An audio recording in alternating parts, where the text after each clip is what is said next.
Phew, that should be everything. You two, stop by my lodge if you have the time. I'll put the kettle on, and we can have some tea. You don't need me to show you the way again, do you? Whoa! It's Nicole's voice! Did she redecorate her home or something? Let's go take a look.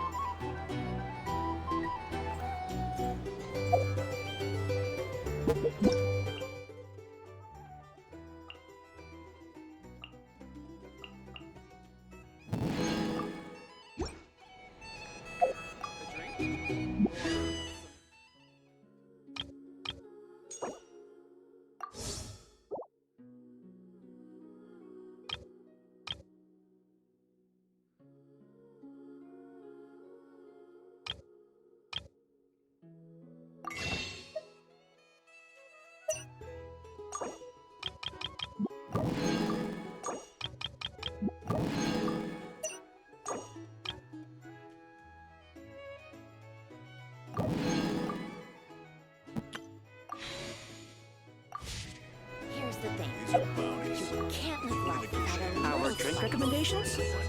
Well, for starters...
Traveler, Paimon. It's been a while. As it happens, there is a letter here for you. One moment. Here. A letter? From who? Dear Diary, I'm Kale. I work as a trainee forest ranger under my master, Tainari. I'm also studying at the academia.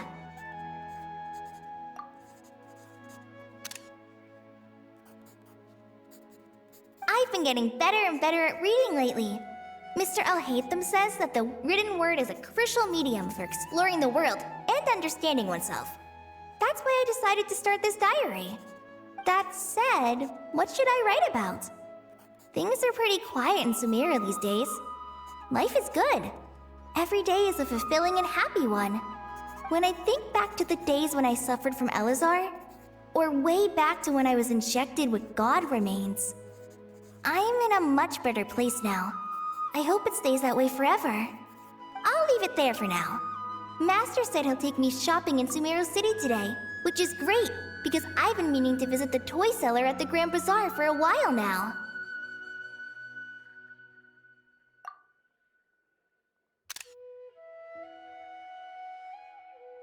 Kale, time to go. Yes, Master! Huh?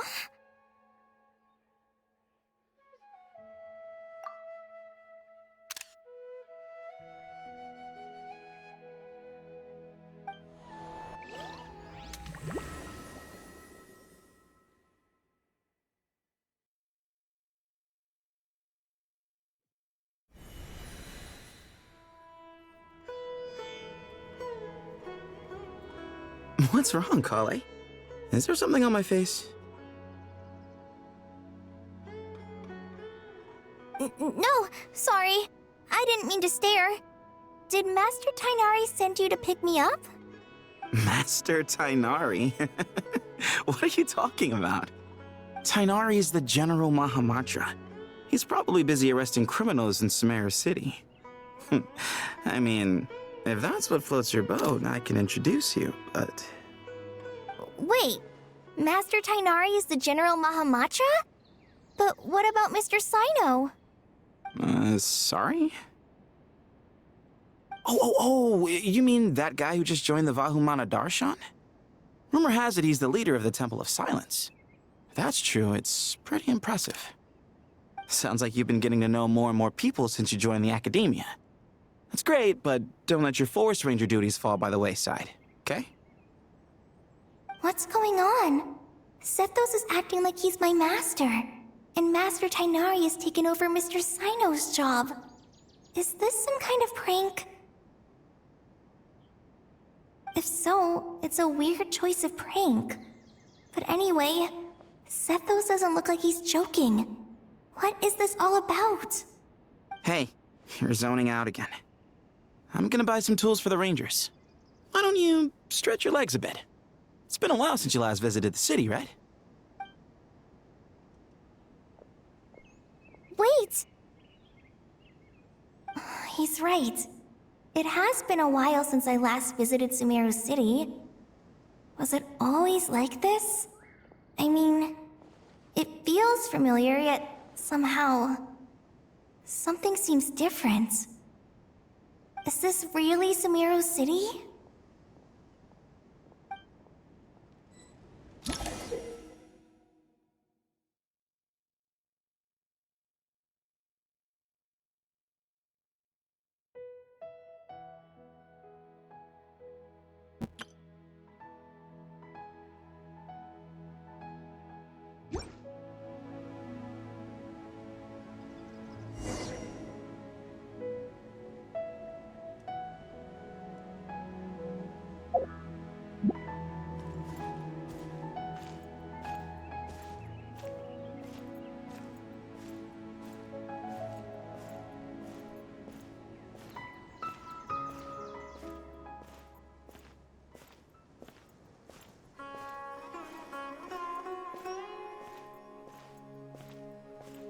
Hey, did you see who just walked by?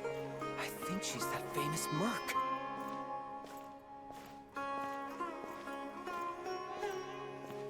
Hey, did you see who just walked by? Would you like some fruit?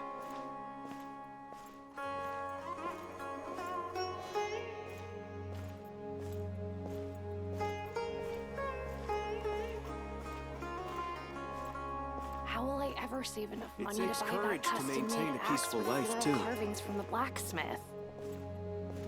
It takes...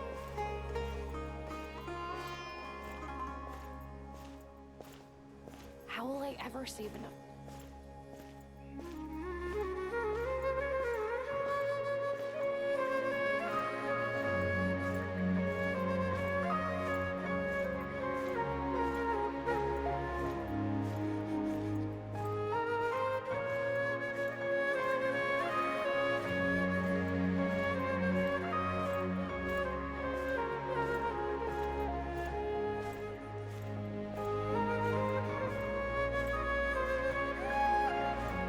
I heard that the sage disappears without a trace as soon as he gets off work.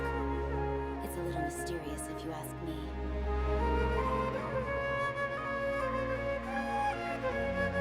I heard that the sage disappears without a trace as soon as he gets off work. It's a little mysterious if you ask me.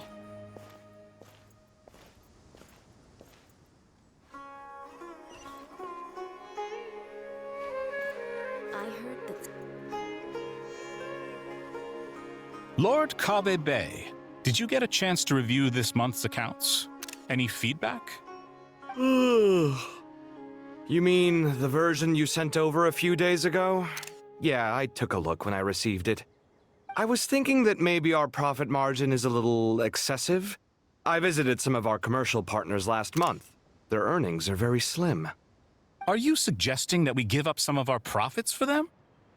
Well, since we have more than we need, yes. Making money for its own sake is pointless. Don't worry, I've already planned for it, and the numbers look fine.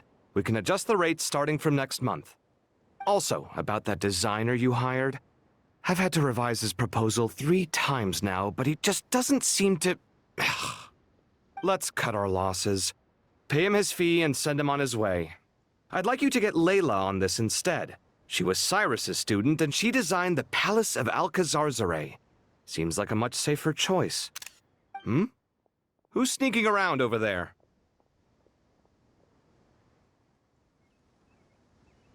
Mr. Cave? Do you recognize this person, sir? Yes, it's all right. We've met. This is Kale, Sethos' trainee. He brought her along the last time I went for drinks with him. What brings you to the city, Kale? Is your master here too? No, this is all wrong! Why is Mr. Cave saying that too? Tainari is my master, not Sethos. This can't be real. I have to ask someone else. There's gotta be someone else out there who still remembers the truth. Hey, wait! Don't run off! How strange. What's gotten into her today? It's like everyone switched places. I guess I'll keep looking around.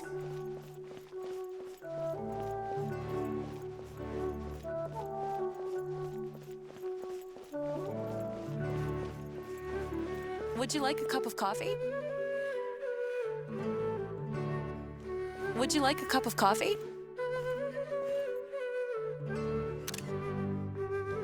Would you like a cup of coffee?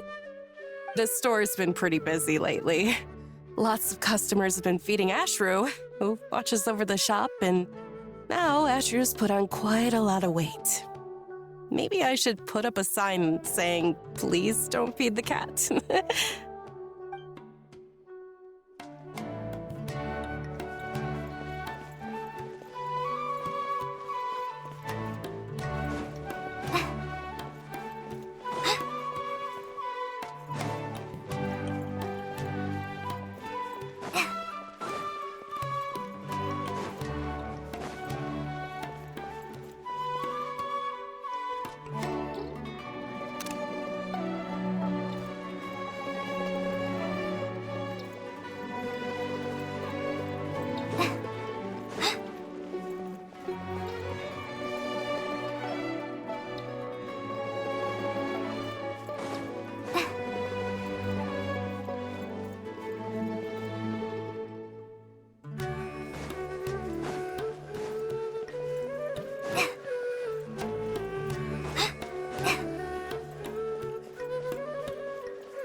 Would you like a cup of coffee? Students are under so much pressure these days. Sometimes I just want to write their papers for them. Students are under so much pressure these days. Sometimes I just want to write their papers for them. Peculiar papers come to me for review every day. I really wish they were able to relax once in a while and not be constantly plagued by academic conundrums. It doesn't do a person any good to spend too long down the rabbit hole.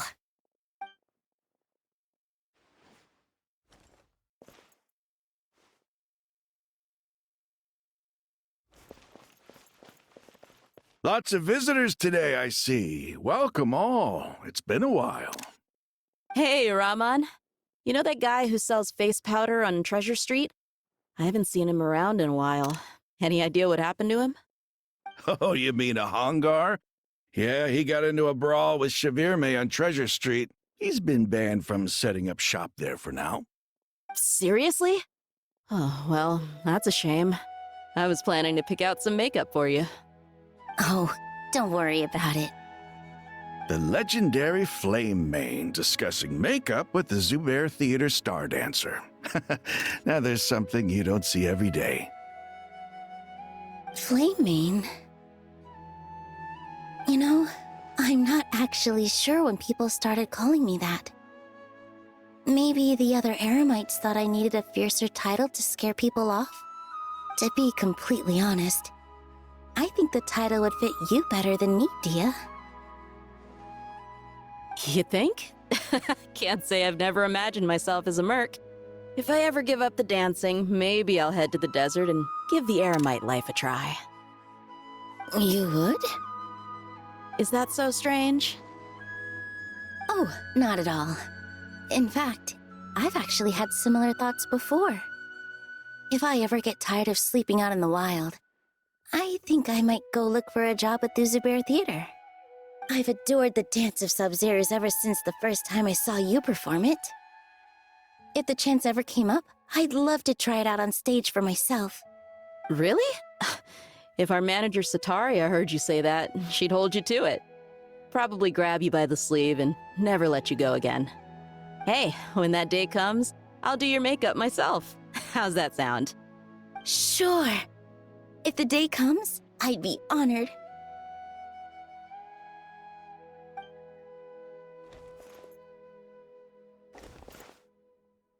Everyone I know, everything I've ever known. Suddenly it's all a jumbled mess. The question is, who's right? Them or me? My head feels so heavy. I can't think straight. Nilu, have you been to Aru Village recently? I've got a friend who I haven't seen in a while. I was wondering how she's doing. You mean Faruzan, the guardian of Aru Village? I saw her not too long ago. She seemed completely absorbed in her research. No change there, then. I'll have to catch up with her the next time I'm out that way.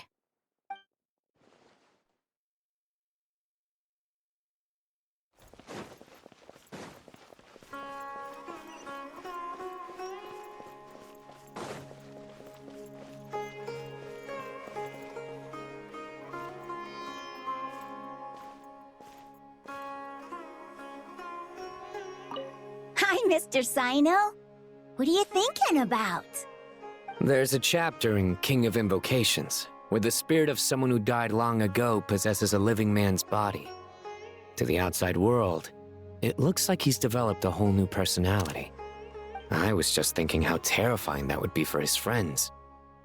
Imagine waking up one day to find that a friend of yours has suddenly become a different person. Huh? So what got you thinking about that? I don't know, but something feels off. Everything looks fine on the surface, but can human perception really be trusted?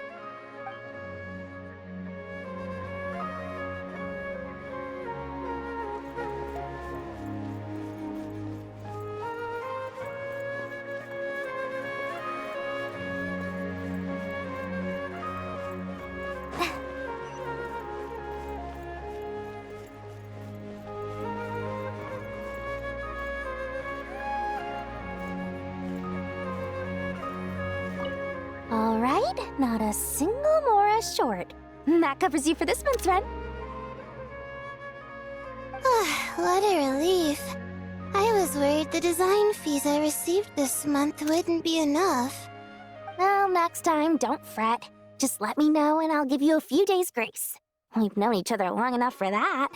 Anyway, how are you settling in? I couldn't help but notice that you're staying up late quite often. Yeah, I can't explain it. I just feel more inspired at night. Once I get in the zone, I can race through a whole bunch of drafts, no problem. But what about you? I keep hearing you sighing these days. Is everything okay? Well, it's just... Don't you think this house is a little small? I guess I should be used to it after living here for so many years. But for some reason, I've been feeling claustrophobic recently. I want to move somewhere bigger.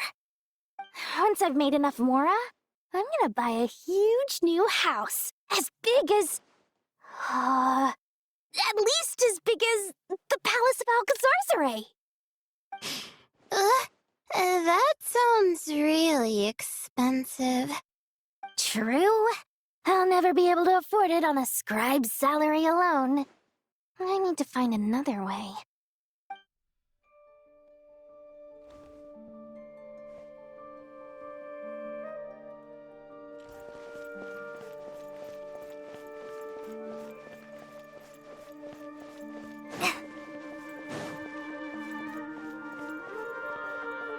Mahamatra Tainari! We've apprehended the suspect! They say that the fool is prone to blind faith, but the wise man is not immune to it either. Siraj, do you have anything to say in your defense?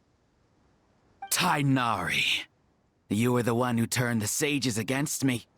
Just a few words of caution from you was all it took to destroy my research. And now you're trying to stop me again? You should know that mechanical life is the future! We must cast aside our useless flesh and... That's enough. I'm not in the mood to listen to your lunacy. Anyone could tell you how amateur your work is. Karina, Ilias, put him somewhere safely out of the way. Yes, sir. Next on the agenda is... Master? What is it? Wait, did Professor Zahahati send you? She's been encouraging me to take on an apprentice. Might be getting a bit ahead of herself there, though. No, Master! It's me! Kale! Listen to me. Something really weird is going on in Sumeru City. It's like everyone's identities have switched around. You're not the General Mahamatra. You're a Forest Watcher. Just yesterday, we agreed to come to Sumeru City today to go shopping together and... All right, there's no rush. Let's back up a little. Your name is Kale, correct? Although this is our first meeting, you do seem strangely familiar somehow. Is there anything I can help you with? No.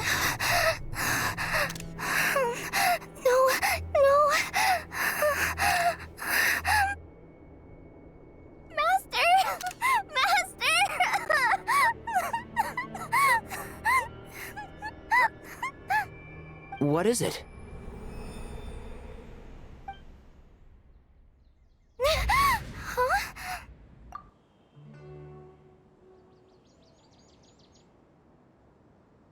Did you have another nightmare? I've told you before, when you're tired, lay down on your back in bed and get some proper sleep. It's much better for you than napping on your front. Poor posture obstructs your breathing, which can lead to all sorts of weird dreams. Now, we're supposed to go shopping in Sumeru City today, remember? Cheer up. I'll take you to Hushang's. I heard he's got some new toys in stock. Go wash your face, take some deep breaths, and when you're ready, we'll head out. Okay. Thanks, Master Tainari. So it was just a dream. And yet, dreams can sometimes be a warning of things that will soon come to pass. Who said that? That dream felt unusually real, didn't it? Here's my suggestion. Since you're heading into Sumeru City anyway, you may as well tell Lesser Lord Kusanali about everything that happened. And just to be on the safe side, I think you should also inform your 2 traveler friends who once helped save Sumeru. I'd write them a letter if I were you. Time is short. A storm is coming from beyond the bounds of fate.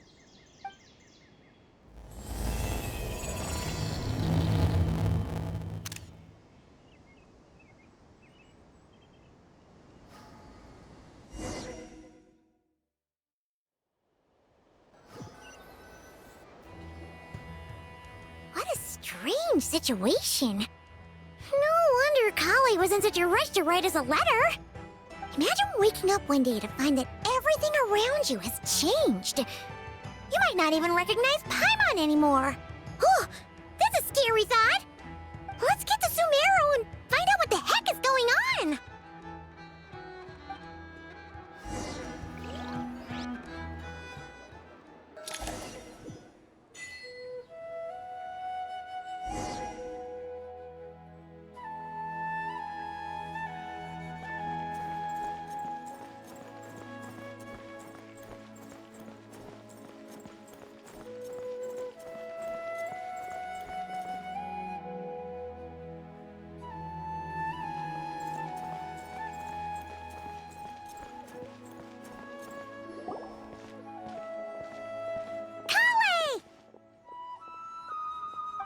letter! Paimon! Thank goodness!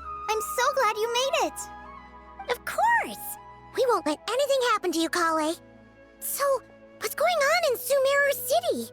Looks like lots of people are moving or something. Yeah, I was just gonna say. After I wrote my letter, Master and I went to Sumeru City and told the Dendro Archon everything that I experienced, from start to finish.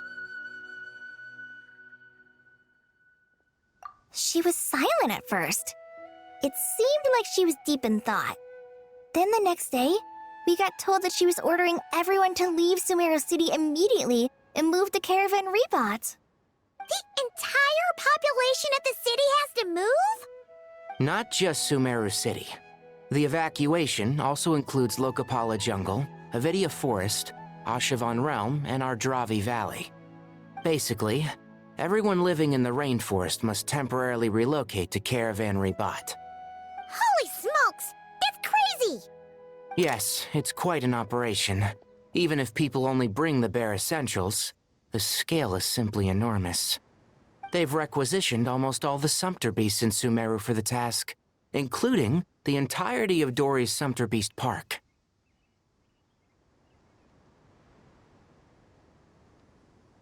The Dendro Archon said that what Kale experienced was not a dream, but a warning.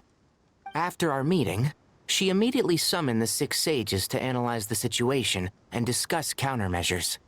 They concluded that the events seen in the dream are very likely to become a reality, and that an unknown danger is rapidly approaching. Oh, please keep that to yourself. We don't want to cause widespread panic. The official reason they've given is a large-scale renovation of the rainforest ecosystem. People are skeptical, but there haven't been any major incidents. So far, at least. The Dendro Archon seemed really worried when we spoke to her. She said you can go visit her in the Sanctuary of Surasthana when you arrive. She also said she'd hold out until the very end. Tighnari? Kale? You got a minute? I need a hand here. One moment, I'll be right there. As a forest watcher, I've been tasked with assisting with the relocation work. There's a lot to be done, and they need all the help they can get. This will be the final group of evacuees from Sumeru City. While they're away from home, they'll be heavily reliant on outside help. Thank you for coming in our time of need. As you can see, another crisis is upon us. Excuse me, sorry to trouble you, but could you help an old man find his medicine? It's buried somewhere in my luggage. Where's my mom? Where did she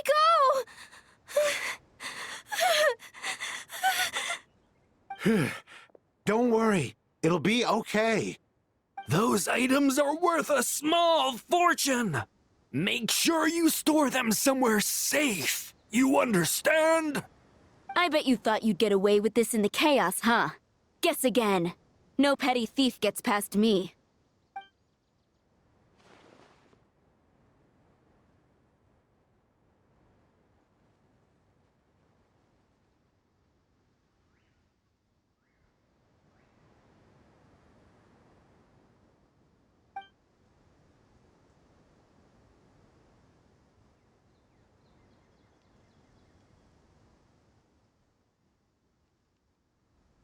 We should go help the evacuees. See you around. I'm so glad that you believed me and came all this way to help. It means a lot. Please stay safe. Don't worry. We may not know exactly what's going on yet, but as long as we stick together, we'll find a way through this. Goodbye! Look after yourselves! Will do. See ya!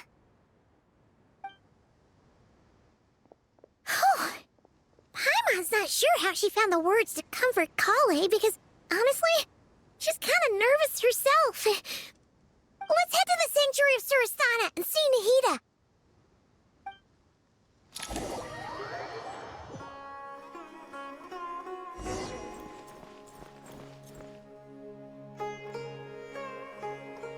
Who goes there? No unauthorized access to this place. By order of Mahamatra Sino.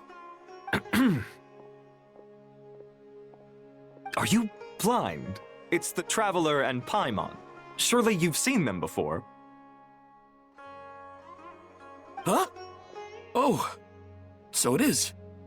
I'm sorry, I haven't been sleeping well lately. My nerves are a little frayed. The Dendro Archon is in a very vulnerable state at the moment. Mahamatra Sino is concerned that our enemies might choose this moment to strike, so he's ordered us to strengthen our defenses. Just seeing you two again already puts our minds at ease. Please, enter. I'm sure everyone's expecting you.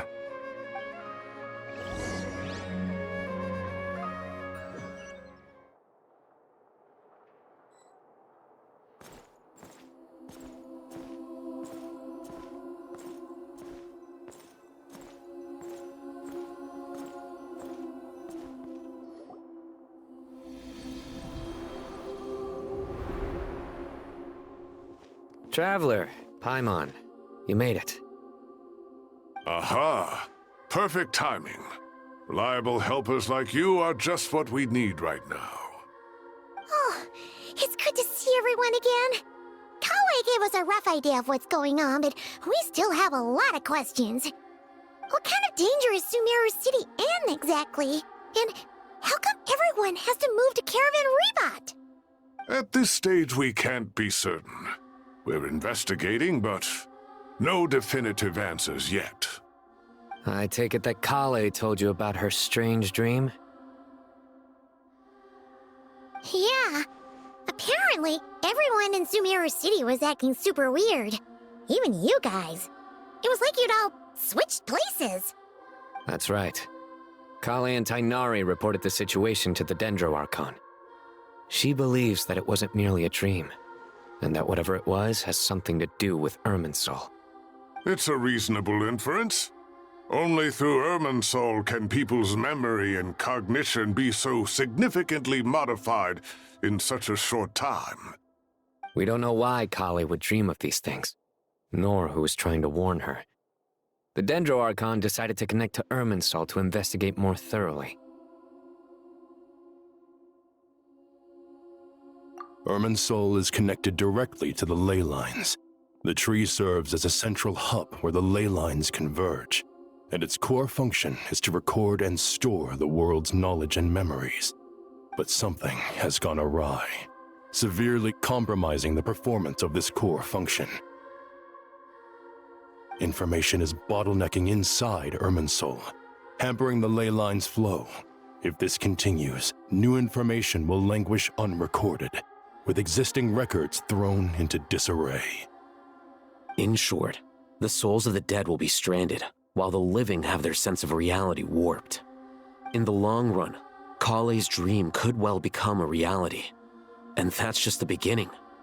There's no telling what other nightmares could end up coming true.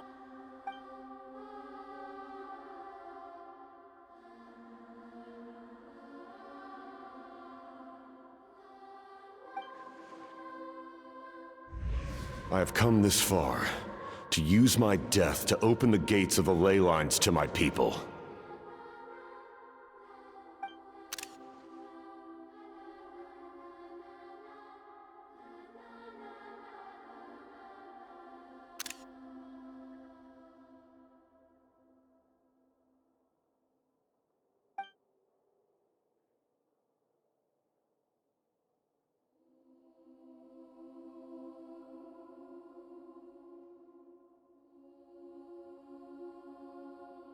Faced with a growing backlog of information, the Dendro Archon decided to connect herself directly to Irminsul and take over the recording and processing function herself.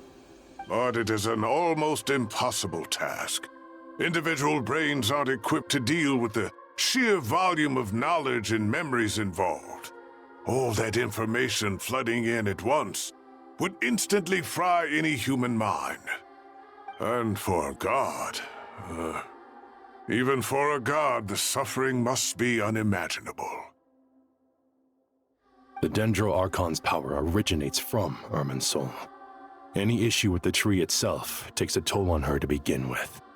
On top of that, she's subjecting herself to the grueling task of processing all that data. It must be torture for her.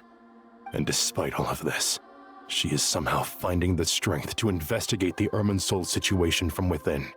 and send us her findings. I finished analyzing the latest data. Looks like our working theory was wrong. There's no signs of Irminsul having been attacked from the outside.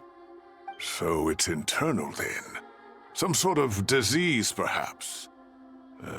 No. I've spent half my life studying the ley lines.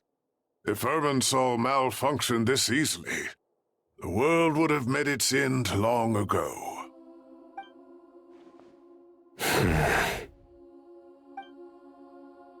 Sino? What is it?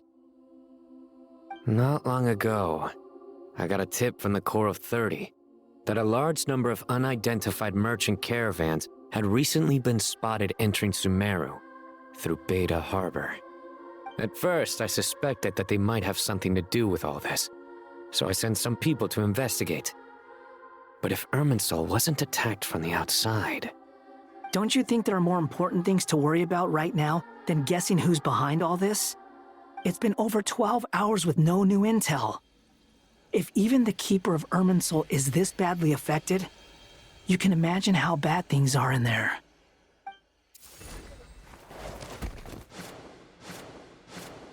Dendro Archon.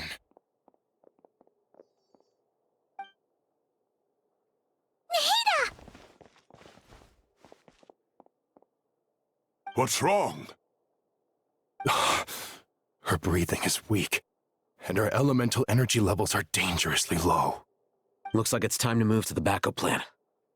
What's the backup plan? Get out of the city and take the Dendro Archon with us. The entrance to Irminsul is directly beneath the sanctuary of Surasthana.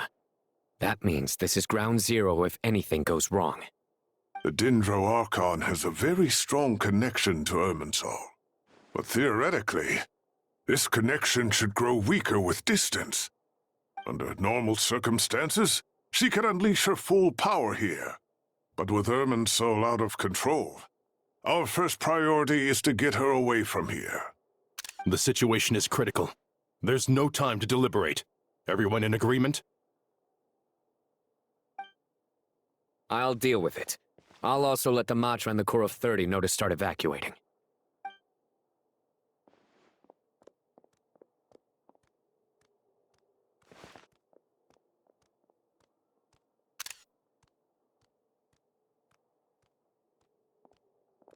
Let's go. No sense grieving when there's nothing more we can do. Agreed. We'll be back as soon as this is over.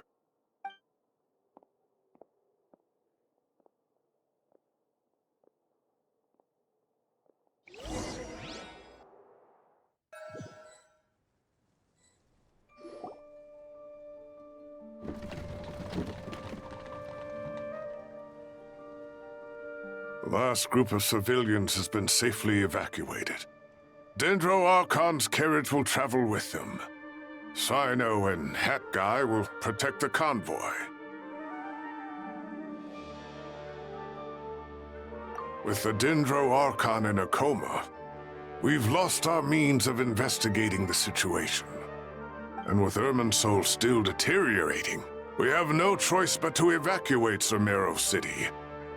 Feels as though we're being pushed along by an invisible hand. Stop moaning, Cyrus. We're the teachers here. We should be showing a little more confidence, don't you think?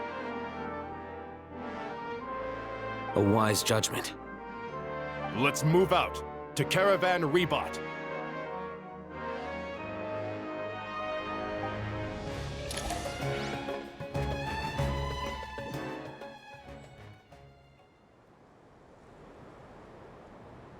Sir, all units are in position. Good. Everything is going to plan. Interfering with Sumeru City is a necessary step, so do not hesitate.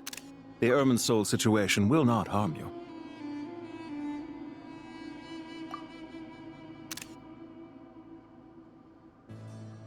We need to speed things up here, too. We don't want to keep our client waiting, do we? No, sir. You have my word. Everything will be completed on schedule. They say that fervent ambition attracts the favor of the gods, and with it, a vision. But we appear to be the exception. So, is our ambition not strong enough? Or does it threaten the very foundations of this world?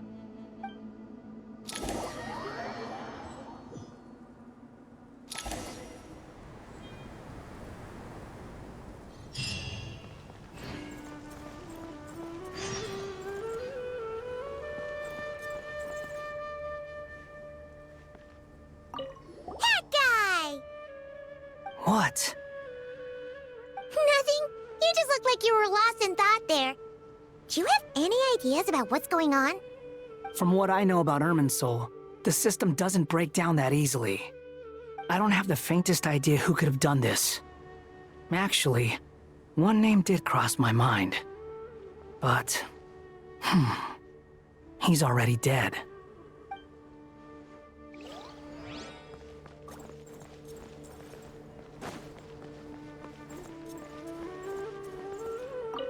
So, can I assume that this period of time away won't count as part of the rental period? Maybe we should deduct it from next month's payment. Sure. Great! Wait, why are you suddenly being so reasonable? What's the catch? I'm always reasonable with rental payments. Like the time I refused to let you use that wine you brought home as collateral. That was a perfectly fair request, and you know it! Everyone runs low on funds now and then, don't they? And that bottle of wine wasn't cheap. You ought to be thanking me. Anyway, Sumeru City should be empty by now, right? With no one at home, I've been worried about security. I'm worried about burglars. What would they steal? That new scroll you bought? Ah! I'd almost forgotten about that. Oh, I only went and hung it up in the most conspicuous spot in the house. If anyone breaks in, it'll be the first thing they see. Well, no one but you gave it a second look while it was on display in the shop. I doubt anyone would go out of their way to steal it. You say that, but what if there's a thief out there who shares my aesthetic tastes? Then you can only hope he shares your taste in expensive wine as well. Always worth having some collateral. You!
How is the Dendro-Archon? Her breathing is steady. I prepared some therapeutic incense for her, but it hasn't had much effect. Her vitals are still very weak. Based on the information you've provided, I have a working hypothesis. Her condition is partly due to Irminsul's influence, and partly due to a physiological imbalance caused by the rapid depletion of her power. Elemental energy usually flows through the body at a relatively constant rate. The body grows accustomed to this rhythm, so when it's thrown out of balance, physical symptoms will appear. Is this similar to the ley lines? Overloading and withering both directly affect their vitality, potentially causing irreversible damage. Correct. From a biological perspective, if you overexert yourself, you pay the price with your life. The Dendro-Archon is not only drained of power, but her life force is at a critically low level. Is there any way to restore her health? I know the ley lines have strong self-healing abilities. As long as any blockages or pollutions are dealt with, they can quickly regain their vitality. But what about people? Well, gods. What's their capacity for self-healing? Before we think about that, there's a bigger predicament to resolve. Restoring the Dendro-Archon's power requires us to heal Irminsul first. But that will be extremely difficult without the Dendro-Archon's power. Paimon's already getting lost here.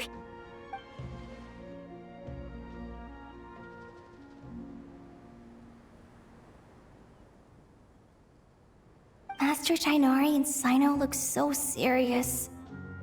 I've not heard Master speak in this tone for a long time. Tighnari.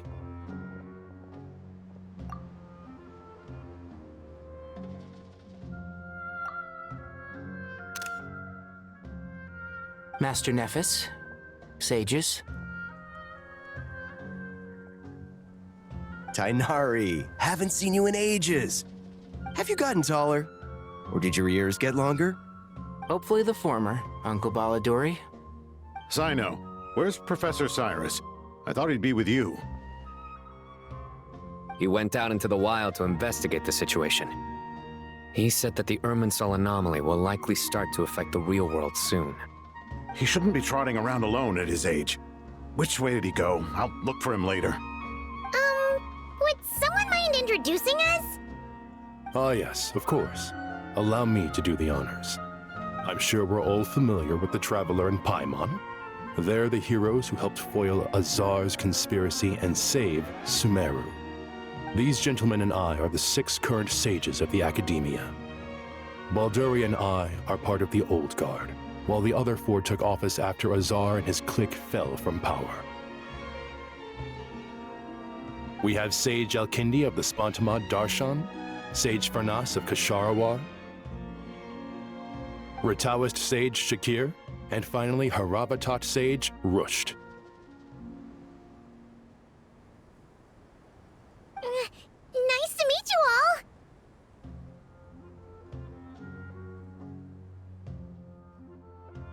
I've heard much about you. Delighted to finally meet you in person. You're younger than I imagined for someone with the power to stand up to fate itself. Thank you for lending your aid to Sumeru once more. Once we're on the other side of this, could we get a photo together?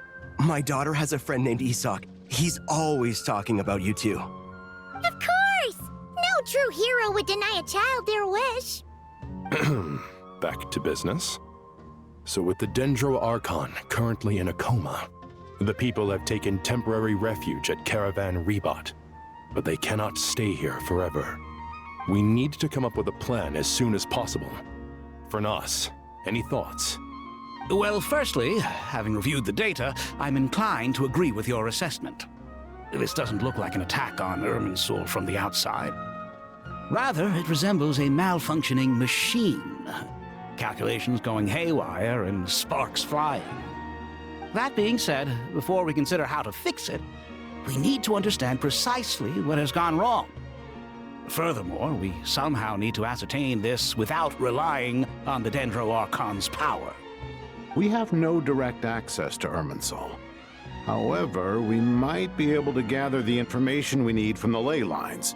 Study the branches to learn about the trunk, in other words. Wait, is that what Cyrus is up to? I wonder he ran off to research in the wild. Curse's always one step ahead of me, isn't he? I heard that while in the sanctuary of Surasthana, the Dendro Archon had to serve as the central information hub herself. This is a clear sign the situation within Irminsul might be far worse than we can imagine. Irminsul is vital not just to the safety of Sumeru, but to all of Teyvat. We must be the ones to bear responsibility for this world. To be on the safe side, I think we need to consider some backup plans. Are you saying we should consider a scenario in which Irminsul is completely destroyed? I'm merely pointing out that the possibility exists. You have a valid point. But until worst comes to worst, I believe we should focus our efforts on resolving the Irminsul anomaly and helping it recover. Kale, I understand that you were the first to foresee this crisis. If it's all right, I'd like to talk with you about it in more detail. Of course, but even I don't know how I came to have that dream. If there are no signs of external damage, could it be a stress fracture? Metals tend to suffer from this issue with long-term use, and Irminsul has existed for centuries, after all. It's possible, but surely a stress fracture would be more likely to cause a complete shutdown rather than chaos. Sages, General Mahamatra, sorry to interrupt, but something has come up. What happened? Some citizens didn't believe that Sumeru City was really in any danger. They slipped away and hid during the relocation, intending to return home. How many people are we talking? About a dozen. Sakura found them while on patrol, but they appeared to be suffering from psychosis. For whatever reason, they were trying to kill each other.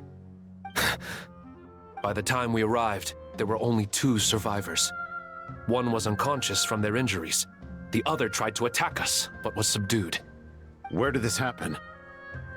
Near Yasna Monument. That's not far from Caravan Rebot. Master. I know. The Irminsul anomaly is beginning to have effects in the world. I didn't expect it to spread to Yasna Monument so soon. It almost feels like we're being chased relentlessly, with no time to catch our breath. Sir Cyrus said the same thing. He sent me back to report in, while he continues investigating. I'll go join him. Count me in too. Don't let my age fool you, I can still fend for myself. Very well. Meanwhile, the rest of us will continue discussing our next steps. Get back soon. Take care of yourselves. It's getting dangerous out there.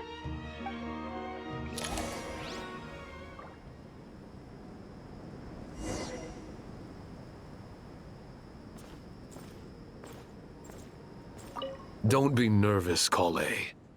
I just wanted to ask, have you ever had similar dreams to this one before?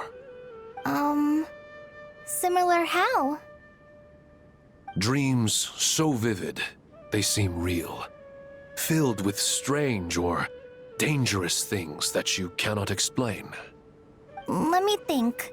There was one time, I don't remember it very clearly, but I saw fire. Fire? Yeah.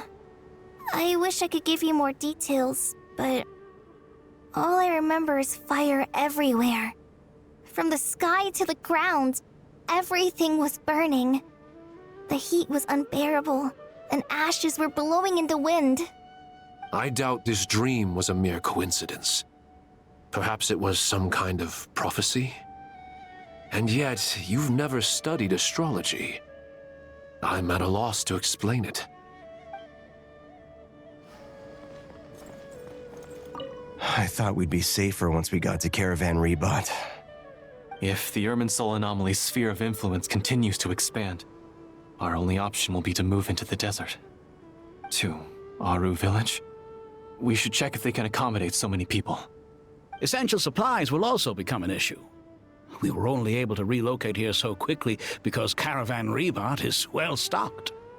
If we move to the desert, we'll need to carefully calculate how much food and water to bring.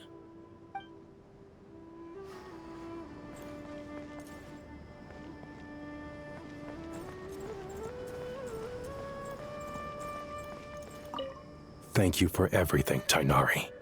Don't worry about me. I'm fine. But if you don't mind me saying so, Master, you're looking a little nervous yourself. I only just got appointed as Grand Sage, and now this happens. It's quite overwhelming. Looking back now, I don't think I handled the situation with Azar very well at all. Yes, I protested, but I went about it the wrong way. Instead of helping, I just ended up getting locked away. Now that I'm the Grand Sage, I have to be responsible for everyone's lives, including the dozen or so who fled to Yasna Monument. I can't help but blame myself for their deaths. It's only natural that you want to do the best job you can, but Master, we both know perfection is impossible. You're right. We may well be heading into the desert before long. Feeling up to it? We left in such a hurry that I didn't bring any sun lotion, but I'm sure I can make some from local ingredients here. That was a big part of my graduation thesis, after all. Still remember? Of course, like it was yesterday. I remember asking you if you'd like to stay and teach, but you turned me down without a moment's consideration. Anyone else would fight tooth and nail for the chance to research by my side, but you couldn't get out the door fast enough. Weren't you afraid I'd hold up your thesis and stop you from graduating? If you'd pulled a move like that, I would have reported you to the Matra right away. You wouldn't give me a second chance? What about the bond between mentor and student? No, Master. I would not sit by and watch you go astray. Very good. Then I taught you well.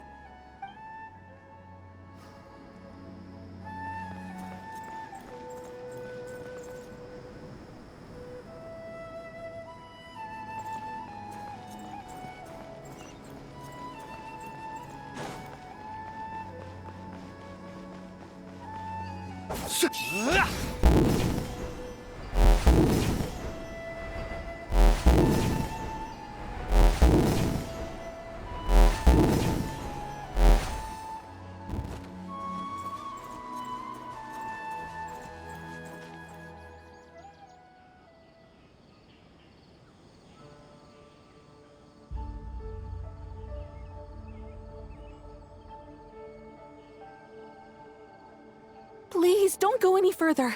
As you get closer to Sumeru City, there's no knowing what dangers you might encounter. So this is our mentally disturbed man? I'm going to gut you all!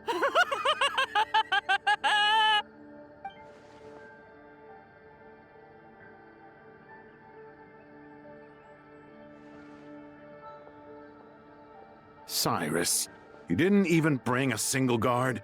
Do you think you're some sort of warrior? It's fine. Come here and look at this. Oh! It's...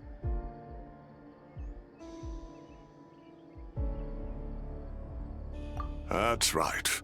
Flowers that bloom from openings in the ley lines, indicating some sort of anomaly. I don't believe I've ever seen a color like this before. Did you discover it nearby? Not just here. Way over there, too. They're everywhere. There's even more in that direction. How did you ascertain the situation further ahead? Didn't you just say that we can't go beyond this point? Yes. This area is relatively safe so far, but if you continue forward, delusions will start afflicting your mind. However, some vision-bearing mercenaries were able to maintain their sanity a little better. They're the ones who brought back news from further afield. Sino, do you remember the class I taught on dissecting ley line blossoms? I do, Professor. I received full marks in that course. Good. After all these years, it's time to put that knowledge into practice. There must be anomalous information hidden within these blossoms. Alkindi, I'll need your help as well. Been a while since we worked on a project together, hasn't it? Sure has. Well, what are we waiting for? Let's get to work. Anything we can do to help?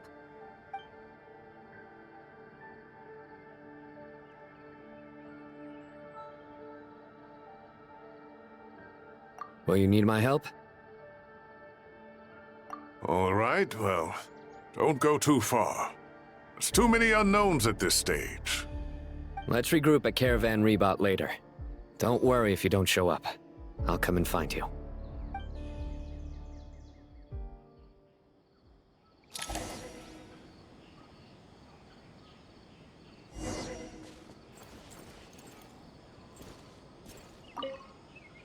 All right, well, don't go too far. There's too many unknowns at this stage. Let's regroup at Caravan Rebot later. Don't worry if you don't show up. I'll come and find you.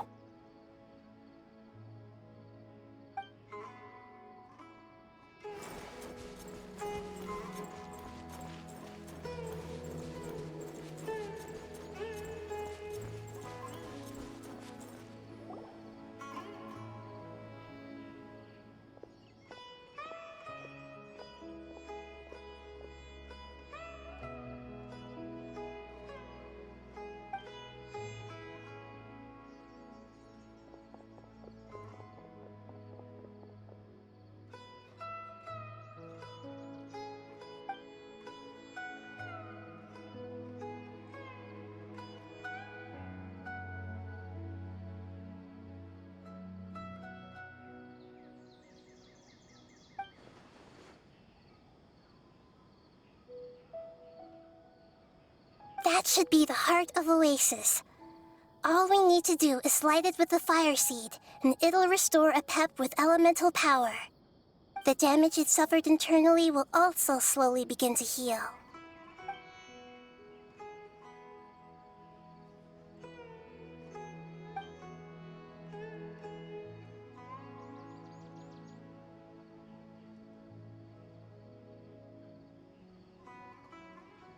What is it? You thought of something? Really? Then let's get back and tell the others!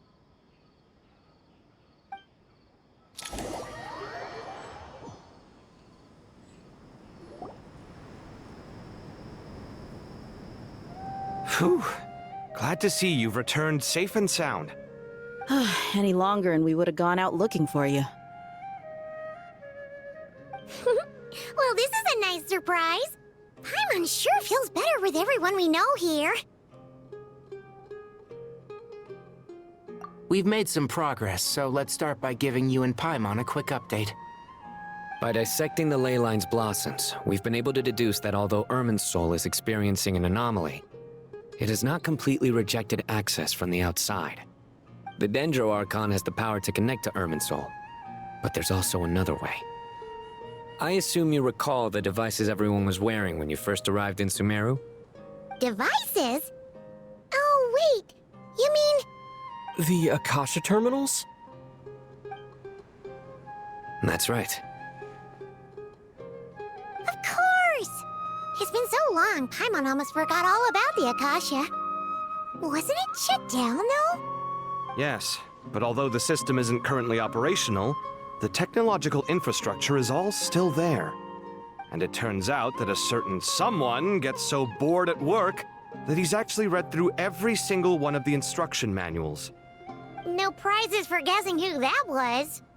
If praising others is that embarrassing for you, you can simply spare yourself the ordeal.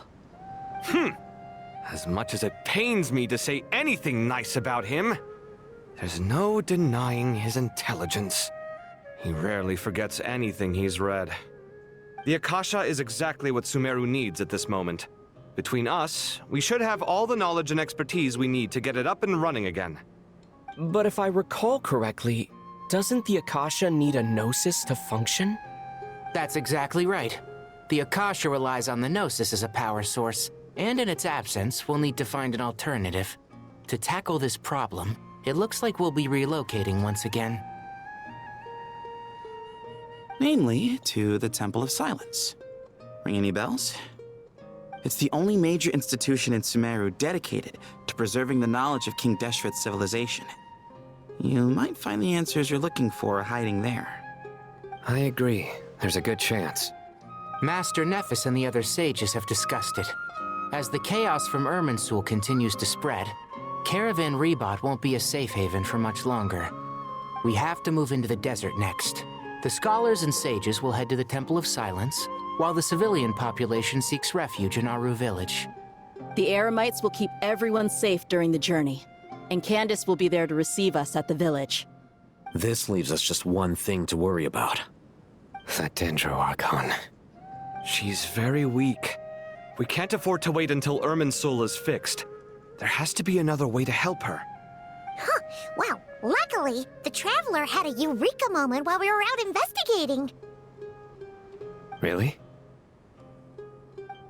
Wow, nice one, Traveler. Let's hear it.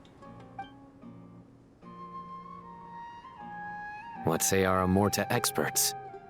Theoretically, it's feasible.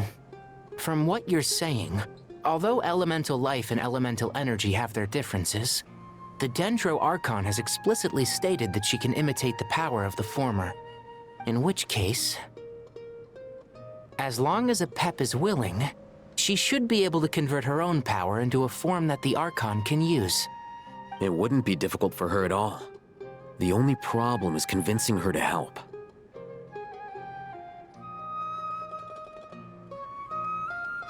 Yeah!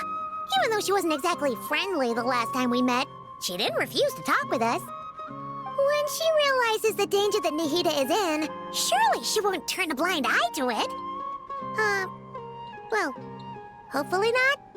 Either way, we're not exactly spoiled for choice here.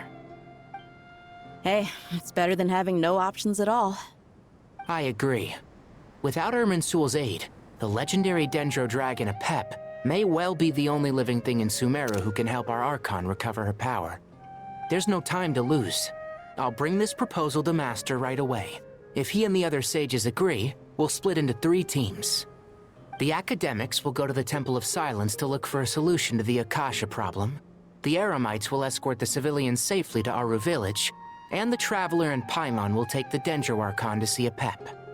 There's still a long road ahead, and no knowing if we'll make it. But at least we have a direction now. I'll take it over floundering around in confusion. If there are no objections, then let's proceed. But before we adjourn, I would like to leave you all with some parting words. No matter the distance between us, there will always be an invisible force tying us together. May the bonds forged in the past shine bright like stars and open a new path before our feet. Huh. Is that from King of Invocations? No. This one's from King of Invocations, the sequel. What's the difference? The sequel's much cooler. Couldn't agree more. Well, it was very apropos. Once this is all over, I'll give everyone a copy of King of Invocations and the sequel to show my gratitude. Come on, let's get moving.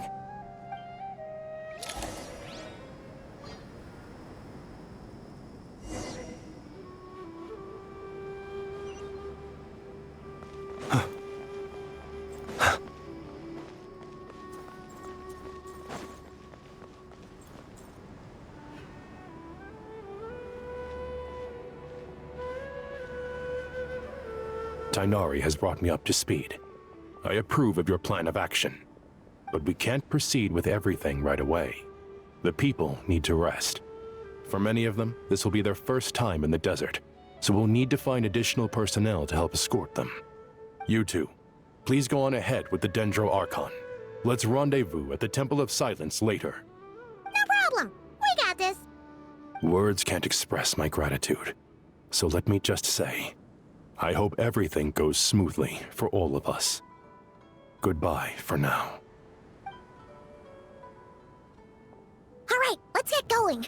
If Paimon remembers correctly, the last time we saw Apep was in... Traveler, Paimon. Could I borrow you guys for a moment? It'll only take a second. Kale, what's the matter? Well, the thing is... Master Tighnari once told me, after you raise a problem, you should think about how to resolve it. But ever since I had that dream, I feel like I haven't been of any help at all. I tried my best to keep up with the conversation, but there was so much new information, I couldn't take it all in. So, I just wanted to ask, do you have any tips for me there? Huh, Paimon knows exactly how you feel. But fear not, everything you need to know is right here in Paimon's notes. Sumeru chapter. It's got tons of info about all the things we've seen and heard on our adventures. Some parts are a little simplified, but hopefully it all makes sense.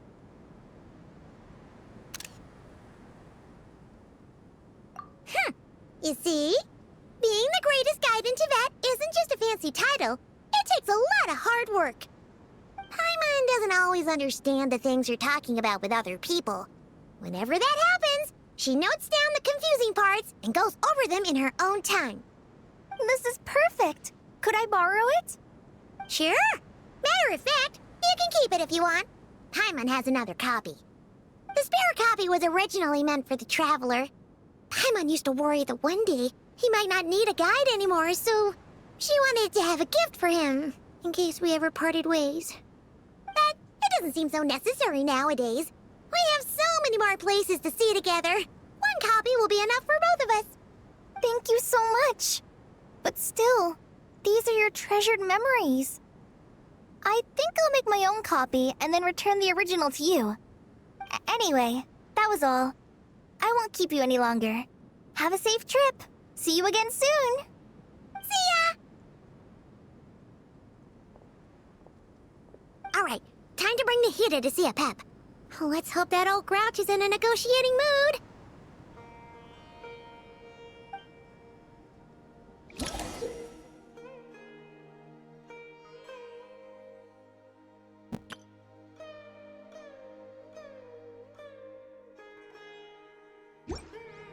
Hey, here's a thought. If we brought Nervalette along, do you think he could help us persuade a Pep to help? Actually, never mind. In a Pep size, Nervalette's probably one of those dragons who's grown too close to humankind. They might end up fighting for all we know.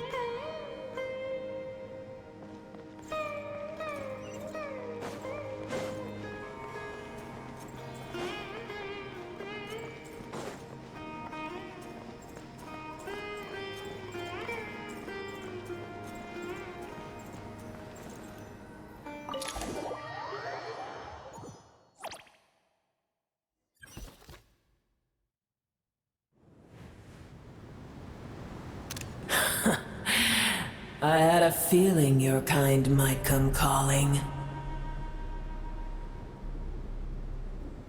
The ley lines are in disarray. Something has gone wrong with Irminsul, yes.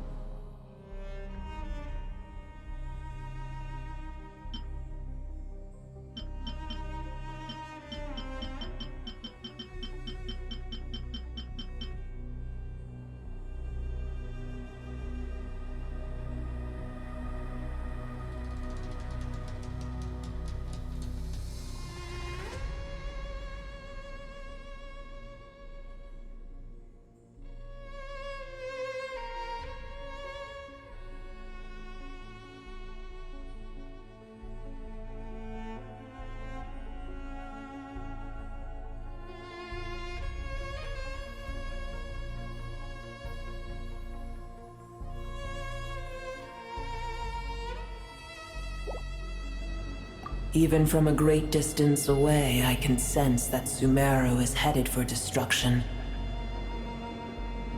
You who took our home from us, prepare to watch as your own world is plunged into oblivion. Oh, how the cycle of history comes to a poetic conclusion. This isn't a joke, Pep! Nahida's in grave danger! Can you please help her? Is she now? Then do explain. For what reason should I lend Boer my assistance?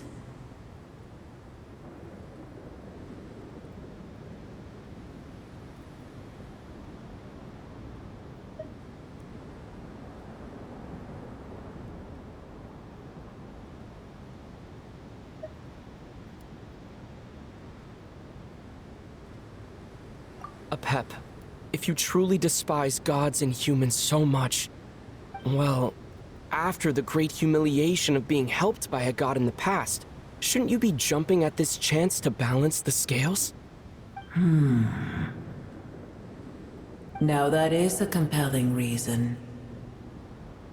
When El Ahmar plotted against me and I was tortured by forbidden knowledge, it was Boer who saved me from agony. And though I regard with shame the pity of my enemies, to receive aid without repaying it would likewise tarnish a dragon's dignity. Oh, tiny Boer, puny humans. Just this once I shall deign to show you the true power of dragonkind. Whoa! It's happening again! We're gonna get sucked in!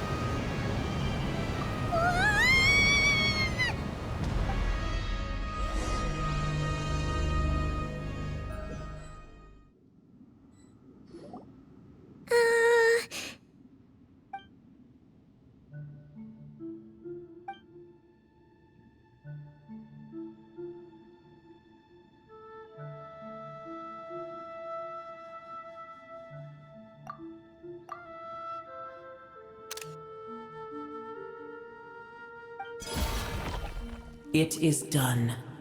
The heart of Oasis is supplying her with life force as we speak. It shall not be long before she recovers. But I should warn you. Booer's existence is closely intertwined with Irminsul. Unless the issues plaguing it are resolved, she will never completely recover her former strength. Oh, thank you. Spare me your words of gratitude.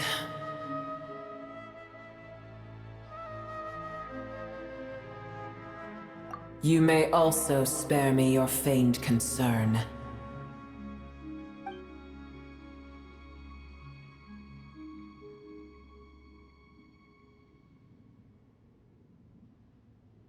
A dragon's sovereign's power is far greater than you can imagine. While I was indeed weakened when the heart of Oasis ran dry, providing Tiny Booer with a morsel of my life force shall have little consequence for me. Oh, good to hear.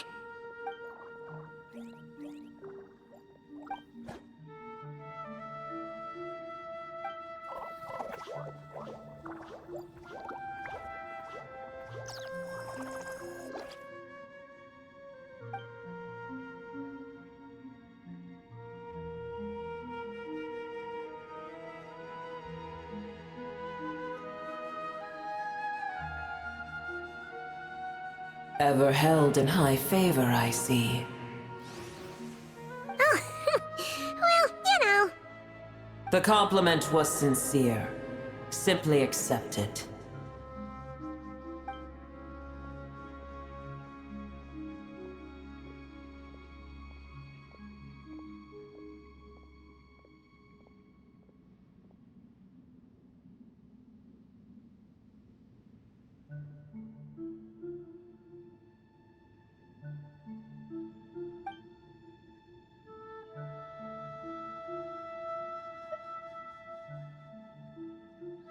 I did once. That tree was not planted by the heavenly principles. Irminsul existed before they ever arrived in Teyvat. What? There was a time when it belonged to Teyvat, to dragonkind. Its appearance and function then differed greatly from today. The ley lines flowed with an abundance of a familiar, primitive form of elemental energy. You may know it as the power of the Light Realm. The heavenly principles usurped and refashioned Irminsul, made it serve humanity, and used it to anchor the fate of the world. Yet in the end, humanity has failed to protect it. Heavenly principles, God of gods. It makes me sick. The enmity between your kind and mine can never be bridged.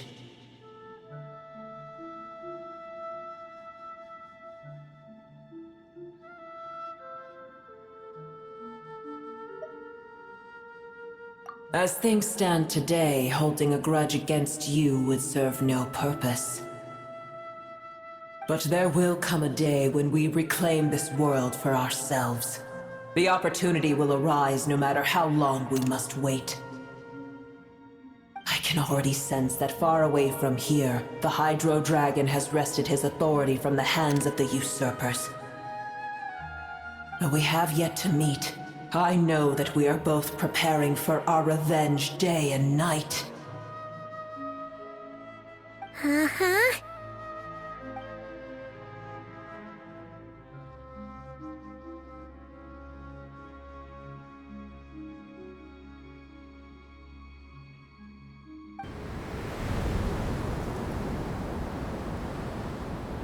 I hear a great disturbance out there. Huh? What is it?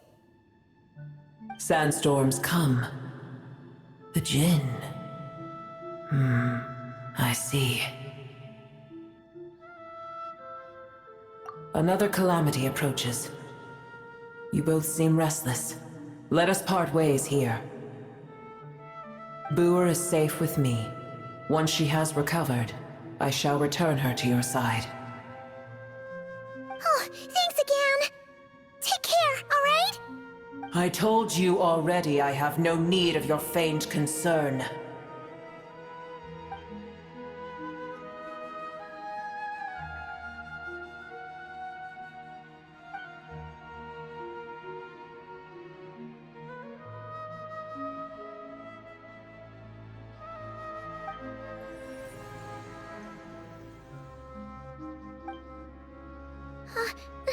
Nahida!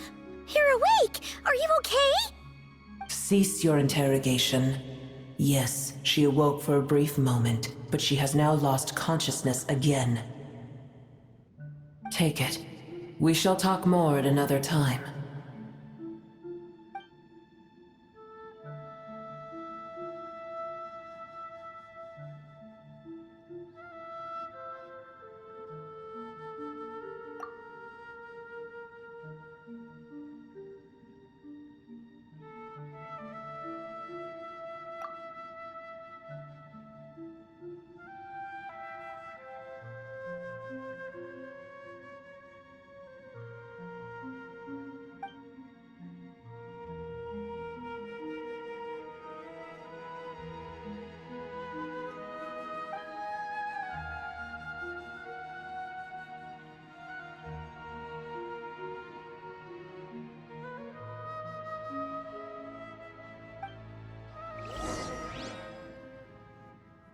Where the heck are we? Did you just dump us in the middle of nowhere? Wait. No. Paimon remembers now. The Temple of Silence is over that way. Come on, let's go find the others.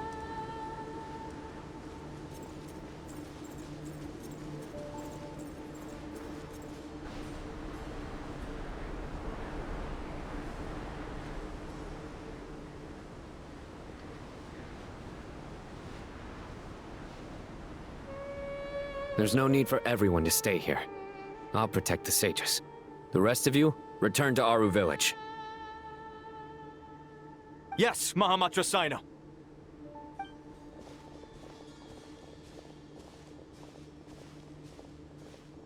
Sino!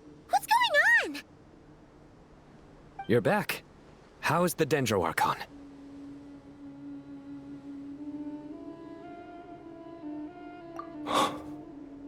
What a relief. It's the Jinn. Countless Jinn have stirred up violent sandstorms across the desert, blocking our path to the Temple of Silence. Tainari and Kale have returned to Aru village to help. The Jinn are being highly aggressive, so both the village and the merchant caravans require protection. It's just one thing after another. Where did all of them come from anyway? In all my trips to the desert, I've never seen anything like this before. As I see it, the only possible candidate is Gurabad. Gurabad? Baladuri could explain in more detail if he were here. All I know is a rumor I've heard about from previous trips to the desert. Supposedly, a great number of dormant Jinn lie sealed beneath that city.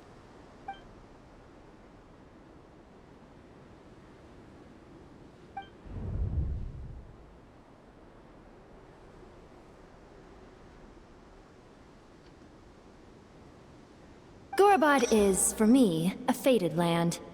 I must therefore return back to this city, where my destiny awaits me still. My master, I am sorry that I couldn't stay by your side for long, and that I could not have more time to get familiar with you. Lilipar.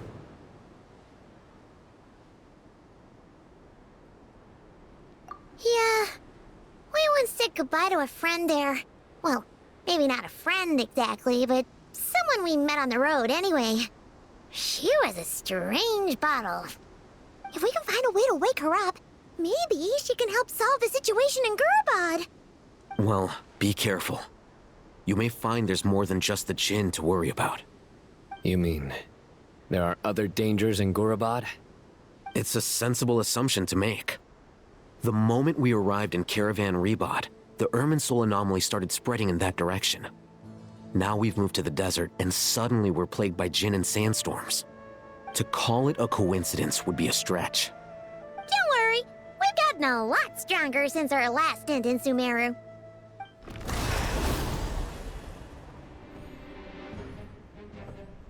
Ah! When did they show up? It appears the monsters native to the desert have been stirred by the Jinn's activity.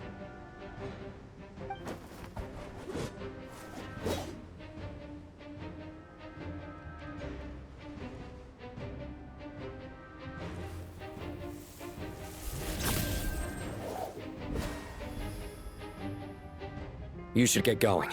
We'll take care of things here.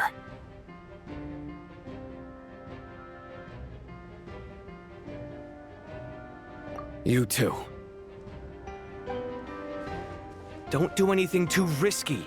You got it?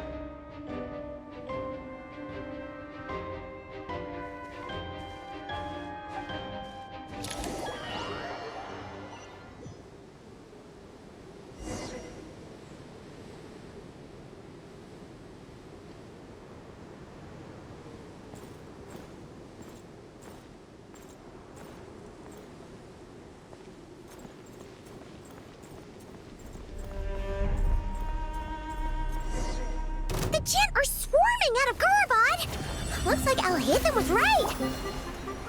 Let's get inside and see what's going on!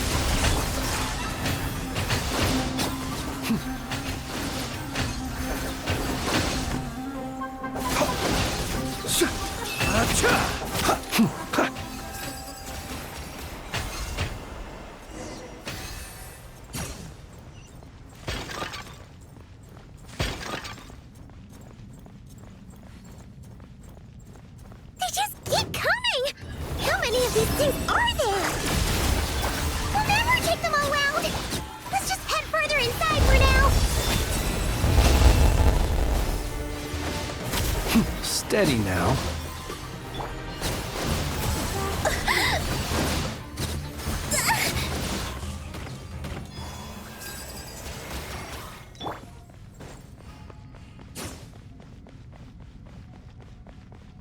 Target spotted! All units at the ready. The Fatui? They must be using this place as a stronghold! Are they the ones behind all this? Be silent. Observe.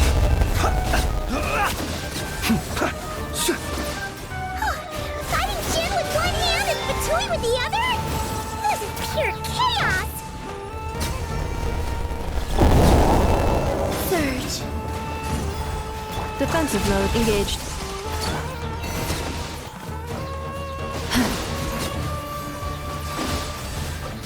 Preparing for dust up. Close your eyes. Observe. I will return as an avalanche.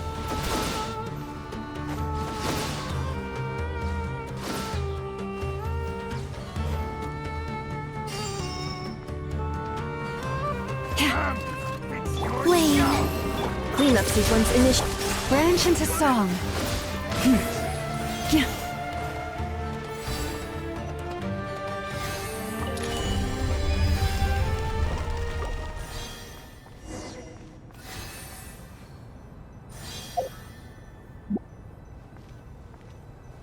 Do you see that strange machine?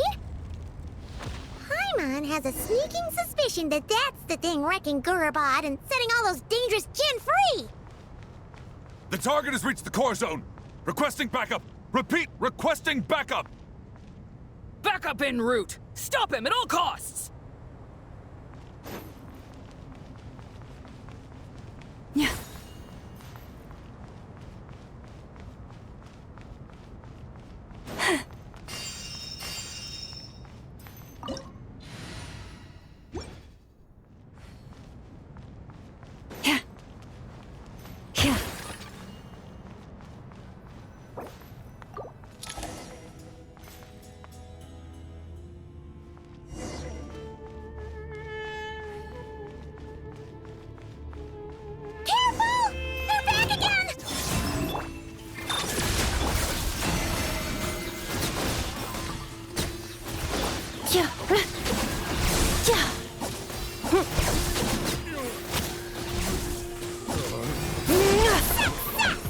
Nice one, Traveler! Let's keep going!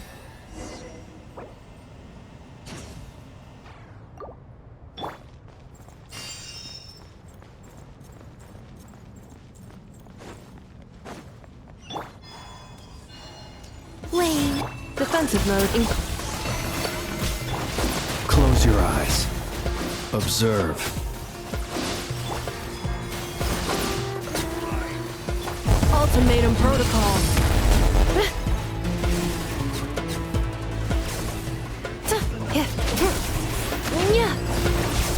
relationship? Surge. 3 moons converge.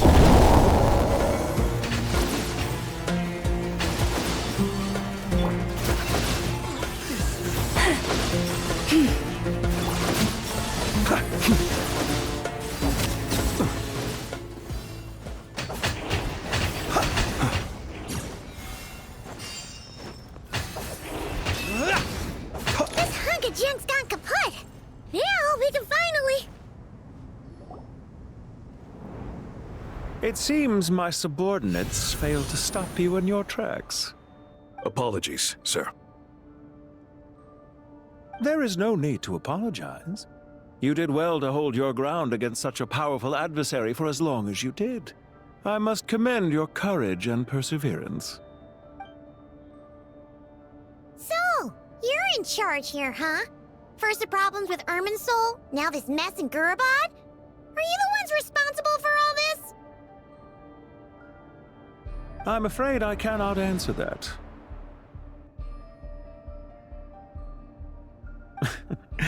I assume you aren't naive enough to expect answers from an enemy. Ugh, this guy is so snooty! However you want to spin it, you're clearly involved in this somehow. So you can either start talking, or we'll have to make you talk. Let's get him! Traveler? What's wrong?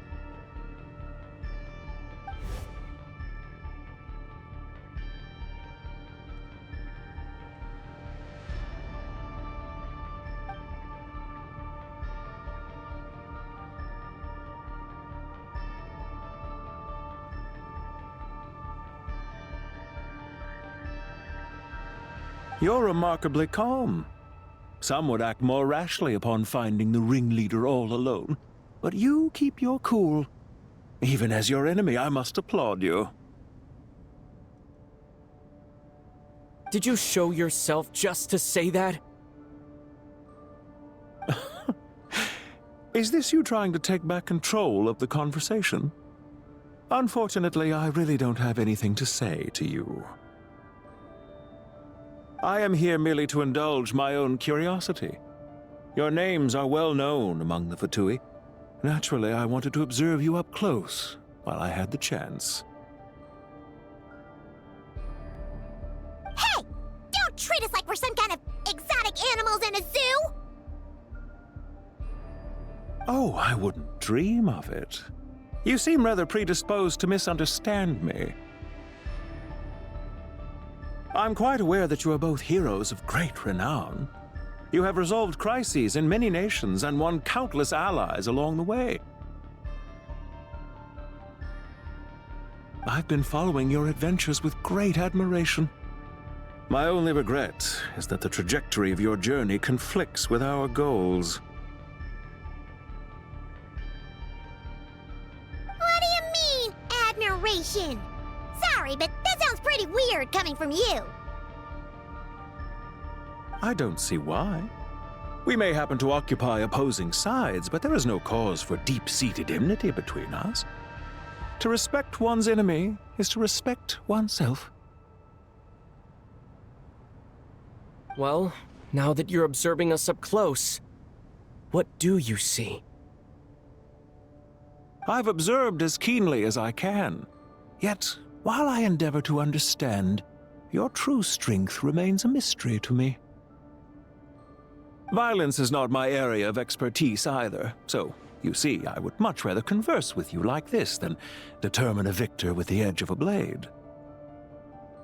Besides, I've heard that even 3 moons in the sky fail to eclipse your brilliance. I know better than to bite off more than I can chew. 3 moons? So you have a connection with the Harbinger, the Doctor.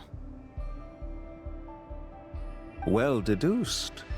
Our commander, Dottore, died in Nod-Krai, but there are things that do not end with his departure. We must...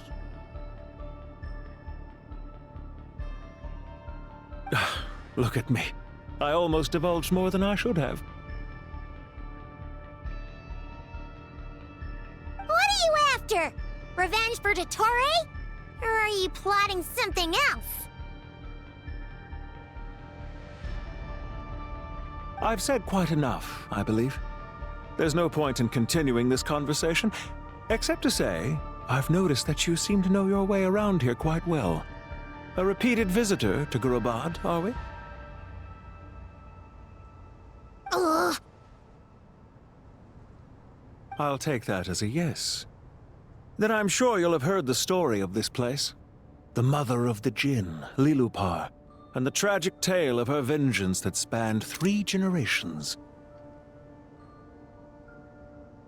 It was right here that Lilupar once helped the wise to ascend to the throne.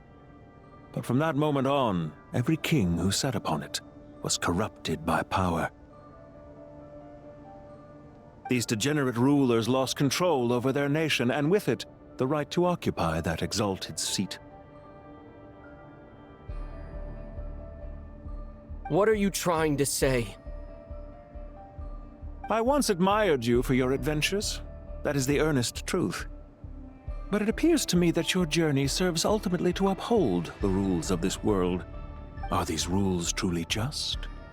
Does the heavenly principles rule with wisdom or folly? And how can we be sure that the 7 who wield authority over the world will not be corrupted? Do you seriously think you're gonna convince us of anything? Convince you? I'm sure my commander already tried that. Why would I waste my breath doing the same? If a few words from a stranger were enough to make someone completely change their stance, it would only prove that they never had a firm will to begin with. I am merely stating my position, so that we might understand each other better.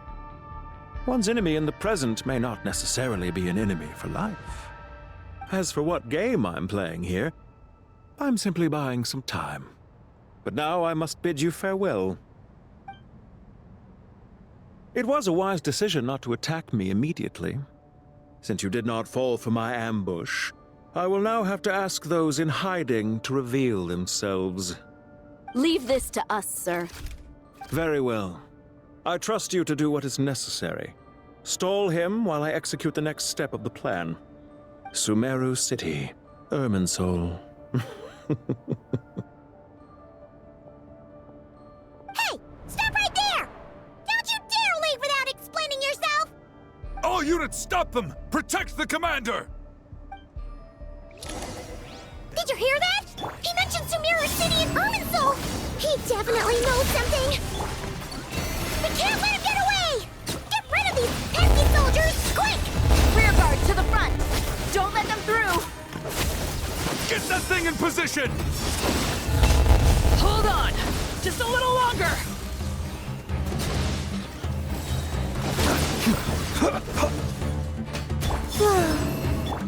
Lush as the moon.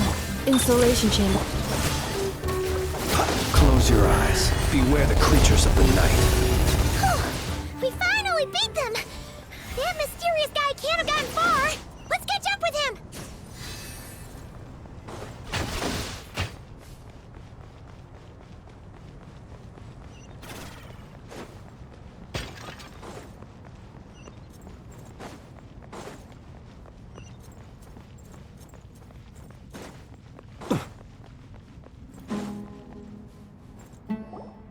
Found him! Over here! You're very persistent. Hey, you! Stop running and explain yourself! What are you trying to...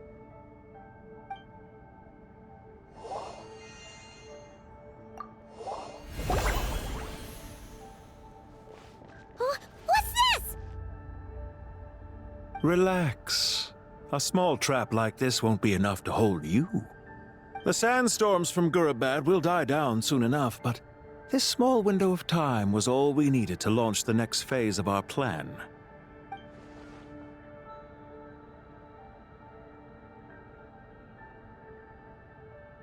Don't be discouraged.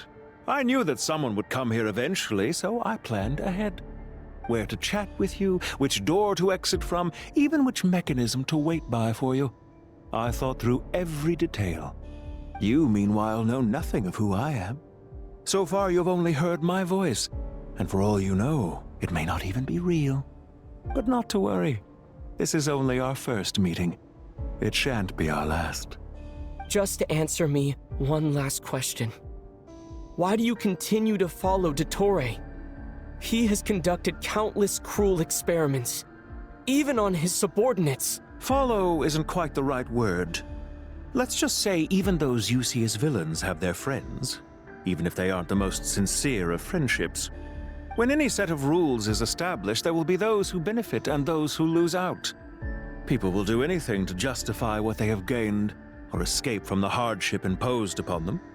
Neither he nor I are tolerated by the rules of this world. We were both searching for a new order. Our ideas of the final form that should take may have differed, but our journeys took a shared path. Goodbye, Traveler and Paimon.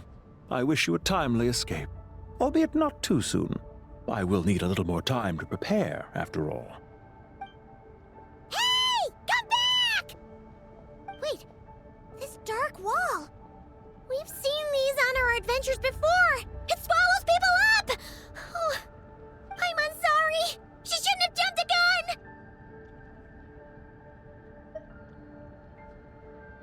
Oh, okay. He may have fooled us this time, but we'll get him back!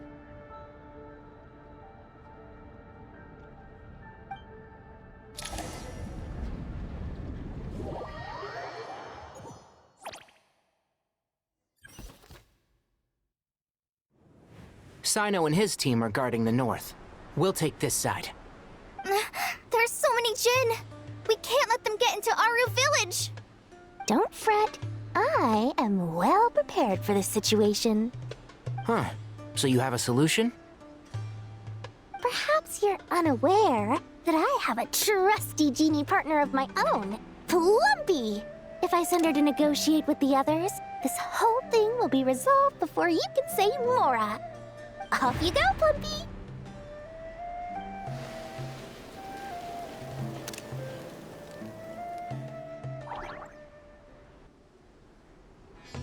Come on, what's the holdup? 5,000 Mora. 20,000 Mora.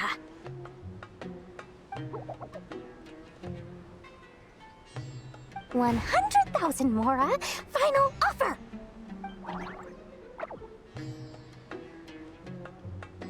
Ah, so she's a hired partner.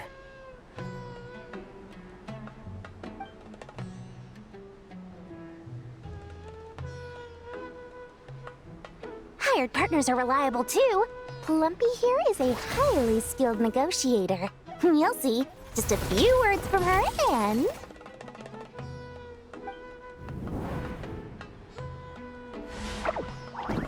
Plumpy! Don't you Jin have any respect for the rules? This was supposed to be a negotiation! How dare you treat my messenger like this? You wanna play rough? You can play at that game!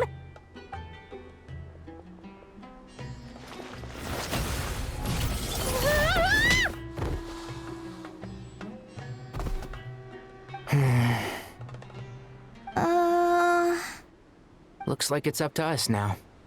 Be careful, Kale. Yes, Master.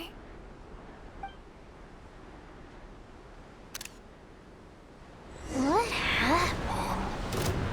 How did I pass out? Never mind. Plumpy, it's time for revenge. You know, this reminds me of when you first arrived in the Video Forest. You were trying to help a child retrieve a lost toy when you stumbled upon Spino Crocodile territory by mistake. Yeah, I remember. Our first time fighting side by side. Fighting side by side? I seem to recall swooping in to rescue you with a team of forest rangers. Please stop.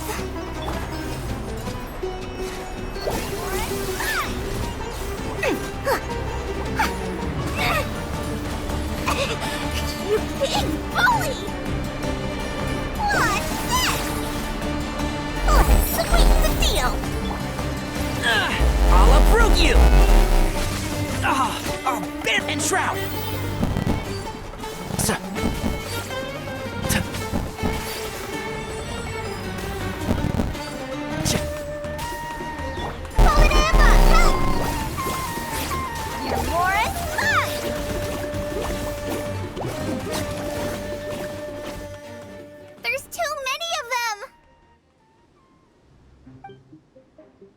I can't believe I used 12 rare items in one battle. Ugh. I shudder to think how this is going to affect this month's accounts. The sight of that glaring deficit might be more than my poor heart can take. Tainari, how's the situation on your end? We held the line, though it was a close call. But it looks like they're preparing for another attack. Has something happened? They've breached our defenses in the south. The Jinn are pouring in. We're moving the villages to the north as we speak. We're hemmed in. This is getting precarious. Our margin for error just got a lot smaller. That's why we wanted to confirm your status. We need to consider our next move carefully. Bad news! Another line of defense has been breached. Kale, go with them and assess the situation. Dory and I will hold the line here. But Master! Even with 3 of us, we barely managed to. This is not a discussion, Kale. Don't worry about us. She clearly still has plenty of tricks left up her sleeve. Wait, you can't pin all your hopes on me? Oh, great. I've almost run out of the things I brought with me, and the rest is back at the caravan. I should be able to hold out for a little longer, but still... Master! Need any help? Huh? What is it, Kale? If things continue like this, it won't be long before Aru village is overrun by Jinn, and the sandstorms are sure to follow in their wake. I do have a plan, but I can't guarantee it will work. I don't care. Whoever you are, please just help us. The only one who can help is you. I am merely here to guide you along the correct path. I am a spirit created at the beginning. I am a flickering illusion. I am the shimmering light that flows from the eyes of the Creator.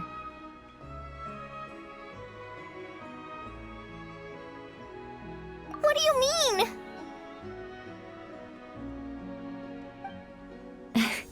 It doesn't matter. You don't need to understand it. Just repeat after me, one line at a time. Watch out! Jinn incoming! I am a spirit created at the beginning. Here goes nothing. I am a spirit created at the beginning.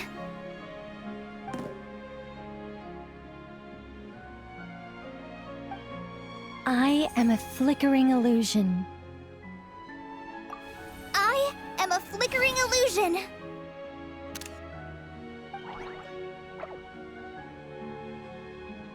What's wrong, Plumpy? I've never seen you so agitated before. But how do you... Do you know what Kale is reciting? I am the shimmering light that flows from the eyes of the Creator.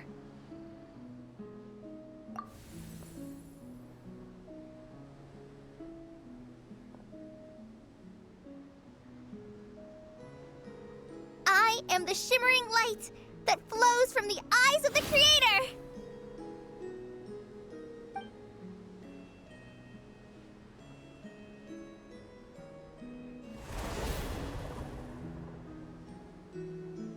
It's a song composed by the goddess of flowers, but very few records of it remain, even in historical texts.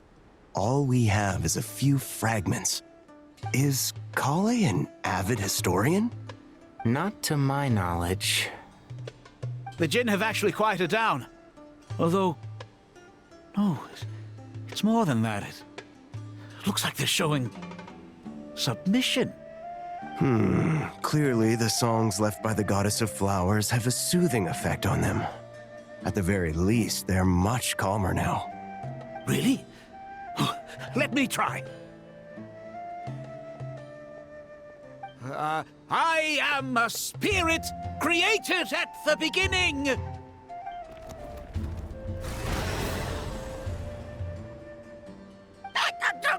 Hey, I'll stop! I'll stop! It seems like the song only works when Kale recites it. But why? Kale.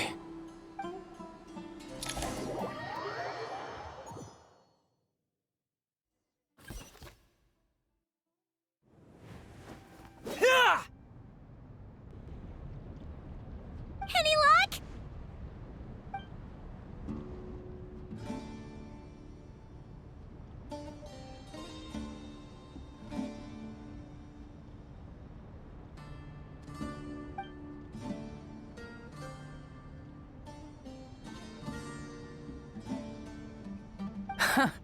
When I heard that loud rumbling in the distance, I thought the shifting sands had bust open the gates to some ancient treasure vault. Turns out it was just you guys. Huh? Wait, that sounds like... It's been a long while. Did you miss me?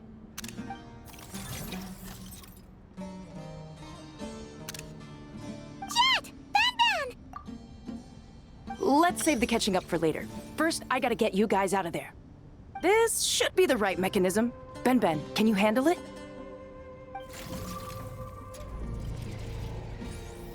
There we go.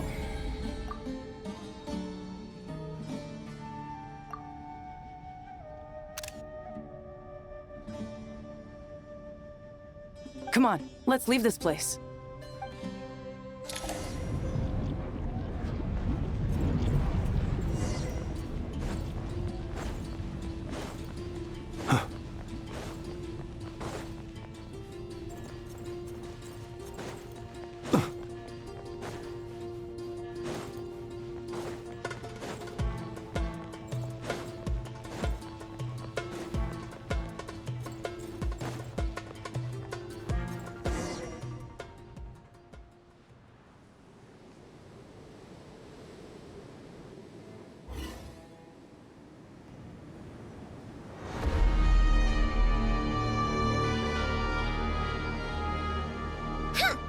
Fatui sure made themselves scarce. It's like they were never here. The Fatui? They came to the desert again? Yep. No idea what they're planning this time. They were being very coy about it. How have you been, Jet? Well, since we last met, I've started my own band of mercs. We've actually made quite a name for ourselves. Oh, yeah. On a slightly different note, I have some good news. I finally took care of Masira. Not much to write home about. It was just another day. Found his hideout. Dragged him out of his cozy little bed. He tried to talk me into seeing his point of view, as usual. But I'm way past that by now. There was nothing he could say to save his life.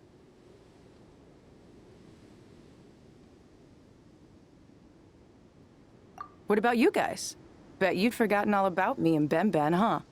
Of course not! We're super duper best friends! Wow. Sounds like I should make time to visit some other nations too. Anyway, what brings you to Gurabad? Oh, right. I almost forgot. We're here to look for Lilupar. Oh, that bottle? Yeah! We need her power to calm the Jinn and stop the sandstorms. Here's hoping we actually manage to find her, after all the trouble we've been through. Surely, with everything's been going on in Gurabad, she must have woken up, right? Only one way to find out.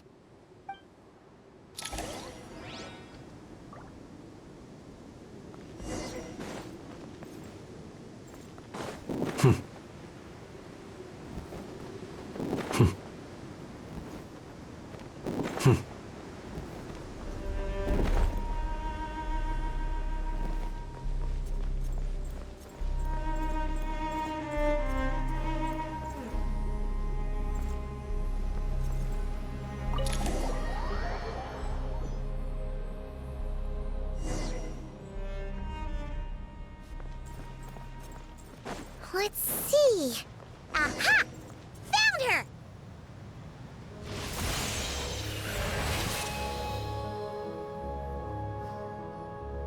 Lilupar! What a long dream that was. It's been a while, my master. Oh, and you're here too, little wildcat.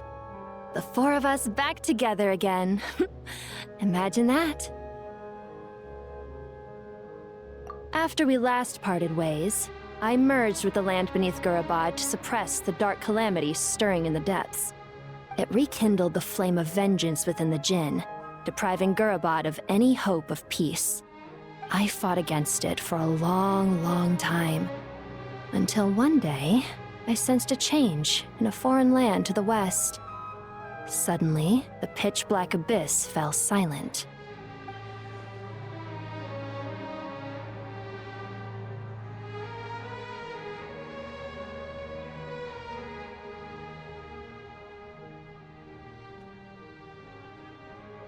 Once satisfied that that dark power could no longer bewitch the Jinn, I too fell into a deep slumber, from which I have only now awoken. Why have you returned to Gurabad, my master?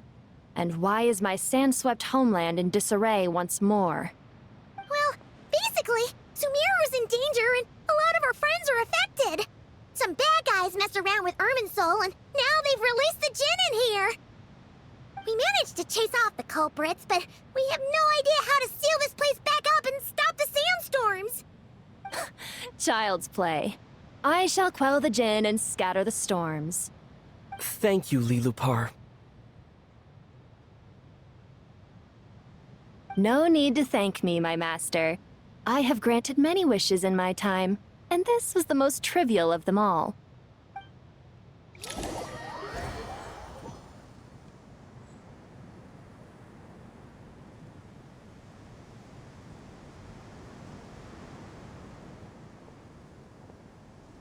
The sandstorm's gone.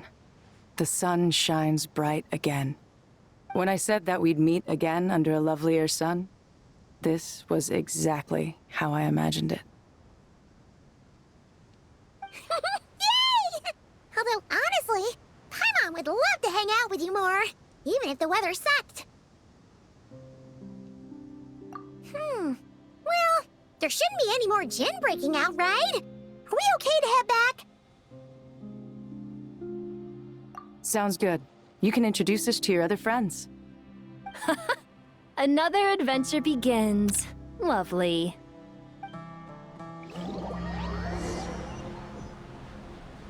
The storms have stopped! We should be able to get to the Temple of Silence without any problems now. Time to regroup!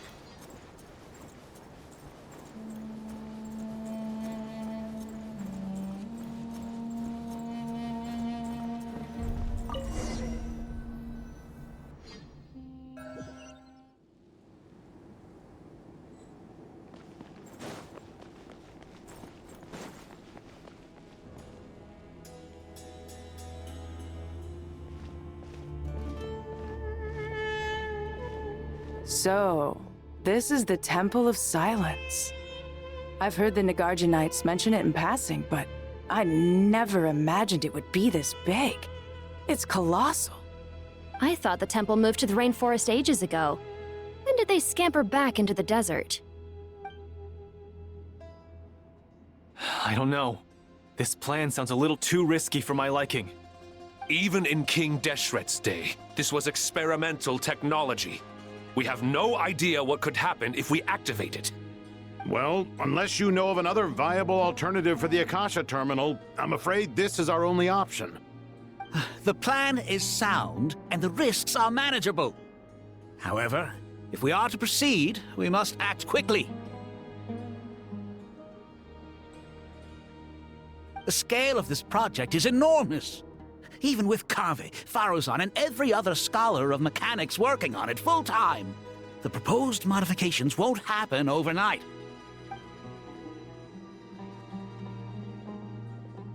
You're back. Everything all right? And who are they? Friends of yours? Pretty much everyone in the Temple of Silence is. This guy's Kave, and the one next to him is Alhaitham. Hello, I'm Jet, and this is Lilupar. Oh, a famous name from the history books. Pleased to meet you. A friend of a friend is a friend of mine, as they say. Who's they? Huh? Do people not say that? Not in the desert. Friends you can trust, but friends of friends? Gotta keep an eye on them. Still, I do trust the Traveler's judgment. I'm sure you're good people. The sandstorms have calmed down. I take it the Gurabod problem is resolved? What did you find?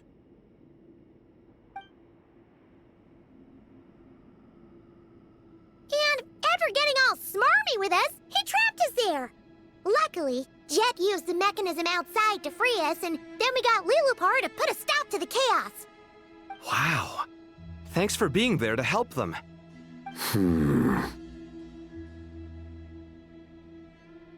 So, this mystery man openly admitted that he was merely a Harbinger subordinate.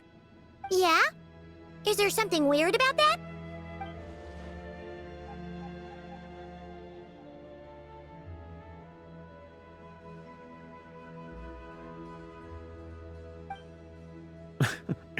I assume you aren't naive enough to expect answers from an enemy. Well deduced. Our commander, Dottore, died in Nod-Krai.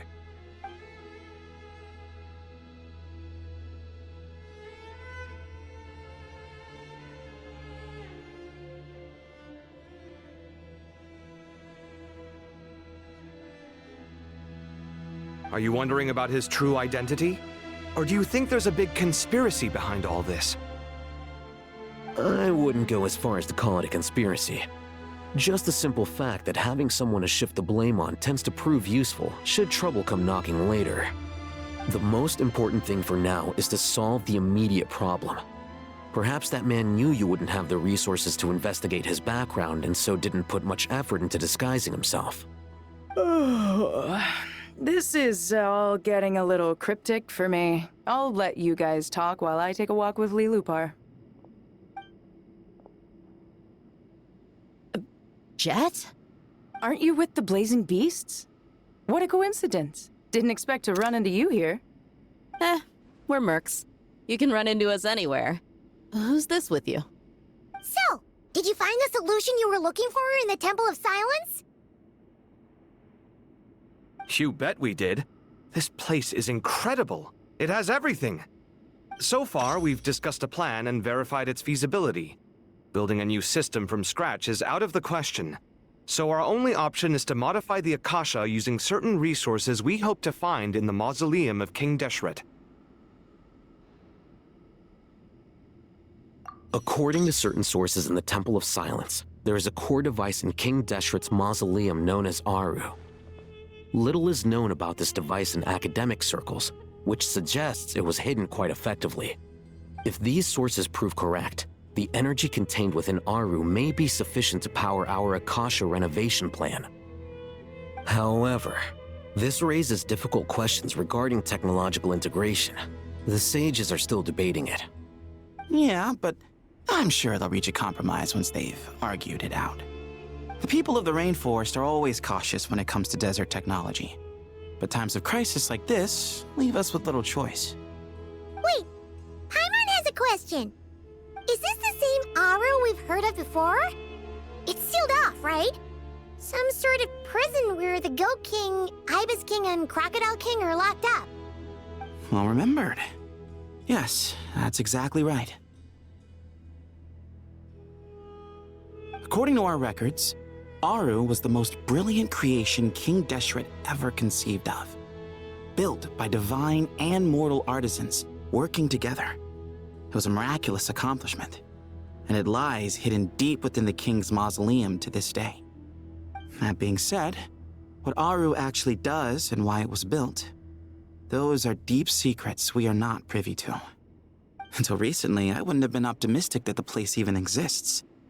The only reason I'm inclined to believe it now is because we heard it from the Ibis King Thoth himself at his temple. The tale of how the 3 retainers of Al-Akhmar were imprisoned in Aru. Paimon totally gets that. When Paimon first heard about it, she thought it sounded pretty unbelievable too. Do you guys still remember that? The Ibis King told us they were trapped in Aru and that they had to answer 3 questions to get out. I think I remember. What causes our rise and fall? What obliterates love and hate? And what determines truth and falsehood? Those were the 3 questions, right? Yeah.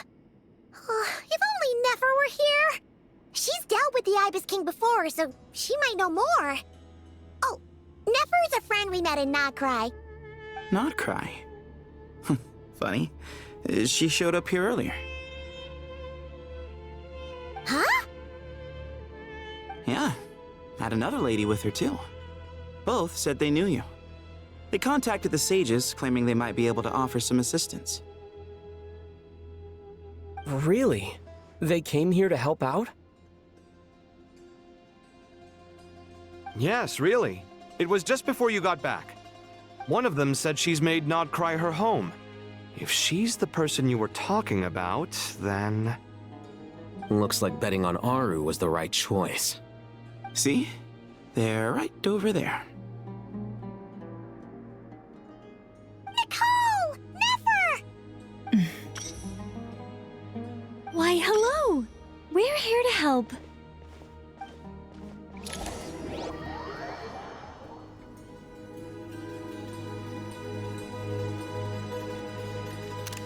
It's a good thing we left early. We almost got locked out. Locked out? What do you mean?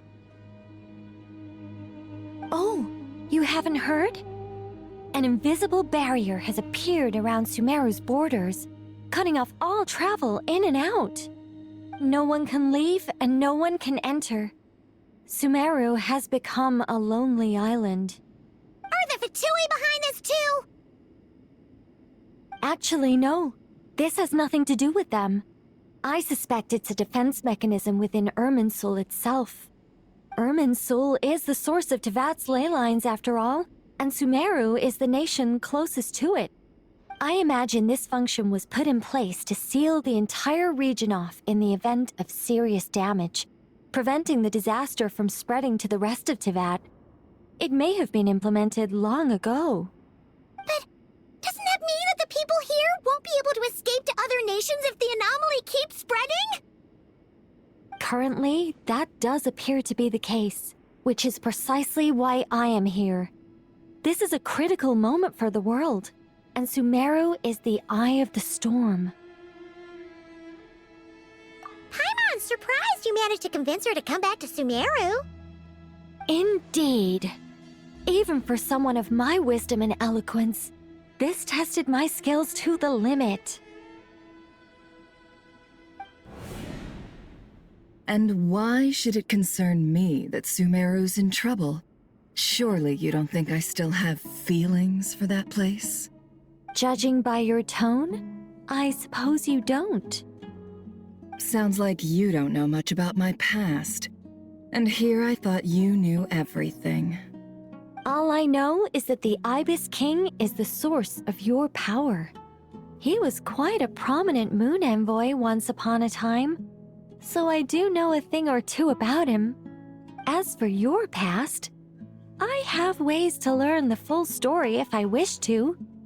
But everyone has secrets they'd rather keep to themselves. Wouldn't you say? I'm glad you see it that way, Miss Nicole.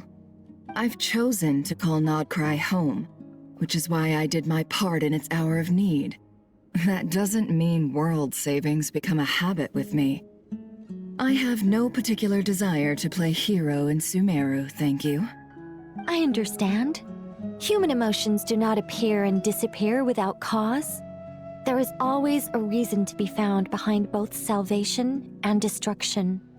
Still, if time has taught me anything, it's that human emotions are often complex and in conflict. That's why people change their minds about things all the time. But that's where we angels come in. Our duty, ultimately, is to guide people towards their deepest, truest desires and help bring them to fruition. So I wish to hear about your past, because I do not believe you are motivated by hatred alone. And if we still arrive at different conclusions in the end, that's okay.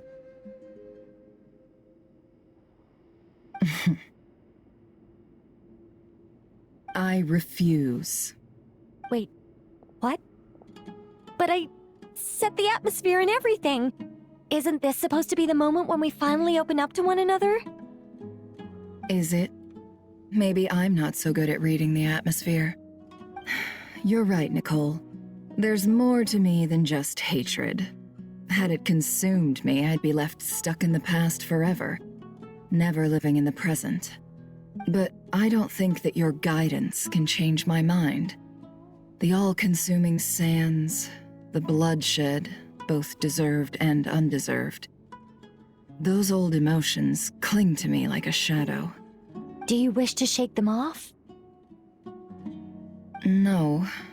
I hope to remember them forever. Those emotions and memories shaped me into the person I am today. They'll always be a part of me. In that case, would you like to hear my perspective, at least? Sure. It's not every day you get to hear an angel's opinion.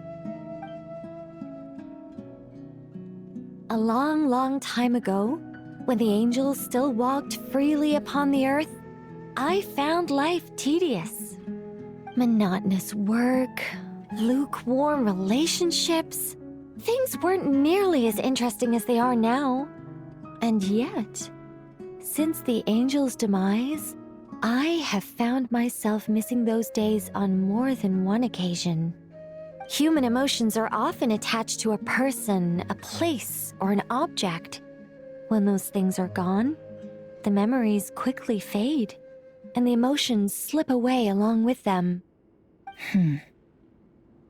If Sumeru were destroyed, both rainforest and desert would be no more. With the object of your hatred wiped from existence, it would not take long for the memories buried deep in your heart to slowly fade. Both love and hate are intense emotions, but they are nothing compared to the void left behind when they disappear. Most sophisticated, Miss Nicole. But anyone focused on the future could only ever applaud the destruction of the things they hate. Still, I'm a special case. Someone once told me that human memory is more selective than a Mora-hungry merchant choosing between customers. We all need a reality check once in a while, so we don't forget the truth. As much as I dislike Sumeru, this is no way for it to perish. All right, you win. I'll help you out a little, but I won't work for free. How much will you need? You're not gonna milk this for all it's worth, are you? What do you think? I'll be upfront with you. I don't have much more on me. If that's what you need, I could borrow some from Alice. Or perhaps I could pay in sculptures. The ones I carve are actually worth quite a lot. Just cover my travel expenses. Huh? Is that all? That's all. Given all the people I owe favors to, I can just about justify a trip to Sumeru. Yehoda! Here, boss! What do you need? I'm going back to Sumeru for a while. While I'm away, you'll be in charge of the curatorium. Me? I'm in charge? Whoa! Don't worry, boss. You can count on me!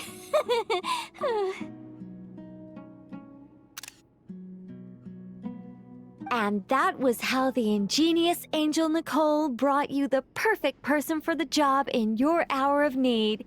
Hip hip hooray! That was far more detailed than necessary. Not lacking in embellishment either. I never thought I'd return. Especially not the desert. But life doesn't always go as planned, I suppose. What's Candace up to? I don't think I've seen her yet. She is still taking care of things in our village. Should be joining us before too long.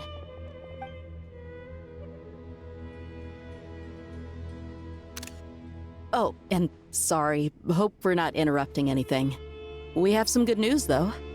We're planning to go to the mausoleum of King Deshret to look for the legendary Aru, then use it to try and restore the Akasha system. According to records in the Temple of Silence, the mausoleum houses something called Aru's Chute, which can be used to establish connection with Aru. We still have some time before we leave, so there's no rush. By the way, who are these two new faces? Just call me Nefer. I'm based in Nod-Krai. Did I hear you mention Aru? Correct. Well, I happen to have a connection with one of the 3 retainers imprisoned inside, the Ibis King. I'm here to get things done, so if you don't mind, I think I should come with you. That sounds perfect. Miss Nefer, are you from the desert by any chance? Why do you ask? I don't know. There's a familiar air about you. Plus, you mentioned Candace. Sorry, I don't mean to pry. It was just a random thought. I'm Dia, an eremite mercenary. My work usually keeps me out in the desert. I'm on good terms with Dory, and she's mentioned you all before. It's nice to finally put faces to the names. However, my associate here is probably less well acquainted with you. Why don't you all introduce yourselves? Actually, I'm a little better acquainted than you might think. Huh? Huh. Are my eyes playing tricks on me? It looked like you spoke without moving your mouth. Ventriloquism. I have heard tell of it before. What is it, Kale? It's you! You're the voice who's been speaking in my head, aren't you? You encouraged me to report my dreams to the Dendro Archon, and got me to recite that magic prayer. Mm-hmm. I have many titles, but let's go with the most pertinent one. I am Nicole Rain, an angel who has lived since ancient times. An angel? Sounds like a big deal, but, what exactly is an angel? Oh, Well, we're a rather long-living race of beings. Not gods, technically, but we can still tell you a lot of stories from ancient history. Yep, and she's also an amazing sculptor. You could say she's a real creative type. Well, ma'am, if both the Traveler and Paimon give you rave reviews, you must be pretty impressive. Oh, please don't call me ma'am. I find it so awkward when people get too formal with me. Just relax and be yourselves. No need to be nervous. Miss Nicole, if it's okay, could I ask you a few questions? Yes, you may. I can see your heart is filled with confusion, and you are desperate for answers. I also know which questions you want to ask me. Why did you dream of Sumeru City in disarray? Why did those verses soothe the Jinn only when recited by you? I can guide you to the truth, but it involves a personal secret of yours. I'd prefer to speak with you alone, if possible.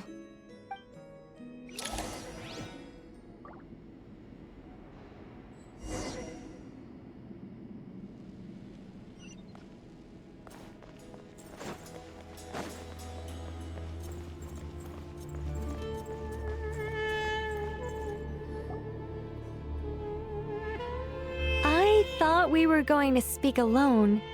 This is a lot more people than I was expecting. What's wrong with it? Even the doctors at Dar al-Shifa allow patients to be accompanied by family members. Well, if Kale doesn't mind her secret being revealed, I have no problem with it. Thanks for being so considerate, Miss Nicole. I don't know what secret you mean, but whatever it is, there's no need for me to hide it from my closest friends. Closest friends? It's so nice to hear that. All right. In that case, I'll get right to it. Kale, are you aware that there are god remains inside your body? I am. When I was young, I got sick with Elazar. Nothing could cure it. The Fatui convinced my mom and dad that they could help, and I was sent to an unfamiliar place. There were a lot of other kids just like me there. This creepy guy injected us with some strange medicine, which I heard contained god remains.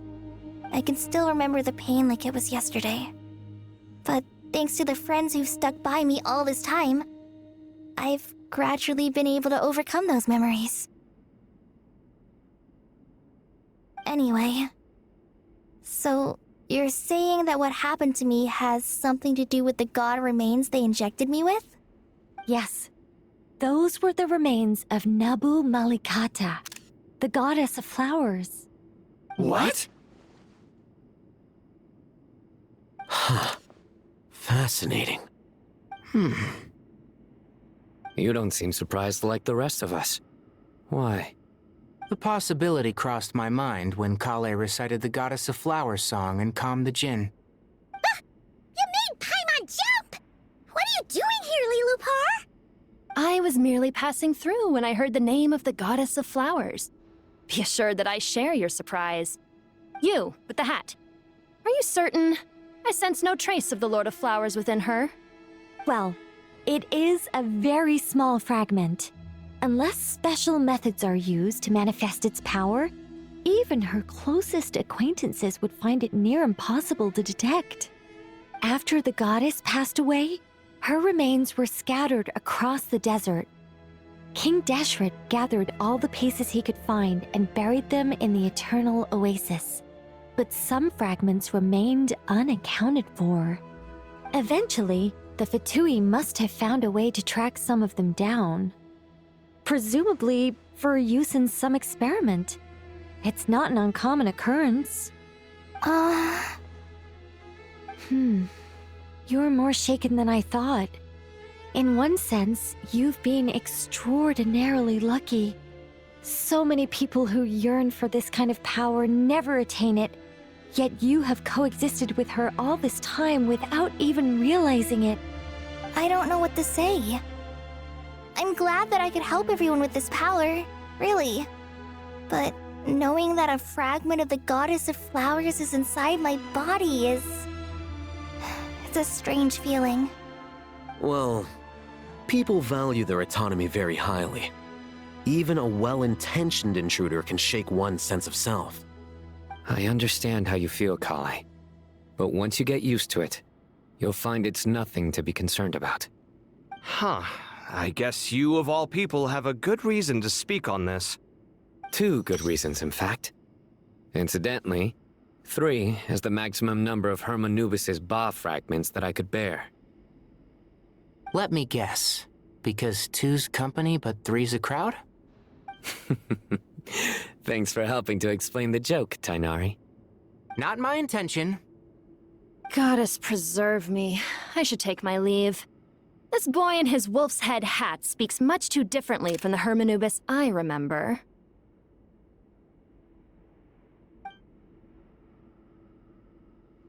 Kale, all I'm trying to say is, no matter how many Hermanubis fragments there are within me, you wouldn't think of me as Hermanubis. In the same way, you are simply you. Yeah, I know what you mean. So about that dream I had, was it a warning from the Goddess of Flowers? Yes. Just like me, she was an angel created by the primordial humans, born with the instinct to guide living beings. Though her body and soul have perished, her essence retains its natural instincts. Even her smallest remaining fragments would do their utmost to send you that warning. The Mother of Dreams? Lord of Flowers and Oases? She must have had a premonition. That is why she gave that dream to you. We won't let her efforts go to waste. But I still don't understand. Why me? Yes. Why indeed? You weren't the only one injected with god remains, but only in you have her fragments persisted. I suspect it may be because of the firm will you showed in the face of suffering. She was likely assimilated by that will. Of course, this doesn't mean you have to shoulder any extra responsibility. As this young man said, you are who you are, and that will not change. All right, any further questions from the family members of the patient? If not, we should head to the mausoleum of King Deshret. Let's move out. Time to put our plan into action. We all hope it'll work. But will we really be able to open Aru? And even if all 7 pillars of King Deshret agree to let us proceed, the scale of the work to follow is daunting, to say the least. Haven't you handled other big projects before? I mean, the biggest project I've worked on to date is probably the Palace of Alcazarzaray, I guess? But this is orders of magnitude beyond that. It's a total nightmare. Look on the bright side. At least this time you're actually here when Sumeru needs you most. You won't have to come asking me for details after the fact. Mock me all you want. But now that I'm here, things will be resolved far more quickly and smoothly than last time. Kave's self-doubt disappeared in an instant. Like magic. Well, this confidence is most gladdening. Now, go and pack your things. We'll head to the mausoleum as soon as you're ready.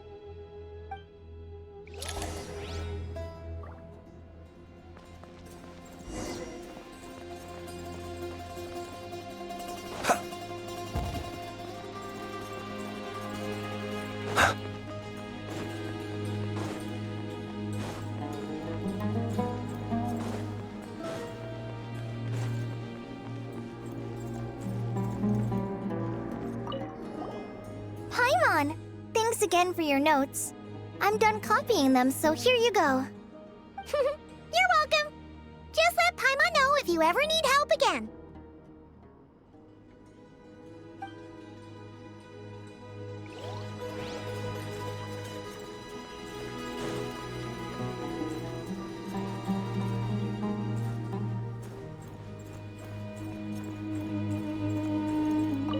Oh, so many books. More than I could ever read in my life. But I've learned a lot that the textbooks could never teach me. I never realized that people in the distant past thought about some of the same questions we ponder today.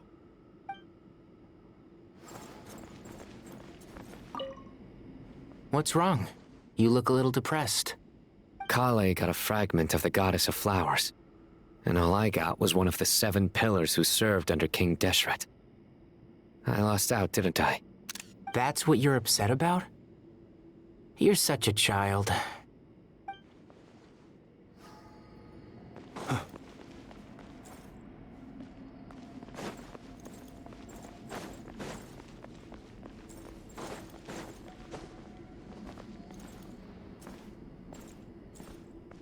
Good to finally meet you in the flesh.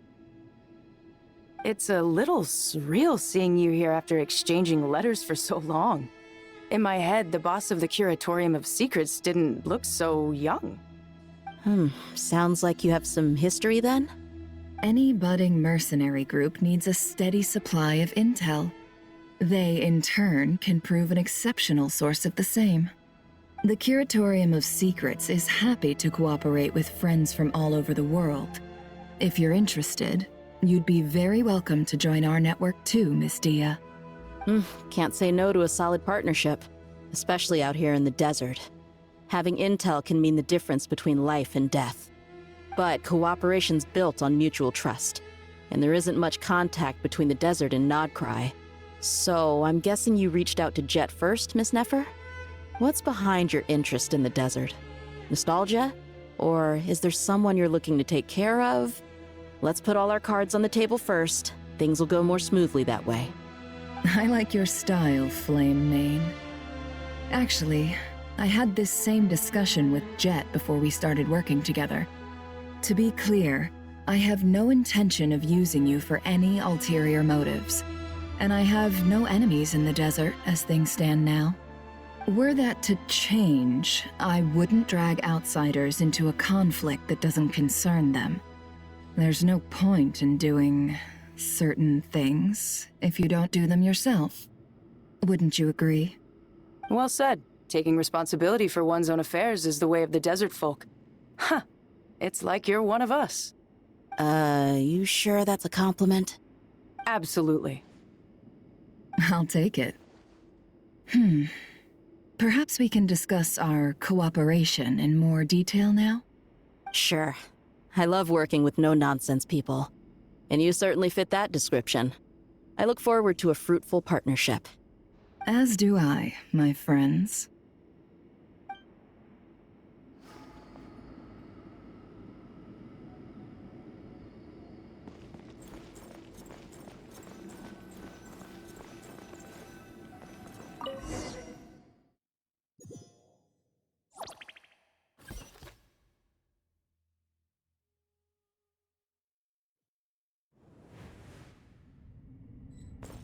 I hope everyone's ready. We'll be arriving at our destination very shortly.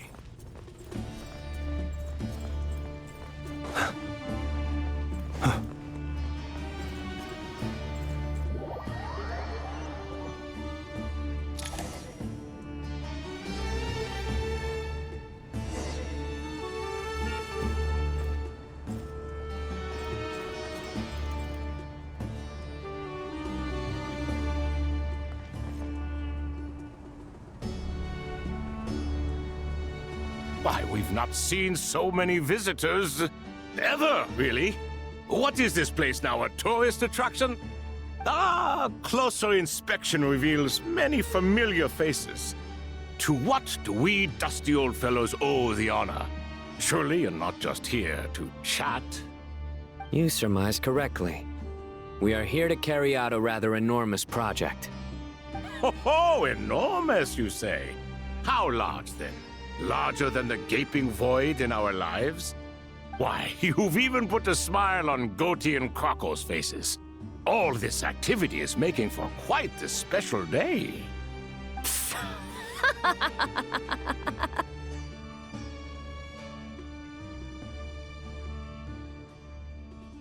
I know that laugh. Lilipar? What on earth are you doing here? Oh, this is hilarious. Turns out good things really do come to those who wait. As long as you stay alive long enough. When did you three get locked up in here? And still you act all high and mighty, putting on a show for the younglings. Truly hysterical. Why, you... Yes, I know. No need to shout. You're right, Lilipar. Goatee, Crocco, and I all have the same problem. But didn't King Deshret seal you away? How did you break free, and how did you get in here? Who knows? Perhaps you can ask my master one day, should you ever get the chance. Behold, the executioners of old. Some have turned into fragments residing in human bodies, and others are imprisoned eternally, leaving not a single shard behind. It's almost tragic, watching lowly prisoners like you act all self-important. Curiosity gnaws at you, doesn't it?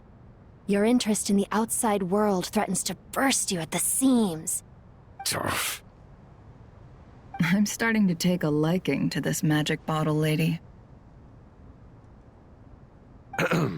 Time is of the essence. Let's get down to business. We come to you, O three ancient lords, to request your assistance on behalf of the Academia. If we can help you regain your freedom, then please consider lending us your aid. As for precisely what we need your help with, it's a long story. So, to demonstrate our sincerity, we are prepared to first resolve the problems that plague the three of you. All right, stop arguing, Crocco. And Goatee, don't you start. What's the harm in letting her speak? It's not worth getting so angry about. Forget about her. The three questions are the crucial thing here. But do you really have a way to answer them? You once answered the final question, Nefer, but the seal did not open. Unless, with the passage of time, you have found a new answer? You could say so. When you first asked me what determines truth and falsehood, my answer was a liar's soul. Liars are the best at seeing through the falsehoods of the world.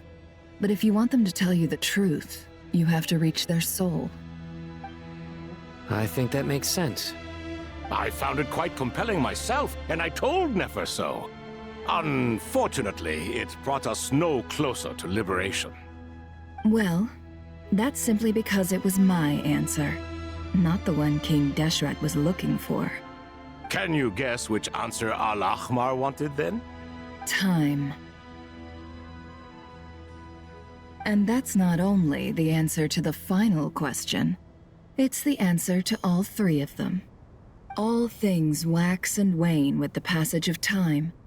Love and hate eventually fade into nothing. Current affairs are always fraught with conflict and controversy. Only time can distinguish between right and wrong.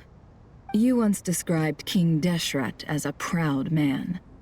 I'd say that the prouder someone is, the more inclined they are to believe that only time is qualified to be their judge. Time. Well. Indeed.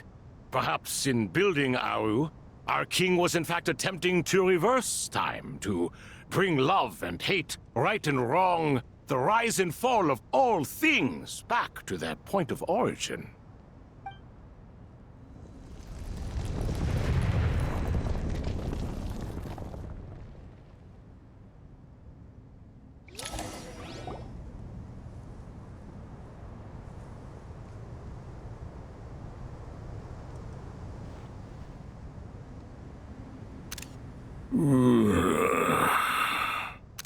This is the most eventful day I have experienced in a long time.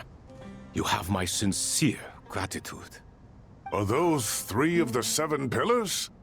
Turns out the statues were quite faithful to the source. You three seem to be in good spirits. Prison can help a person grow and learn to cherish what they have. Nevertheless, after everything you've done for me, I sincerely hope you never have to experience it for yourself. Hello, Nefer. It's good to see you, Thoth the Ibis King. Nice. Definitely puts my mind at ease, seeing you two getting along so well. Should we maybe introduce ourselves, or... Sure. I'm Sethos, the current leader of the Temple of Silence. This is General Mahamatra Sino, and this is the former Spantamat sage, Cyrus. But I'm guessing none of that means a whole lot to you. Everything is equally new to us, in truth. We've been gone from this mortal world for longer than you can imagine. Let's hold off on the introductions for now. We can always ask Nefer about you later. It'll give me something to talk about with my chosen disciple. You're like a helpless parent. Gods and people of yore are not necessarily welcome in today's world. Self-awareness is one of my finest qualities. I thought I ought to share its fruits with you two. Is that so? Well, I think we'll take it in stride, just as we did with the 3 questions. Let's not forget, it was my persistence that won you both your freedom. Fair point. I have to applaud your persistence. And I must praise you for your wisdom. Now, state your wishes, young ones. I'm sorry? Why, your tremendous accomplishments deserve a reward, do they not? You must let us do something for you in return. General Mahamatra, what do you think? I won't beat around the bush. Sumeru is facing a crisis the likes of which have never been seen before. And we need your help. Every calamity throughout the ages has been connected to us in one way or another, whether we were its cause or consequence. Whatever is wrong with Irminsul, it severely affected the Dendro Archon. She fell into a coma, and is currently receiving treatment from the Dendro Dragon. The Dendro Dragon? I'm sorry, the Dendro Dragon is helping to heal the Dendro Archon? Not a pep, surely. Not vicious, cruel a pep who possesses no virtues aside from her basic instincts. Ah, good heavens. Oh, I shudder to think what could have caused Lesser Lord Kusanali to suffer such a plight. Still, Why would the Dendro Dragon lend you her aid? She has always held nothing but contempt for the Archons. I suppose she and Kusanale must have some history. You can help us make history too. Smooth talker. Well said, lad. Currently, no one can connect to Irminsul. We hope that by opening up Aru and making some modifications to it, we can use its technology to our advantage. Unfortunately, Aru is an imperfect creation. King Deshret never managed to realize his full vision before his death. Much remains to be done if it is to be pitted against Irminsul itself. Besides, I hear your reasons, but to give Aru up over such would be... The archaeological records clearly indicate that although Aru's construction took a long time, it was not beyond human means to achieve. Modern technology should solve the efficiency issues. We have no choice but to go all in on this. This is by no means a threat. But the only reason we helped you escape from Aru was to gain the necessary leverage to negotiate with you. You asked us to state our wishes, and we have. Each one of us here needs your help, as do all the thousands of people living in Sumeru. They need you, and they need Aru. What do we think, my fellow old fogies? Shall we lend our support or not? Since you ask so nicely, naturally. Naturally what? Are you for or against? I simply mean we shall do what comes naturally. You claim that you wish to open Aru. Know you then that the golden slumber created by King Deshret is preserved within? We do. We understand the risks involved.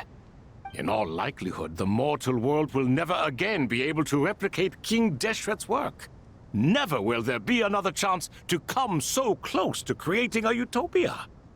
Knowing this, are you sure of your decision? We are sure. Before people can dream, they must first live. If your minds are made up, very well. We shall summon our erstwhile colleagues to discuss this further. Saint Shezepank, Saint Bennu.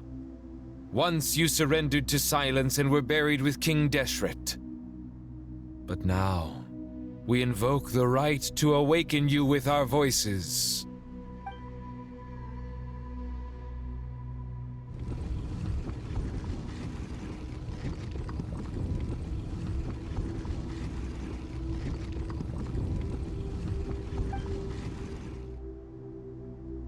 Saint Bennu, responding to your call. 3 kings detected. Initiating autonomous will.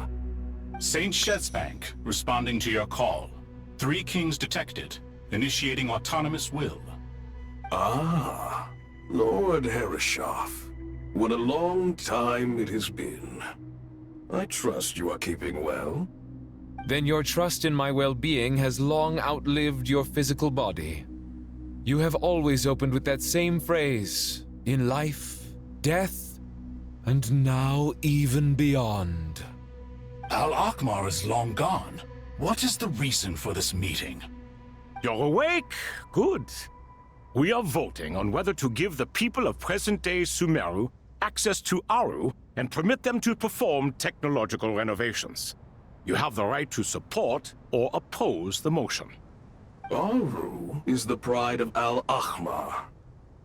Opening Aru requires the unanimous consent of the 7 pillars.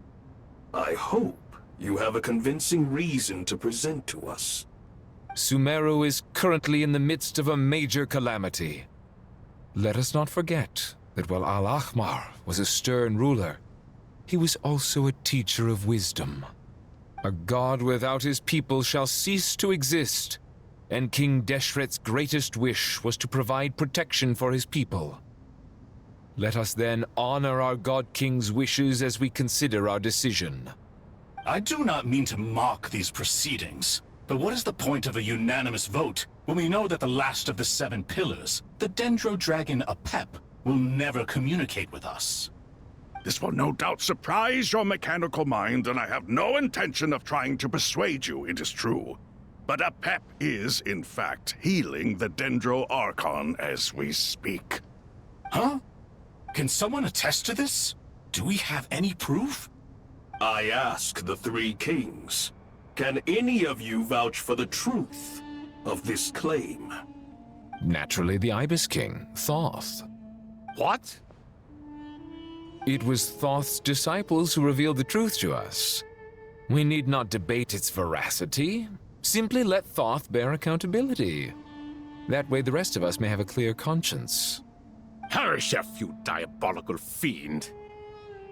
I awakened our former colleagues for you, supported your opinion, and backed your decision.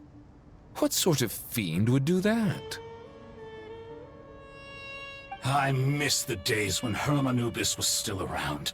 At times like this, he would offer to take accountability. What are you trying to say?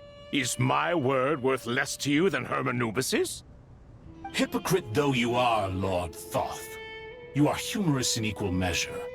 How could we bear not to associate with a character such as you? I, Saint Shezpank, approve the Goat King's proposal. Since King Deshret is no more, we shall receive no reprimand for acting beyond our remit. Nevertheless, I sincerely hope that those before us understand the significance of what they intend to do. Remember, the moment that Aru is liberated, the myriad souls residing within the Golden Slumber will return to the ley lines. And once the ley lines flow again, these souls shall in turn be received by Irminsul. To take this step is to bring the perfect afterlife created by our king to a permanent end. We understand that well, and we have decided to proceed regardless. Furthermore, the contemporary human perspective would contend that confining souls in this way is no act of benevolence. The deceased have a right to rest in peace. King Deshret's creation is clearly a place of rest and peace. It is just that many do not see it this way. But no matter. Saint Binu approves. Hermanubis' representative and the Dendro Dragon Apep made their choice ahead of time, while the Goat King, Ibis King, and Crocodile King have also granted permission to liberate Aru.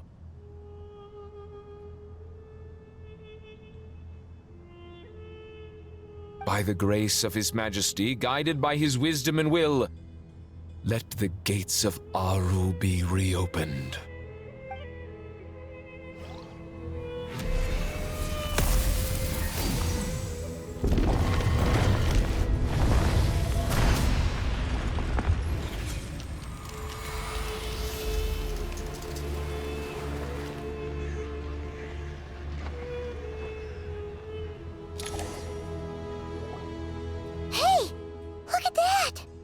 What's this? Are we under attack?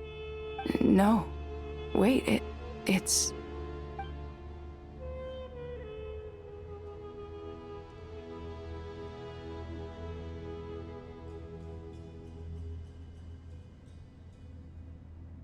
Here you are. Through the sands of time. I see you. Father.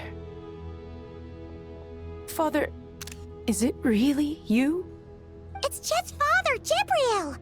That's right! He entered the Golden Slumber, didn't he? I smell blood and sand on you. You've grown. Strong as a wild beast, and without shedding a tear. You have to leave, don't you? Please, just answer me this. What should I do for you? This meeting is a blessing from the gods. My soul, once imprisoned along with that of Samael, is finally free. I am truly grateful for the chance to see you again. That the dead should meet the living is itself a miracle. One brief, precious moment is enough. Enough to set my heart at ease. Do not weep for me, Jet. I know you will accomplish many great things in your life. You will go further and climb higher than I ever did. All I ask is that you take good care of yourself.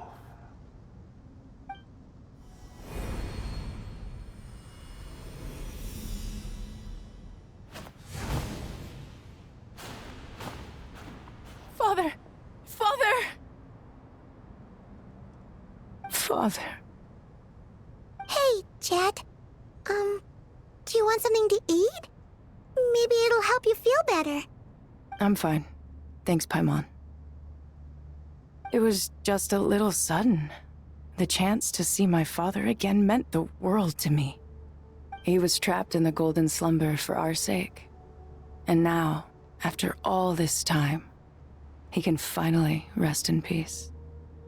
I'm glad. It's a huge relief. You've grown strong, Jet.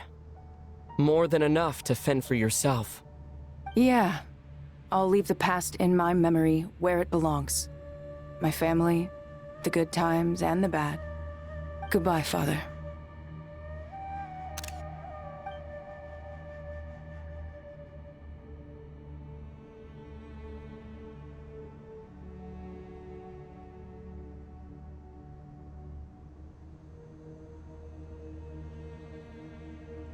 Ah, me, what a touching reunion that was. It seems we did a good deed today.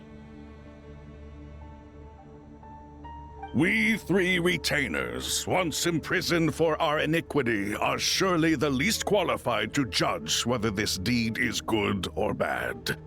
Either way, Aru is open. Now you have your opportunity, and with it, whatever trouble may ensue. Although Aru was created by a god, human craftsmanship was nevertheless required to build the gate that connects it to this world. Perhaps the relationship between gods and humanity follows a similar principle. As for your proposed renovations, we cannot determine which functions to keep or discard. Proceed as you see fit, but please entrust the task to your most accomplished scholars, or Bennu will be most displeased. It matters not. The Ibis King shall be accountable if any problems arise. Ibis, you chose to take on disciples, and so it follows that you must accept the risks of associating with humans. If I'd known you'd be like this, I would have locked all of you away in Aru, never to leave again for all eternity. All of us? What does this have to do with me? Vilify me no further. Scholars, since you have liberated Aru, allow me to present you with a gift. Using Aru's power, we shall install a defense mechanism at our king's mausoleum. You must be guarded even against Irminsul itself. This shall afford you some convenience. Unseen and unheard. From this moment forth, none may by sight or hearing perceive anything said or done within the mausoleum. Amazing. And all this is achieved just with the power of Aru? With technology from the heavens, the possibilities are endless. Just because King Deshret did not use it for this purpose does not mean that it cannot be done. So, marvel away. This is the reward you have earned. All right. Well, that resolves the issue of confidentiality. What about the technical side? Do we have the manpower? Why, yes. I've already contacted them. They'll be here soon.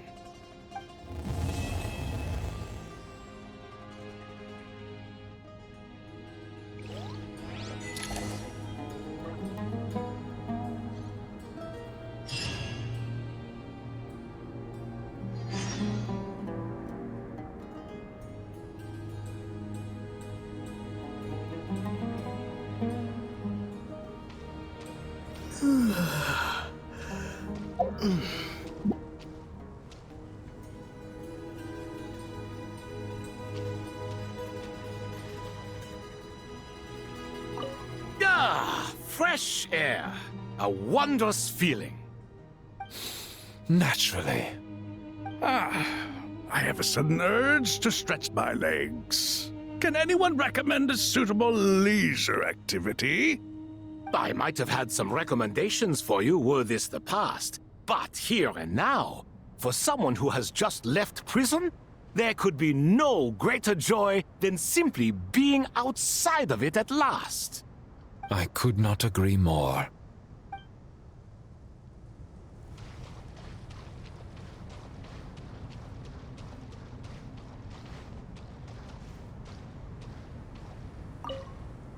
As I thought, the so-called 7 pillars of King Deshret are as underwhelming as ever. What do you mean? Not a fan of the boys' club? As men, as individuals, and even as gods, they are entirely undeserving of my attention. Al-Ahmar once commanded me to select a king from among the people, so naturally my eyes will open only for one who is worthy. Ugh. Can we talk about something else? It all sounds pretty complicated, and I haven't read that many storybooks. You think this is a mere story? Well, many would also say that the journey you shared with your father is not but a tale. My life, your life, they are nothing but stories. Little girl, it appears that you really have grown. In the past, you would have flown into a blind rage at my words, but now you are unperturbed. Oh, it's nothing. I just feel like you're right. Getting all pissed at someone for telling the truth is pointless. It only makes me look petty. This alone is proof enough of your growth. You're doing well, my dear girl. You're becoming ever stronger. Strong enough to defend the people and things you hold dear. You think so? I hope you're right.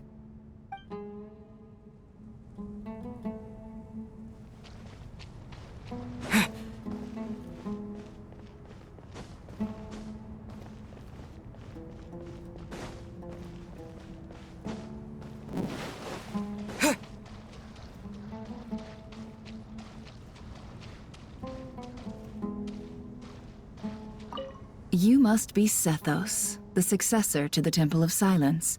Hello. Yep, that's me. Nefer, right? That's what I heard the others calling you.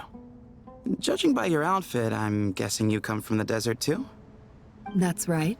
Started off in the desert, went to the rainforest, then went from there to Nod-Krai, where I work as an intel broker. Huh. Well, this is interesting. You don't seem to talk about yourself all that much. Yet here you are, volunteering your life story to me. However abridged. Maybe I'm looking to make some new friends. I like making friends too. I'm easier to talk to than Sino and a little more streetwise than Tainari. Which is why you came over this way, giving me the chance to strike up a conversation with you. Was I that obvious? I think you did fine. You were mindful of my attitude and hoped to lure me in through sentiment. Lure you in isn't exactly how I'd put it. I see it more as an invitation. An invitation to what? To put down your luggage. Lay down your burdens. To return to your homeland. And be truly welcome in the place you once felt so estranged from. You're a more interesting heir to Bamun than I was expecting. Since you're familiar with my grandfather, I'll assume you're aware of our situation. I'd like to make friends with you. And I think you'd be a great asset to us. Not to mention the power you and I both hold. Originally belonged to the same organization. Aha, there we go. Now we're getting somewhere.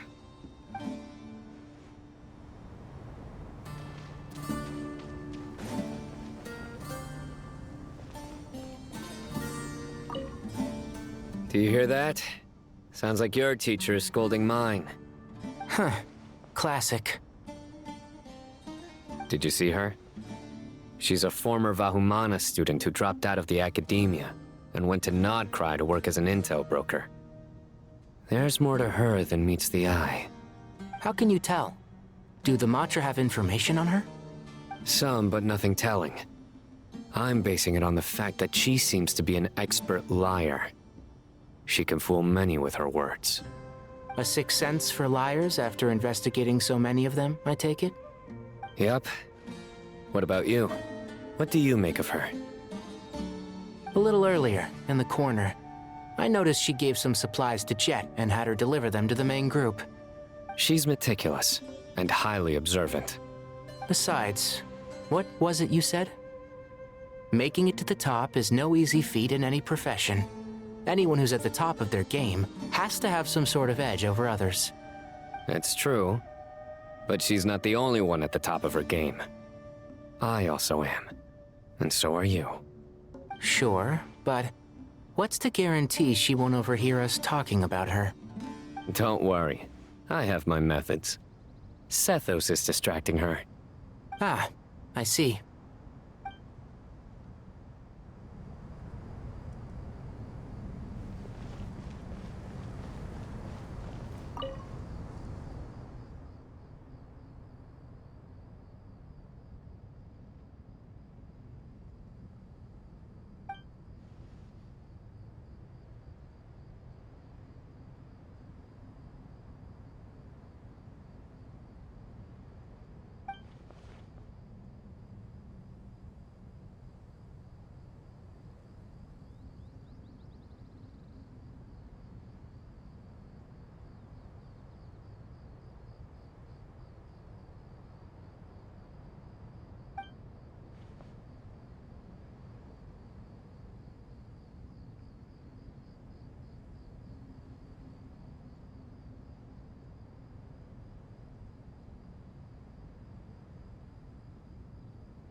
You must be the ones tasked by the Academia with renovating Aru? That's right. Good afternoon. I'm Kaveh, and these two are Termezi and Naisaburi. Hey, I'll hate them. Come and introduce yourself. We've met before. This is Thoth, the Ibis King, and everyone knows these two. Afternoon, gentlemen. I've only ever seen these two in murals. Ah, the paintings in the temple. They show us chatting, playing cards, playing chess. Precisely the activities we most enjoy, funnily enough. No, only you enjoy playing chess. We were just humoring you. I wouldn't go that far. Back to the matter at hand. A preliminary assessment by the Academia indicates that this project requires expertise in various disciplines, including the deciphering of ancient texts, mechanical engineering, the restoration of ancient ruins, and elemental theory. The most capable minds in their respective fields are here before you. If there are no objections, we'd like to begin our work.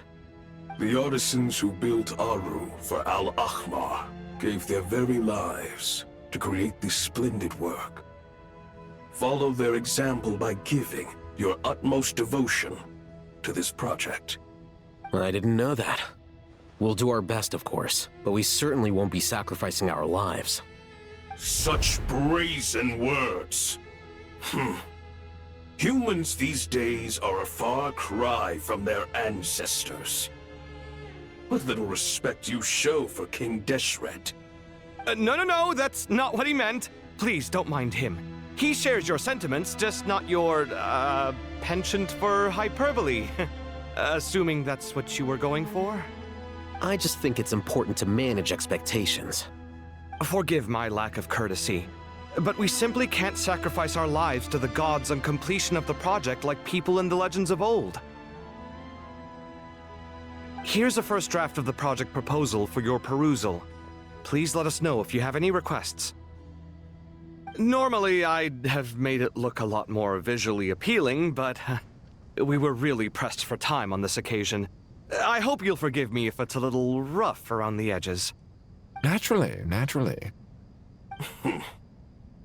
If my fellow ministers deem this meager display of respect sufficient, I suppose I can consider agreeing to their proposal.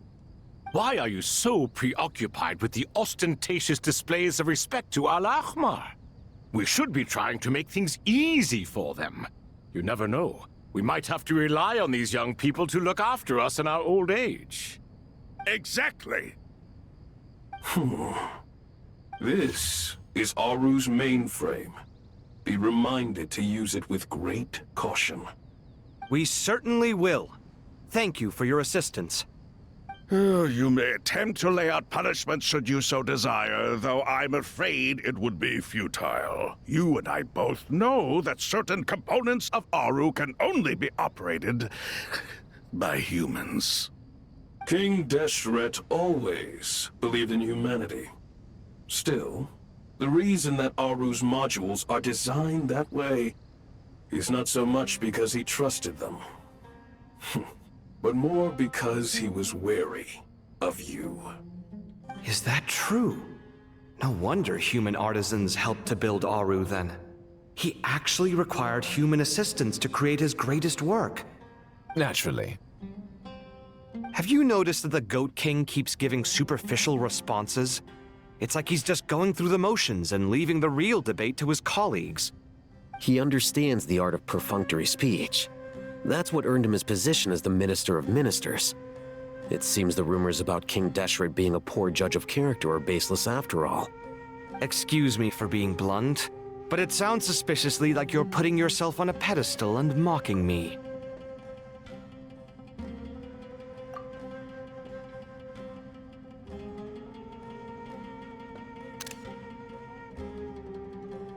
You're mistaken.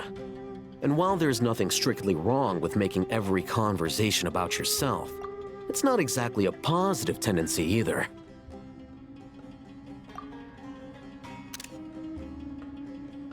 You? Whatever. I knew it'd be like this working with you. All right, let me past. I need to look at this console. It's your job to activate it after all. Let's begin. Everyone, please proceed with the external checks and preparations as per the procedures outlined in the engineering plan.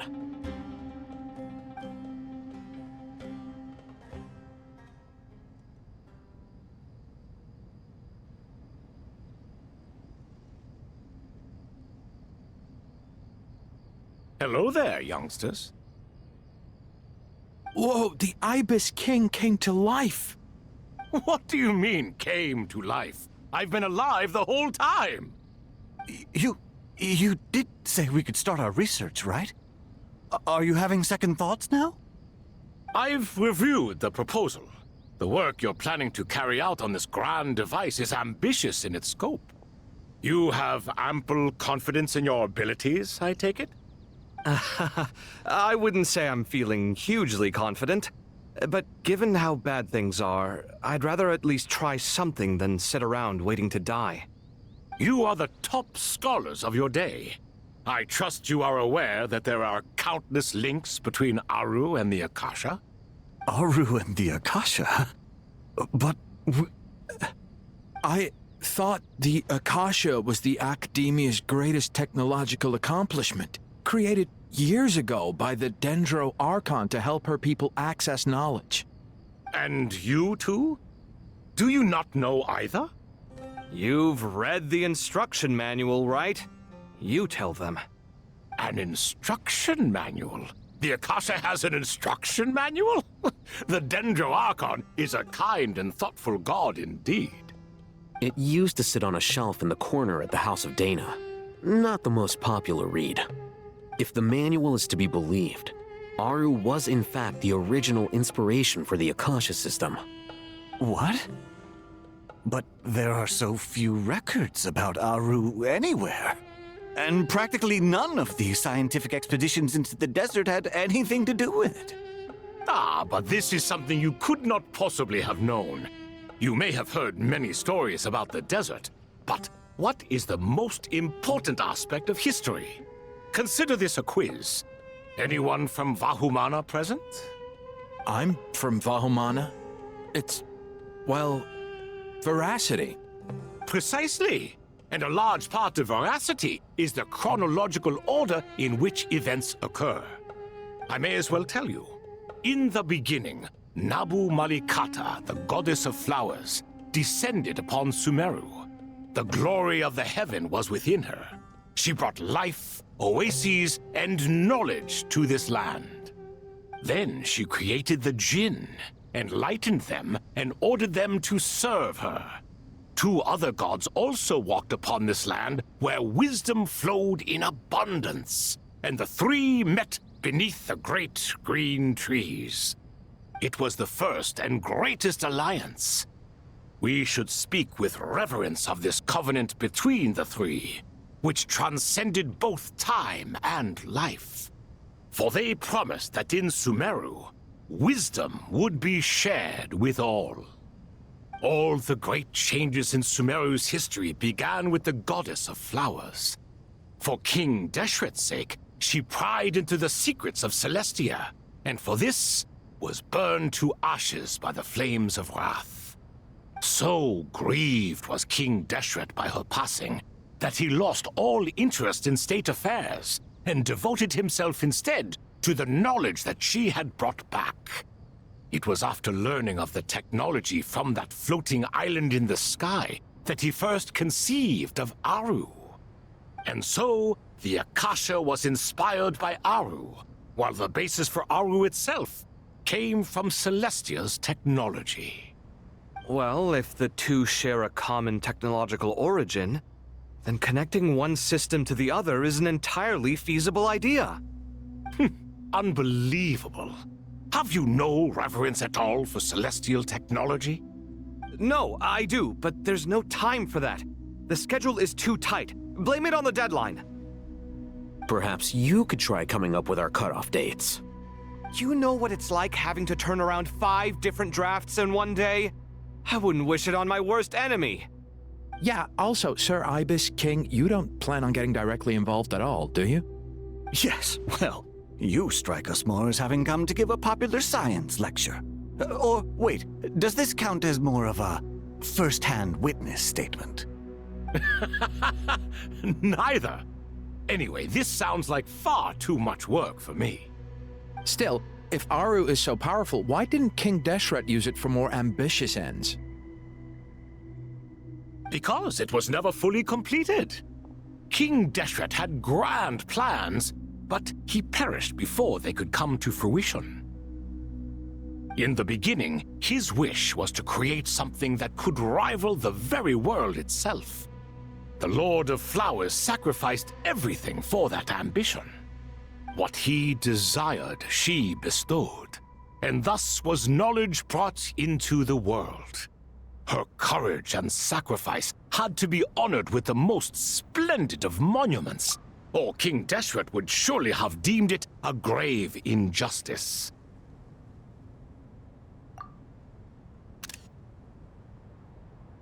And that monument, built from knowledge and technology, etched with a sacrificial and courageous love, even in its unfinished form, it deserves to be treasured.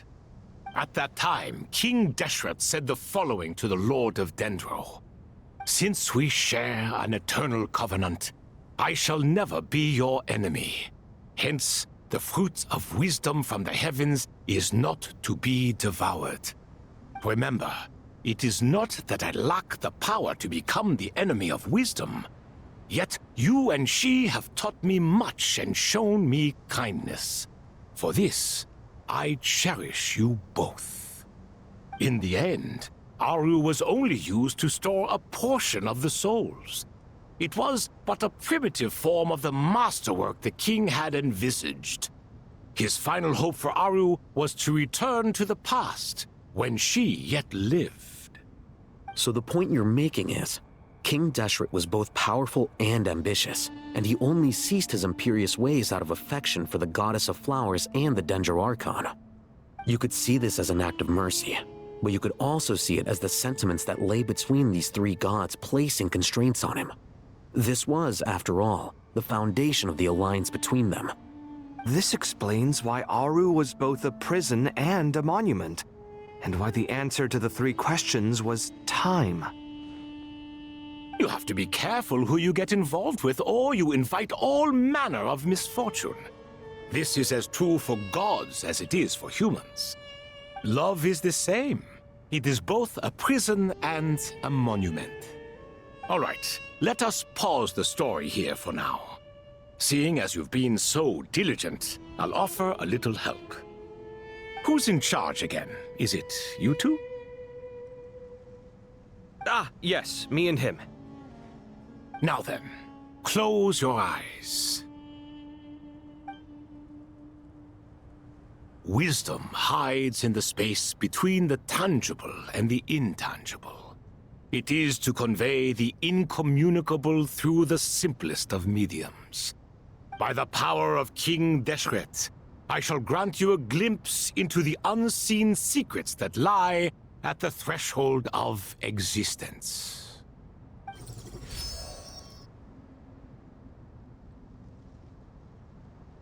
Where did this come from? Is it a new mechanism? It looks more like some form of externalized information. You've rendered it visible? Just as the Akasha allows you to access a greater range of knowledge, the power of our king permits one to perceive ingenuities that do not belong to this world. This is no ordinary mechanism. It reflects the internal structure of Aru. Whether you choose to increase or decrease, keep or discard. Come, use these to achieve the outcome you desire. Looks mechanical to me. Better let me handle it, just in case. But wait, how do I get up there? Turn around. So that's where the elevator is.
Obelisks were used to record important information in the ancient desert civilization. Hey, Al-Haytham, there's some writing here I'll need you to decipher. I've sent it to your screen. Do you see it? Got it. It's a little blurry, but I should manage. Take a look and tell me what it says. Oh, and I'll send any other similar text directly to you from now on. Let's start with this one. It's a variant of an older script. Herein lie verses written for the Yellow Sands. Looks like cultural information from the age of King Deshret. If so, I suggest you delete it. Words thrown together merely for fun.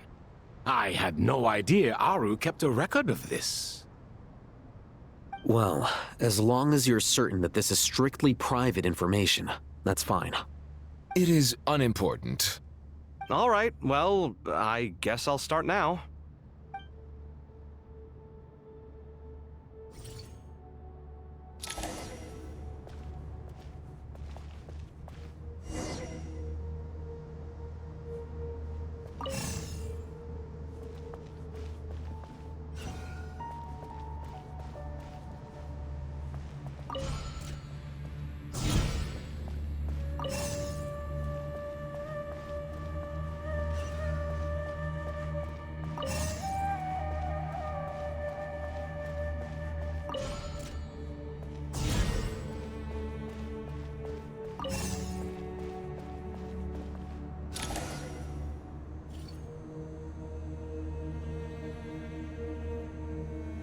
Found some more. Sending them over to you now.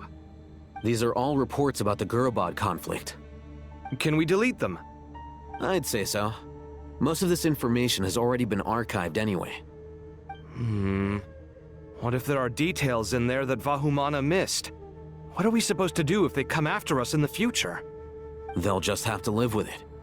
If we don't resolve these issues now, there won't even be an academia in the future, let alone a Vahumana Darshan. Yeah, you're right. Okay, done. There's some other similar monuments nearby. I'll check them out.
Another monument.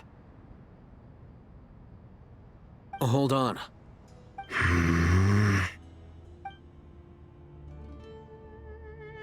You're still reading it? How long is it? It records the development and governance of the Oasis civilization. Most of it concerns the Jinn, but it also contains records left by the artisans who built Aru. Is it important? Some of it. There was no way for me to read the whole thing in its entirety, so I had to rely on my intuition to pick the parts worth keeping. What about the artisans' records? What do they mention? They're speculations, mostly. For instance, they were wondering how to protect themselves if King Deshret decided to silence them after the construction of Aru was complete. Sounds like pure mythology to me. Surely that kind of thing didn't really happen. The records do emphasize that this was merely their conjecture based on various myths. Still, the artisans did leave details of their plans to survive, including blueprints for their escape route. Even that got recorded? Okay, well, I'll make a copy of this first before I delete it. Is that truly necessary? You won't be needing those. No, the blueprints are important. I want to keep them as a memento.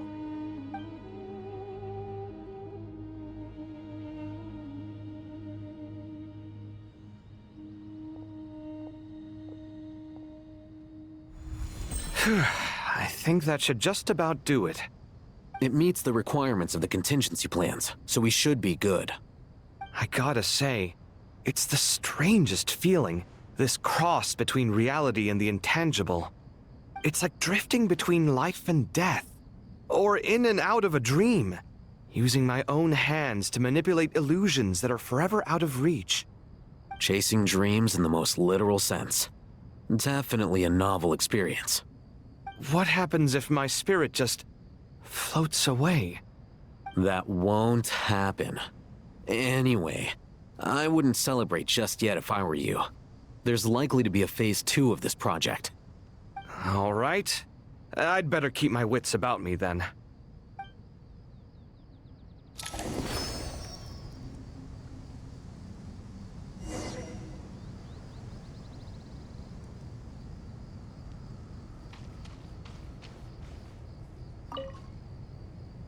I expected that the outside world no longer respected the ancient gods, but even so, I do find the tone of these youngsters to be dreadfully impolite.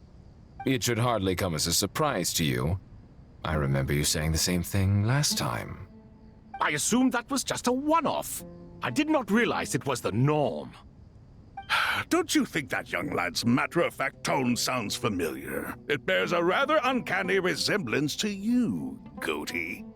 Surely a sign that he is a man of rare intelligence. Oh. The rest of them, though, much better. The blonde-haired one, for instance. So sincere.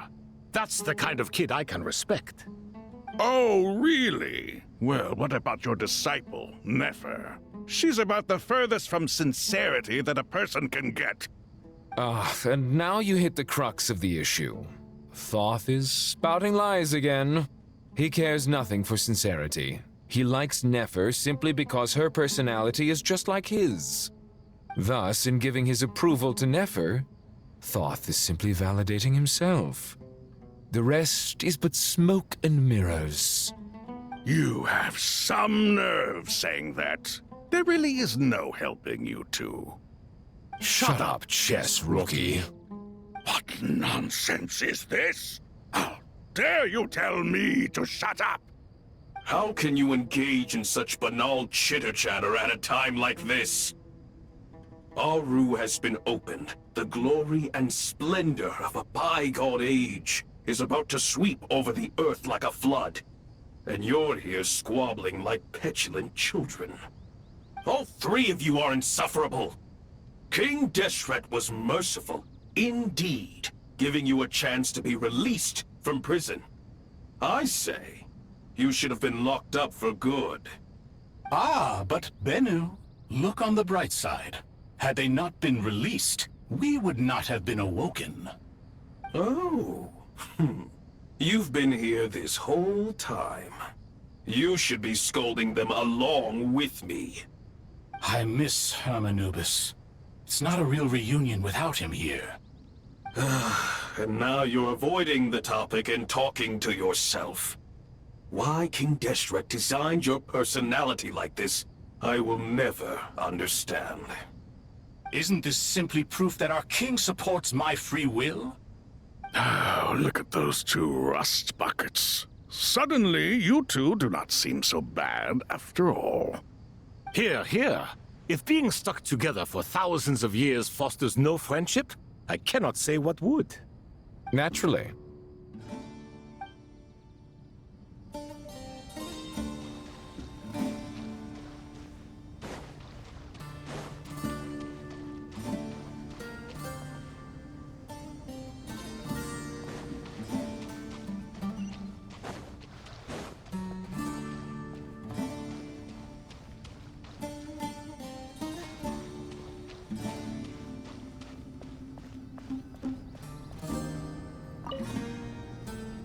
How's it going? Are things progressing smoothly? Well enough, I suppose. You know how it is. The work itself is only half the problem. The other half is having to work with Al-Haytham. I'm sure the feeling is mutual. Honestly, though, I thought you two had already worked things out. As if!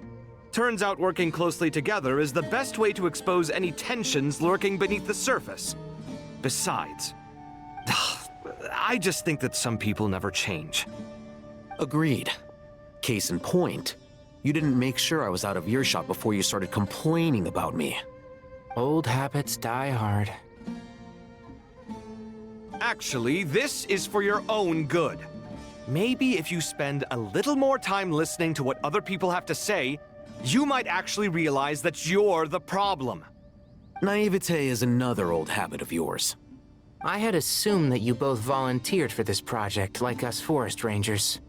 But now I'm getting the sense that wasn't the case.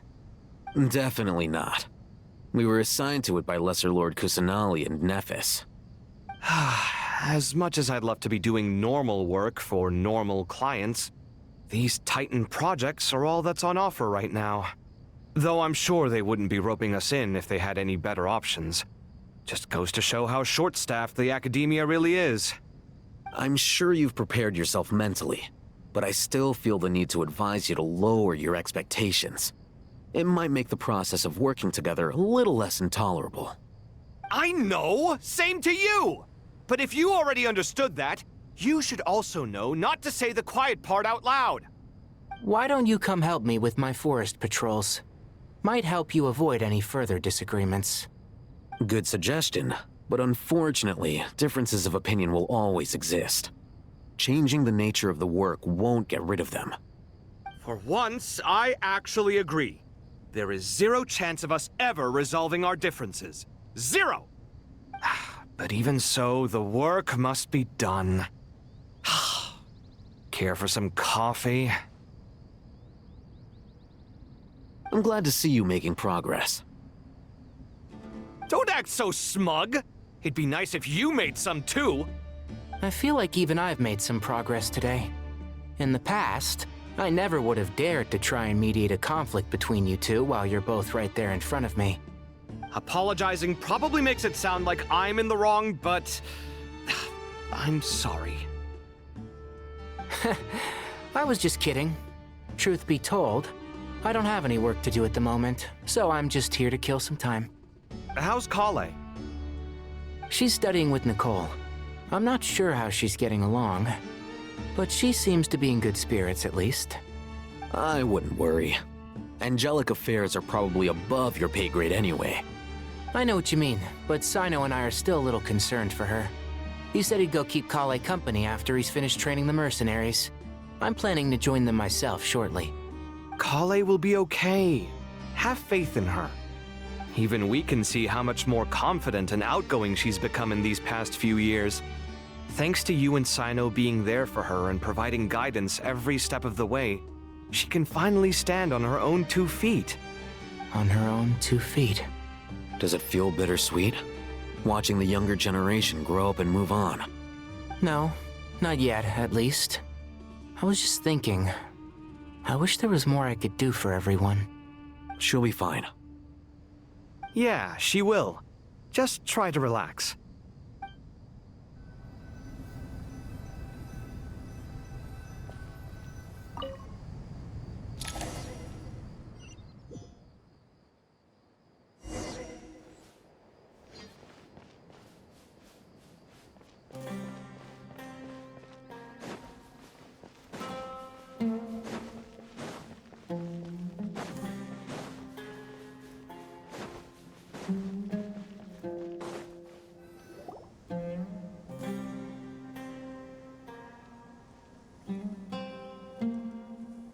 Traveler from afar, do you worry for the fate of Sumeru as well? Whoa! It's Sobek the Crocodile King! Greetings, Crocodile King. Please be at ease. I'm just here to chat with you about Lesser Lord Kusanali. Sounds like you really care about her. Yes, although to be exact, it is a mixture of both concern and curiosity that I feel. Speaking of about Nahida, Paimon was wondering how she's doing. Wait a moment.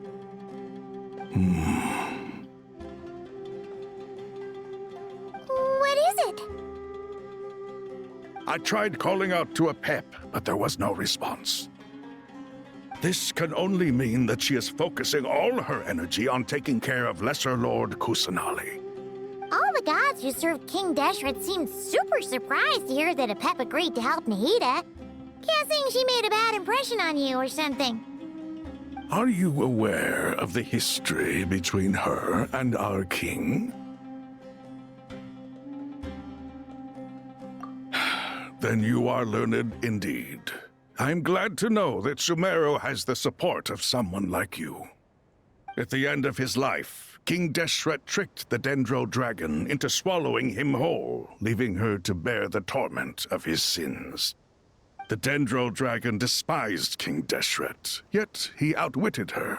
Rather than bringing disaster to the land, he chose to deceive her and thereby ensure his annihilation. An act that surely displays his love for humanity. The Dendro Dragon stands for the glory of a bygone era. She hated Al-Ahmar and what he represented. All the gods, all the power they wielded. And so, her willingness to help the Dendro Archon through this crisis comes as a great surprise indeed. It makes one wonder whether, perhaps, the Dendro Archon assisted her in the past. Yep, Nahida did her a huge favor.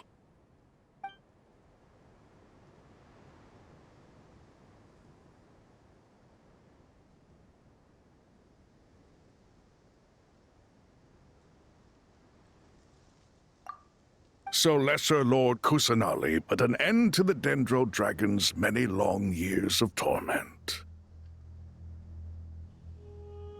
As much as she loathes the Seven, a pep knows kindness when she sees it. No wonder she was willing to make an exception. Yeah, that's the sense we got from dealing with her too. She is not incapable of coexisting with other living things. Rather, she actively chooses to avoid coexistence. And this despite the fact that she symbolizes life itself. How ironic. All of this being said, I wouldn't expect too much from her if I were you. Nothing will change her hatred towards humanity and gods. We'll keep that in mind. Anyway, how much longer do you think Nahida needs to stay with the pep? For all we know, the Fatui might still be in the desert. Just to be on the safe side, why don't we grab anyone who isn't busy right now and go look for her? I'm alright, Paimon. Huh? Was that Nahida's voice? It seems the treatment was effective. Since when do my deeds require your evaluation?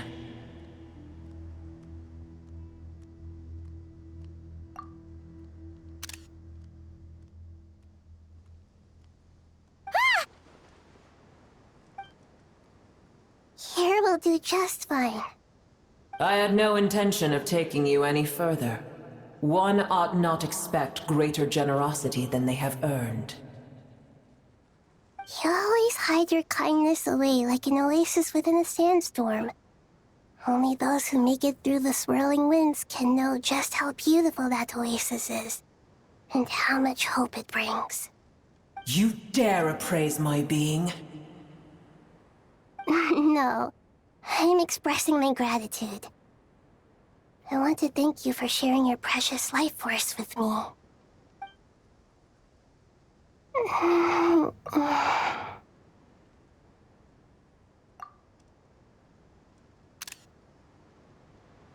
Awake already? You are more resilient than I thought. Pep. I feel much better. Thank you. Gods and their gratitude mean little to me. I would rather you give me your assurance that the situation with Irminsul and Sumeru's ley lines will be competently managed. If I suffer any ill effects from the ley lines, you as the god of this land, will be held responsible. And you would not enjoy being held to account by me. I understand what you require, but I would assume this task even if you did not demand it. Sumeru is my responsibility. I must resume my duties as soon as possible. A farcical notion. God of Sumeru, I hope you realize how unextraordinary your strength is. And yet, maybe it is precisely what defines me. A god of wisdom is not meant to rule by force.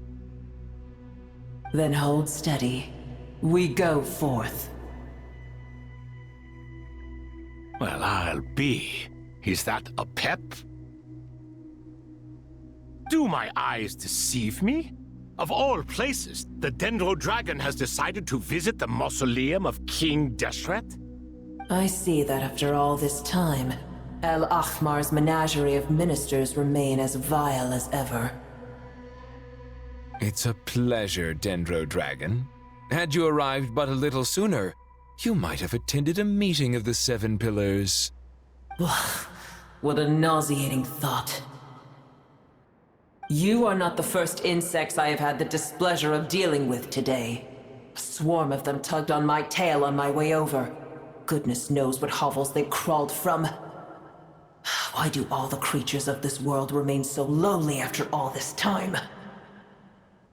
What did you do with them? I cast them away. What would you have me do? Keep them as trinkets? Boer, this is where we shall part ways. To be clear, I do not wish to see you or anyone else here ever again, unless absolutely necessary. Then I wish you peace as you return to your dwelling place. It matters not to me. Simply refrain from bothering me again.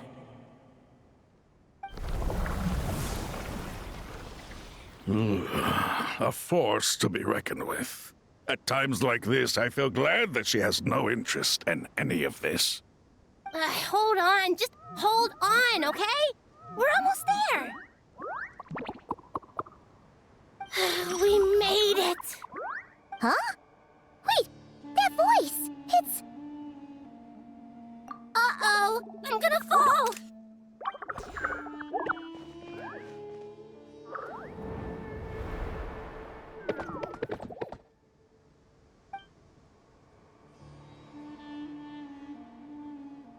Well, that's a relief.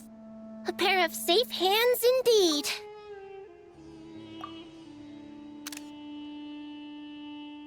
The Dendro Archon's familiars. They are the last thing I expected to see here. Huh? Wait, what are the Aranara doing here? Don't you guys hate the desert? Obviously I was worried about the Dendro Archon. I've been supporting them with my Pari powers the whole way here. Oh, they seem pretty nervous. Is it because there are too many people around? Not just people. It's all these non-human beings, too. It's hard on them. I can't believe you made such a long and dangerous journey just for my sake. I appreciate your support so much. Thank you all. I'll have to ask everyone to wait while I help our new arrival settle in. Once I'm done, I'll gather everyone to discuss our next steps. Traveler, Paimon, shall we find a place for our friends to stay?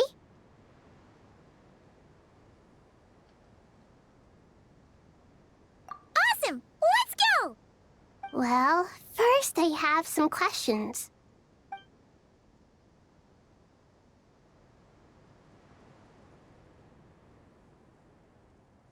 Okay, I think that covers everything.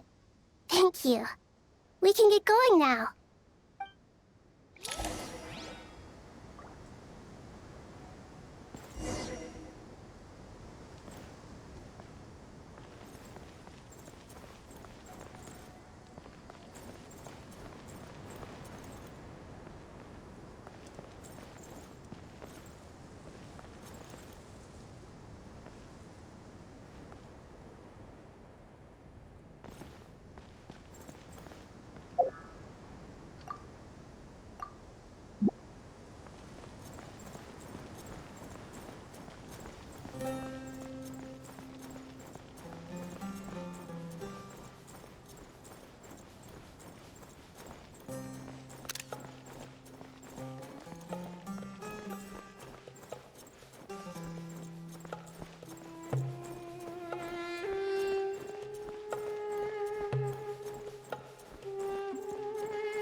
everyone. It's only us.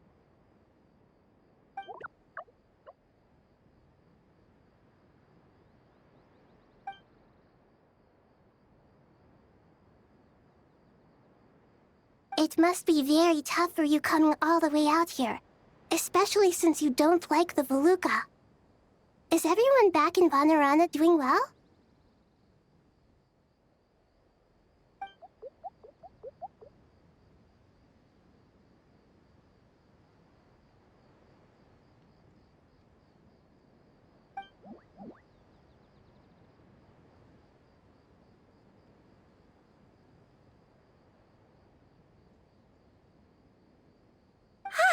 Everyone's here.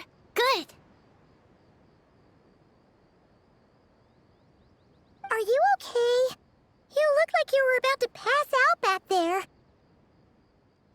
Then you're forgetting who I am. Don't underestimate me.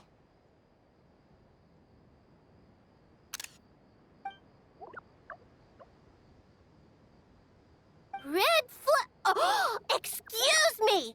Are you comparing me to Paimon?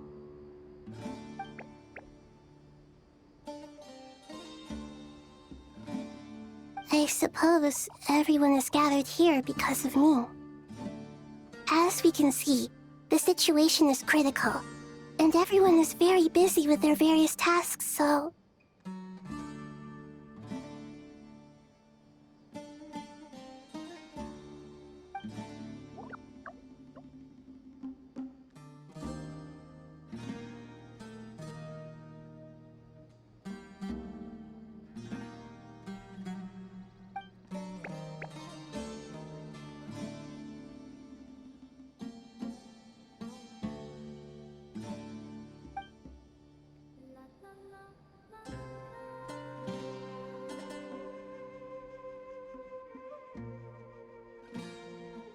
I can't thank you enough.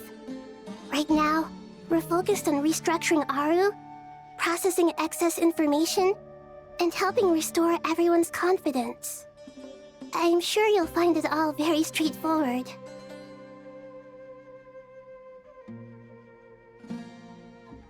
I can help too! Just let me know where I'm needed.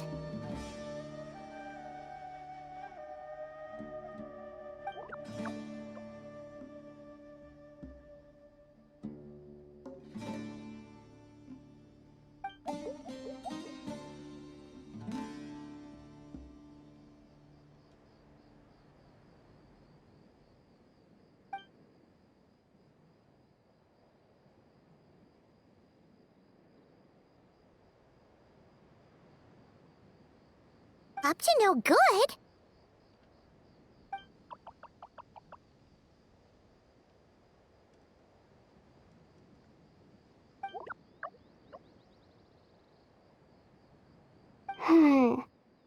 That definitely sounds suspicious.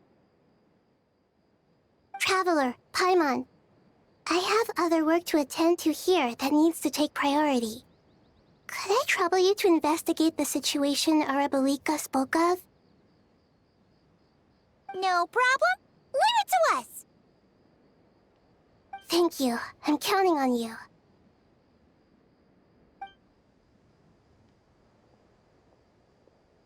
There's one other thing. If you are to work alongside the people of Sumeru, you will need to make yourselves visible to them. Is that acceptable to everyone?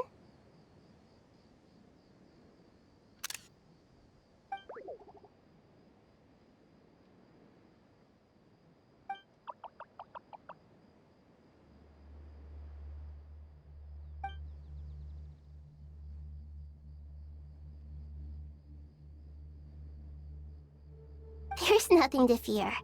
No one here will hurt you. But if you do feel afraid, don't worry. Just call my name and I'll be there.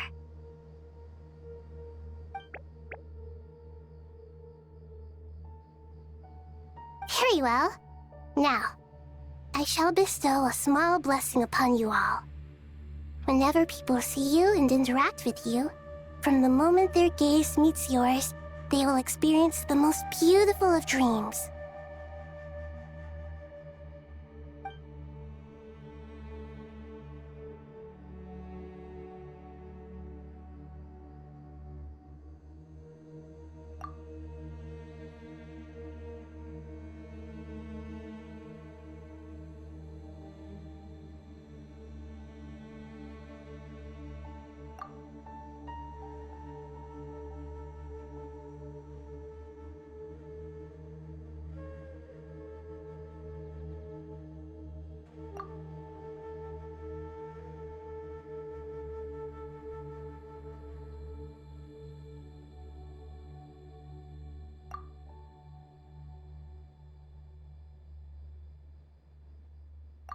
Do not fear. We will face it together. This too shall pass.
Everyone's here. Wonderful. Dendro Archon, you're back. Are you recovering all right? You mustn't push yourself too hard. I'm doing very well. Thank you for your concern.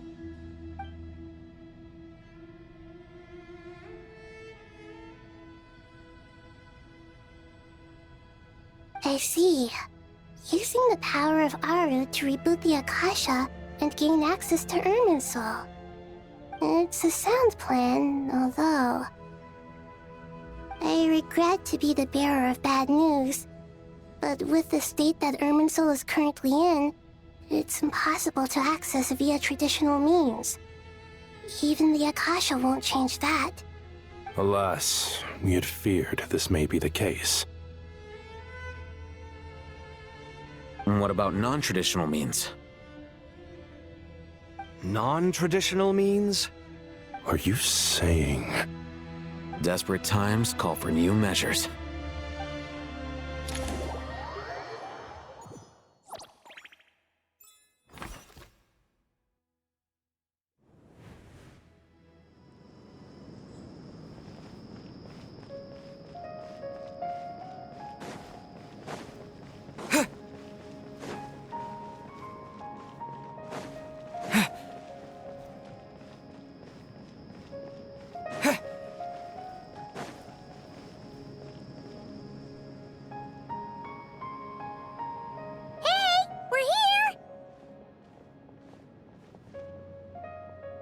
Ah, it's you. Is there a situation?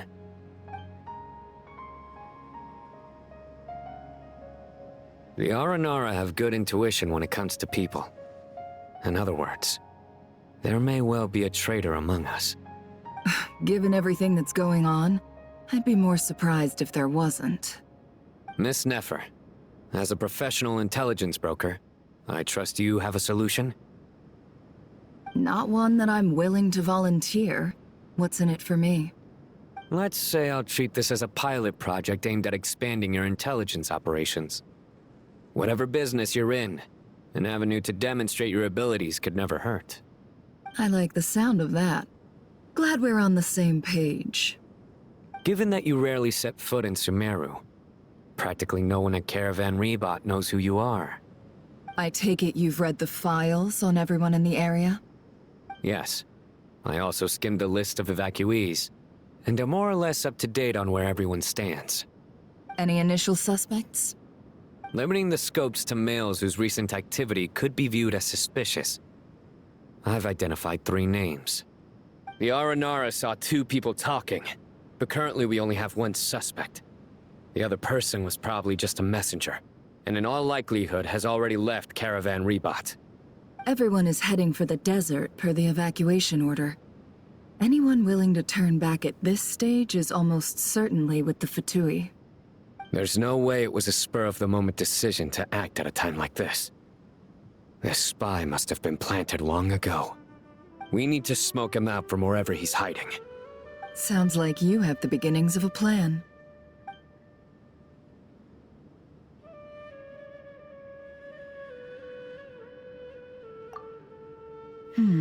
I see.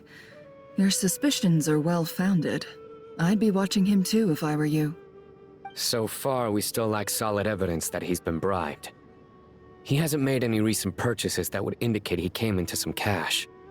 Then let's get closer to him to confirm before we make our move. I can handle it. I'm not based in Sumeru, so barely anyone at Caravan Rebot knows who I am. And you're certain you've never encountered this person in Nod-Krai? I'm certain. Besides, it's extremely rare for me to have had any direct contact with Sumeru mercenaries besides Jet. There's no way he could have seen my face before. Sino, stay out of sight and wait for my signal. If he raises any red flags, I'll bring him toward the main road. Understood. I'll take it from there. Excellent. Well, it's a pleasure working with you.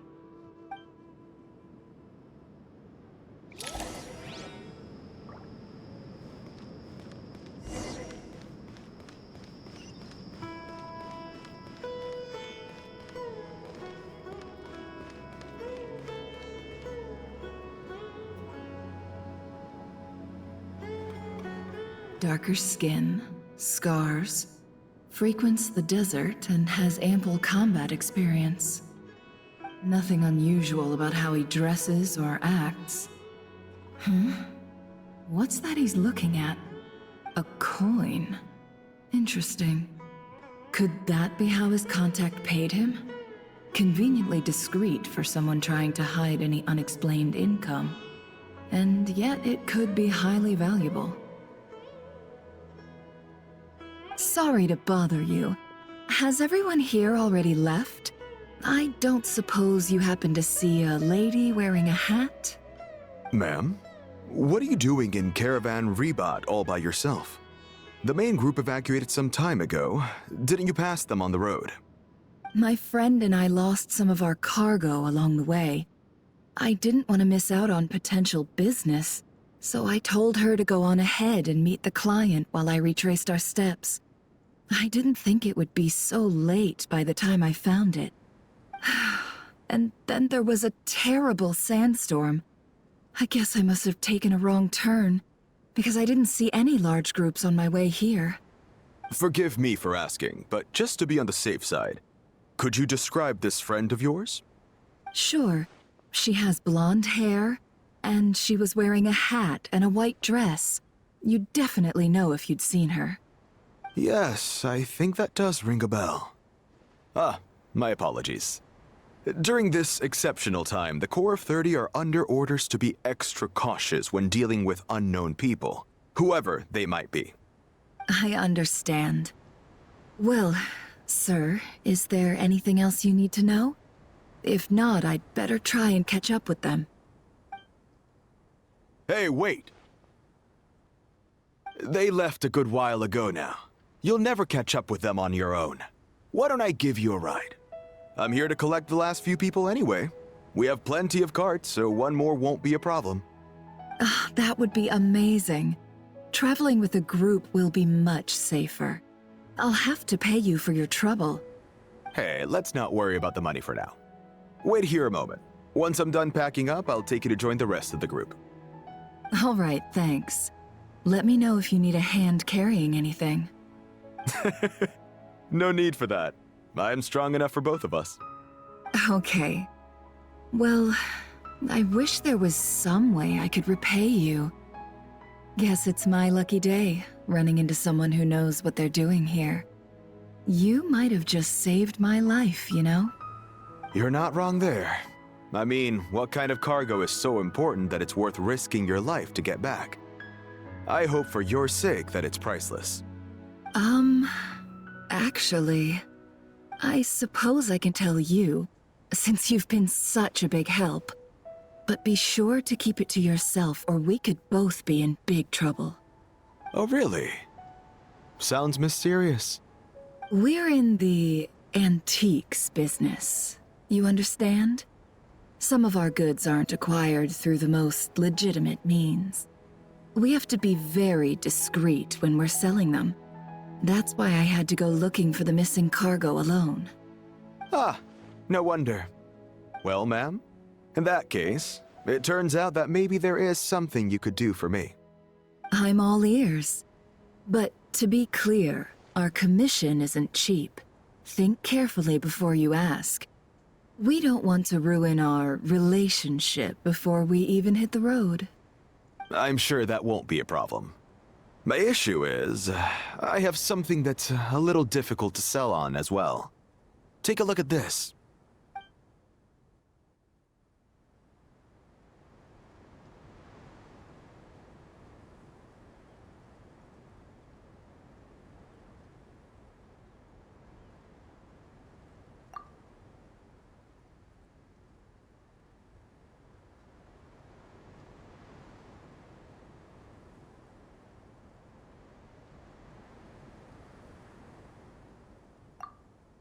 Pure gold. That's quite something. How'd you come across it? Dig it out of some ancient tomb? If you look hard enough, there are many treasures to be found in the mausoleum of King Deshret. It has no distinct Snezhnayan markings. That'll be why he's going with that story. And he clearly doesn't want to arouse suspicion, so he's on the lookout for an opportunity to make a quiet trade. Surely you have an existing business partner. Won't they take it off your hands? I hope I won't be attracting the wrath of my competitors by helping you sell this. The shop I used to work with is having cash flow issues at the moment after losing some money. I'm under enough pressure as it is without having to deal with them. On the off chance anything went wrong, I'd never get my money back. I understand. Gold is the last thing that traders with cash flow problems want to see. Well, in that case, I think we can work something out. As it happens, I'm just about done packing. Shall we make a move? Sure. Let's walk and talk. This evacuation was a huge operation. They needed a few people to stay behind and tie up loose ends. And I ended up being one of them. You're lucky you ran into us in time. I certainly am. I don't know how this happened. One thing led to another, and look how it ended up. I just hope our client doesn't get spooked and cancel their order. Fingers crossed. But either way, life goes on, and we all have to make a living somehow.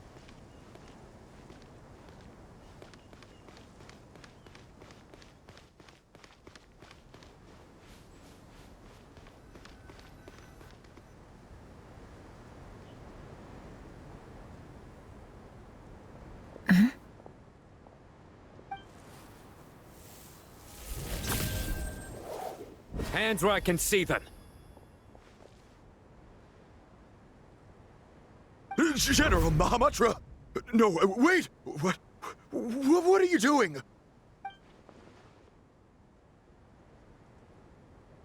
This is the coin? Good. Sadly, you won't have the chance to spend it. Nicely done. Looks like Sumeru's Matra are a well-oiled machine nowadays.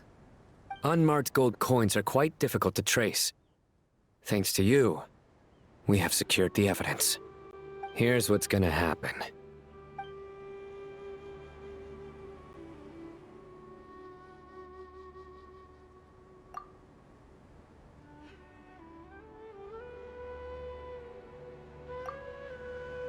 Southeast from here, leeward side of the hill.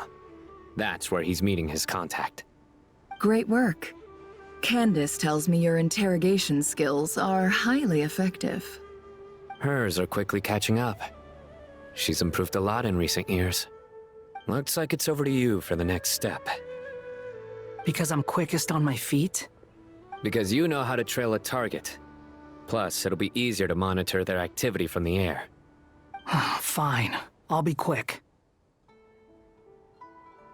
One more thing. The Traveler just brought a message from the Dendro Archon.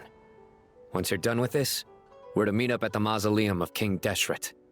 Got it. Will do. Are you sure you'll be okay on your own? Gee, I don't know. Maybe you should come with me. Okay. Then Paimon's coming with you. Really? You do know this is a stealth operation, right? Meaning, you have to be quiet? Paimon, are you sure about this? Well, Paimon at least wants to give it a shot. Like everyone says, if you never try, you'll never know. Besides, being the best guide into that has to count for something. This should be a piece of cake. Fine. Join me if you want. But be warned, if anything goes wrong, I'll have to gag you and shove you into a bush. No need! Paimon will be super careful. Promise! Good. Then what are we waiting for? Let's go. Ah! Coming! Coming!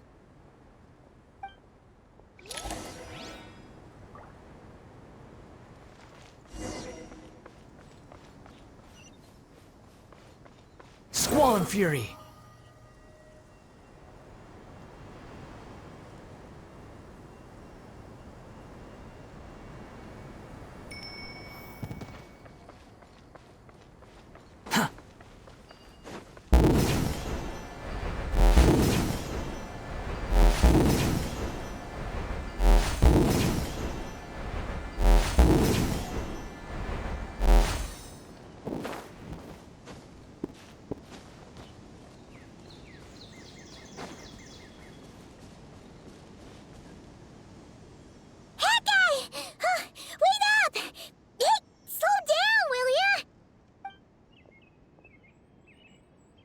We're here.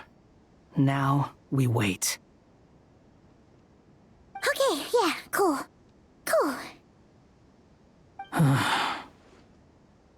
What's on your mind, Paimon? Huh? Nothing? I thought all you cared about besides being a guide was food and sleep. Why the sudden urge to go on a dangerous mission? What's that supposed to mean? Paimon's been on plenty of dangerous missions before. But never on your own. You hardly ever leave the Traveler's side. Just saying, I'm kind of at loose ends right now. So if you did want to share, I suppose I'd have to listen. If not, suit yourself. Makes no difference to me. Hat guy? Do you think Paimon is useless? What?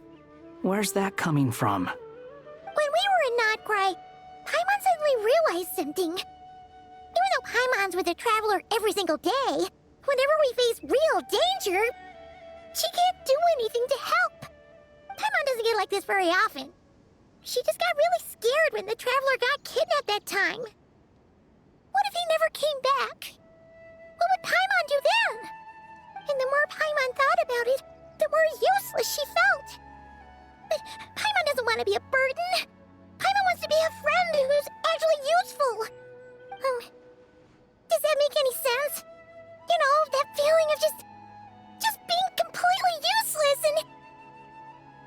Oh, Paimon probably sounds so ridiculous right now. You asked the right person. Boy, do I know that feeling. Oh, hat guy. I'm not gonna try and encourage you. What I will say is this. When you start doubting yourself, you have two choices. Give up or change. You have to make the decision to move forward.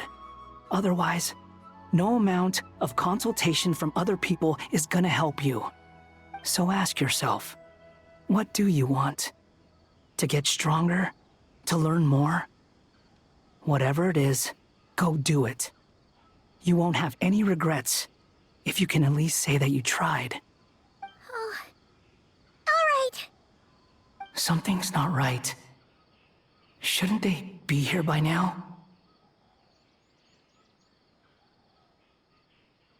Paimon, is it just me? Or is it a little too quiet around here? Should Paimon take a look? We'll give it another hour. If nothing happens, we head back. Okay.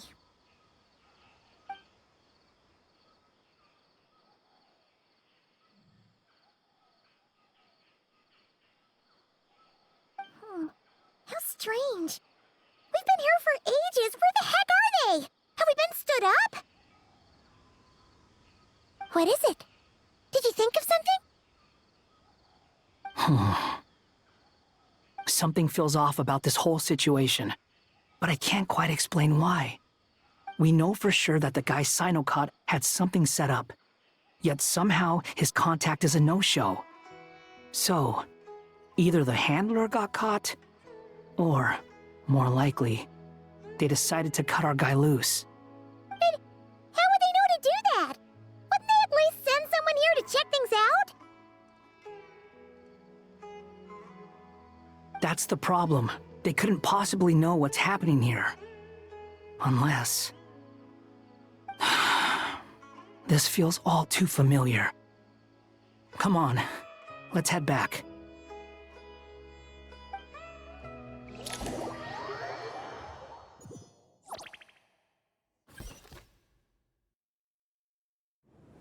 Even though this isn't a formal meeting, I'd still like to start by saying how grateful I am to each and every one of you.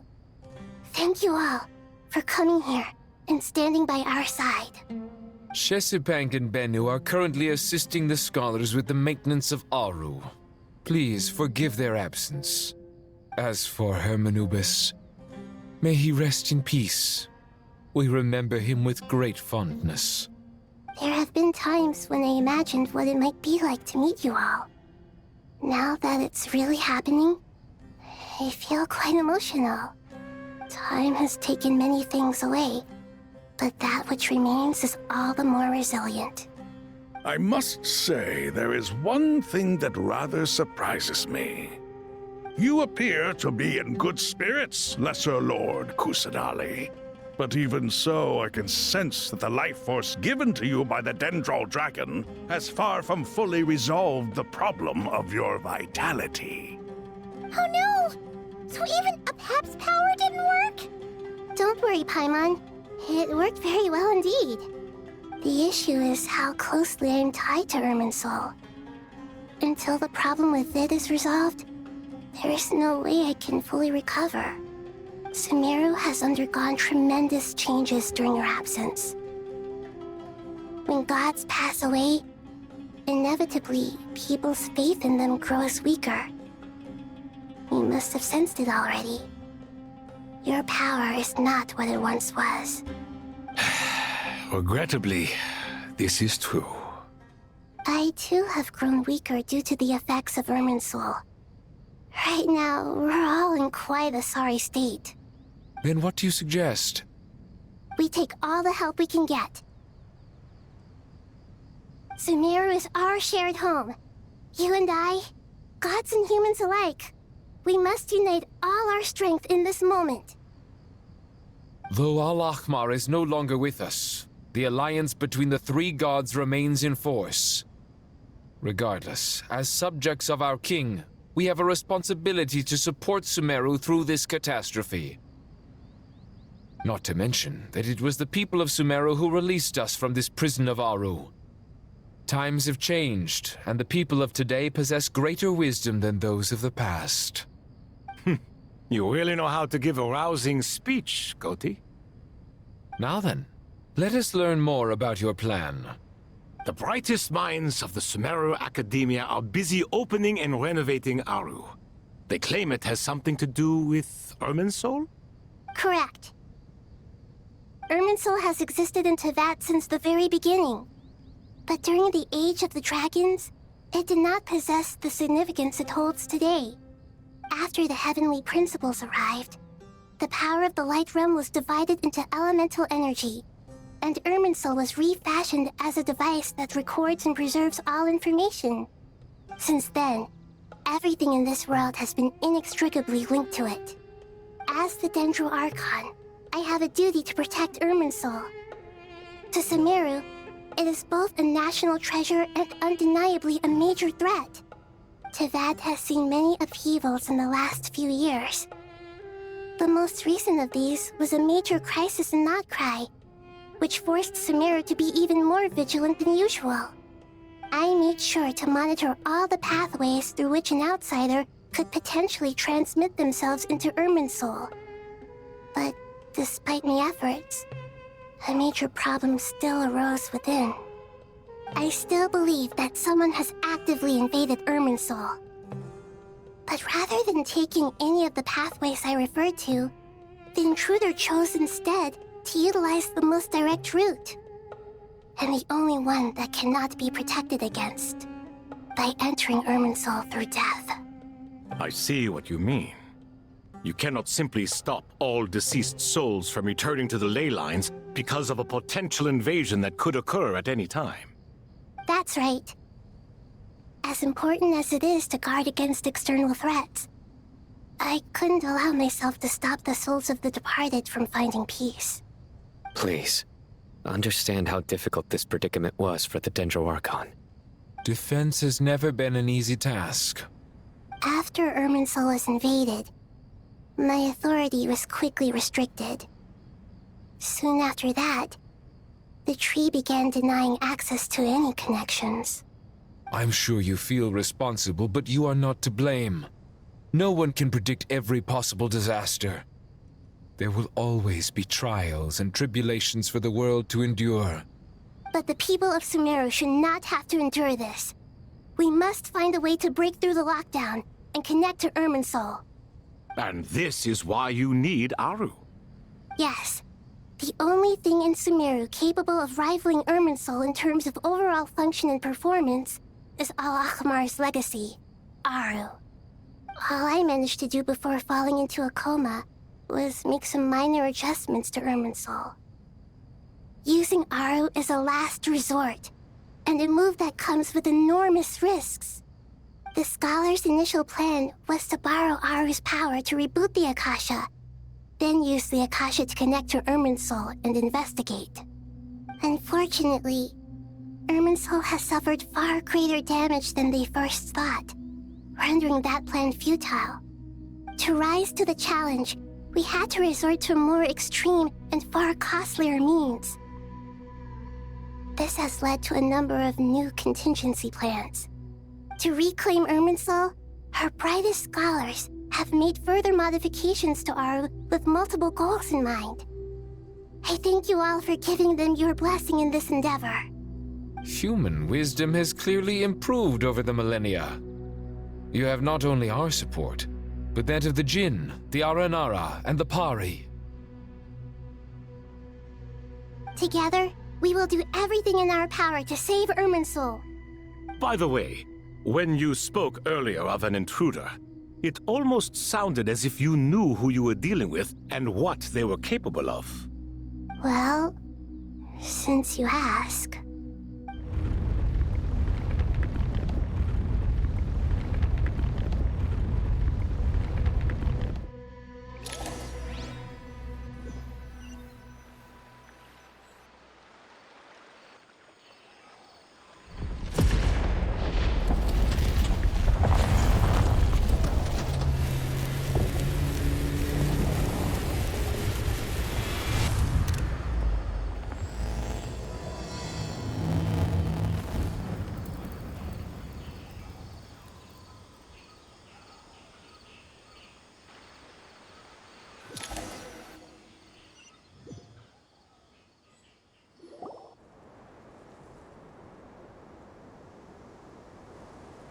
Master Tainari! What is that? Is this Irminsul? How did this happen? What's going on inside? Luckily, we managed to evacuate everyone. What in the world was that? That was terrifying!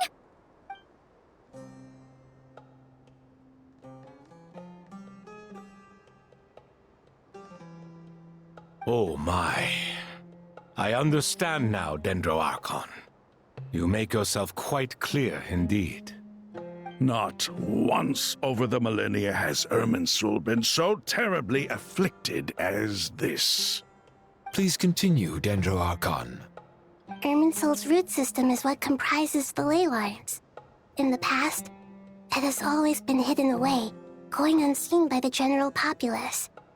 But now, an evil intruder is making it reveal itself. It has become a tree of unbridled greed, A clear sign that a deranged experiment has advanced to a new stage. Blasphemy. From where I stand, an experiment in the name of blasphemy sounds rather improper. But if we are to honor Dottores' will, this is what we must do. The birth of this tree proves to me beyond doubt that this incident is connected to him. But to explain the situation in full, there is someone I need to tell you about.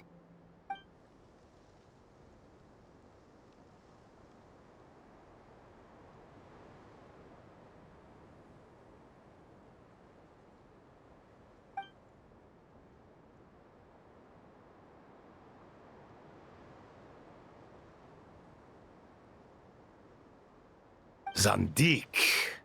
So it was him. I saw him in the desert once. A man of supreme arrogance. So this is where it has taken him. But didn't Dottore die in Nod-Krai? How is he still able to do all this? He must still have loyal followers amongst the Fatui. Even so, I'm still unclear as to how he has been able to wield such a profound influence over Irminsul. I can confirm that Fatui forces have arrived in Sumeru City. Furthermore, Irminsul seems to be undergoing some kind of mutation. Evil branches are beginning to grow. Things that do not belong to this world are slowly but surely materializing. Sorry, I couldn't think of any other word to describe it. They don't seem to be fully formed physical entities yet, after all. But they are gradually becoming real. A baleful tree, climbing up into the heavens. Speaking of Dottore, I have some information on that front as well.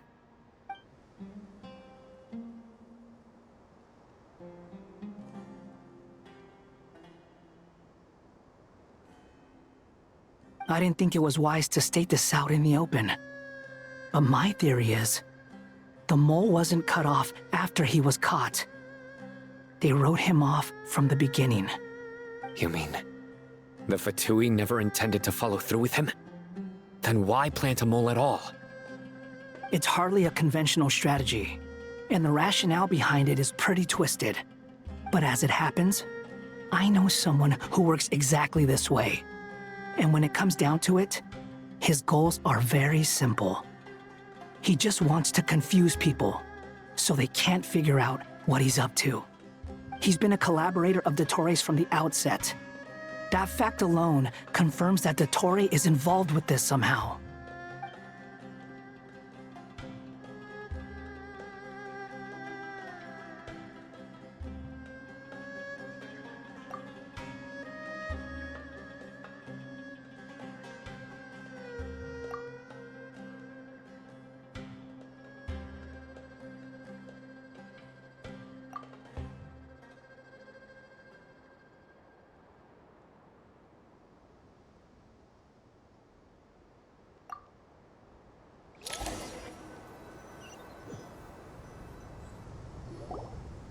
There is still much to be done. Everyone, please remember our core strategy.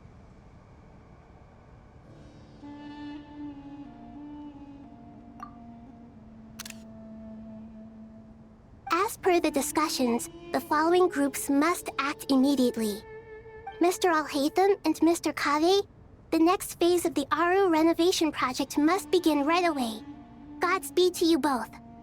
We'll give it everything we've got. The plan looks feasible, but the implementation will require certain resources. General Mahamatra Sino and his team will help to procure the materials required for modifying the terminal. No problem. I've already spoken with Sethos and Hat Guy, and they've agreed to assist me. This kind of thing is best left to the fleet-footed, right? Hat Guy? If it's efficiency you're after, we're the right people for the job. Following up on the elemental energy amplifier we discussed, Ms. Dory, I assume you're the one most familiar with the status of this project.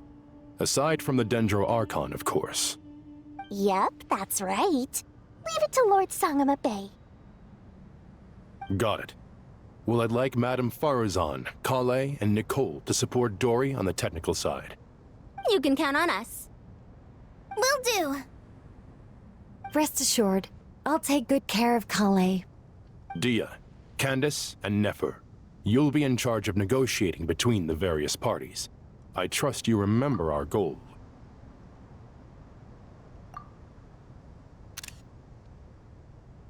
You bet. We can handle it. Good. I believe that covers everything. Tighnari will provide ad hoc support as needed, if that's okay.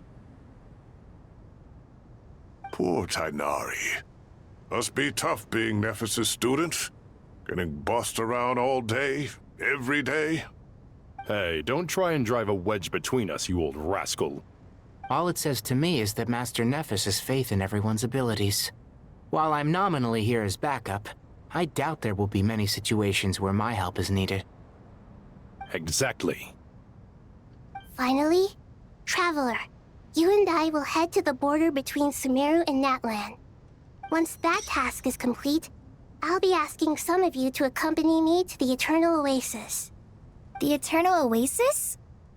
I thought that was just a legend. So it does exist after all.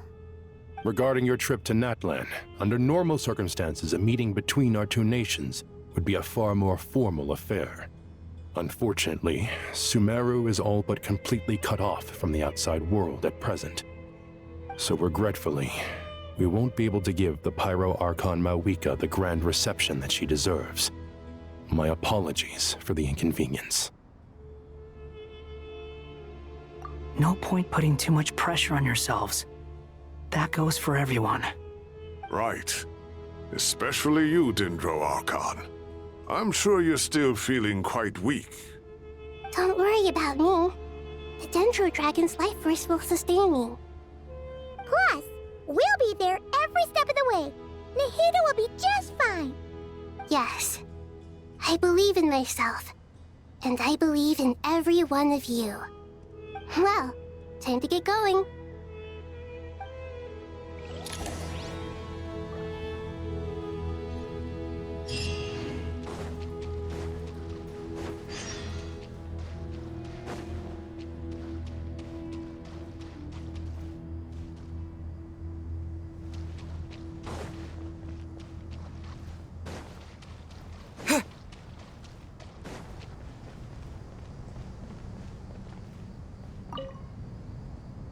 To what extent we can implement the final plan depends on how successfully the Akasha can be modified and configured.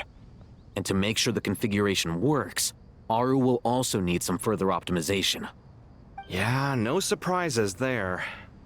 Once we roll this out, any Sumeru citizens who already have Akasha terminals can simply continue to use their existing devices. This still leaves us with a significant equipment shortage, though. Many groups of people were never issued Akasha terminals, including mercenaries, the desert folk, and many others. We'll need a supply of rare materials for the renovation of Aru and the production of new terminals. Right now, the best place to source these locally is from the primal constructs within King Deshret's mausoleum. Time is not on our side here. It's gonna be a race against the clock. The Aru merge and renovation project will have to be carried out by you two. Everything's riding on this, so failure is not an option. Best of luck to you both. As discussed, General Mahamatra Sino and Mr. Hatguy will source the required materials. Mr. Sethos is quite familiar with the layout of King Deshret's mausoleum. With him accompanying them, things should go quite smoothly. I have every confidence. In the meantime, we may as well take a breather. Makes sense. There's not much we can do until the materials arrive. Get information and stay close. What is this, boot camp? Knock it off. It's just Sino being Sino. You know what he's like. Everyone clear on our mission objective. Look at the excess primal constructs, dismantle them, and extract the required materials. And King Deshret's 7 pillars agreed to this? If they're just sitting there doing nothing, we might as well put them to use. Thoth's words, not mine.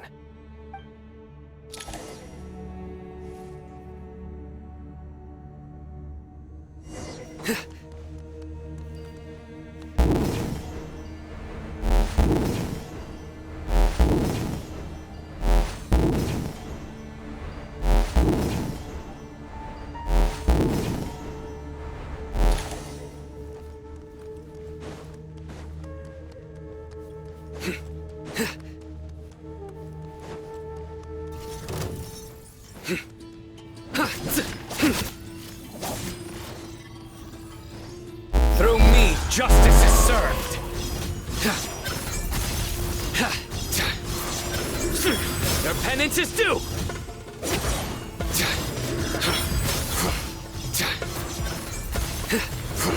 Guilty! You stand condemned!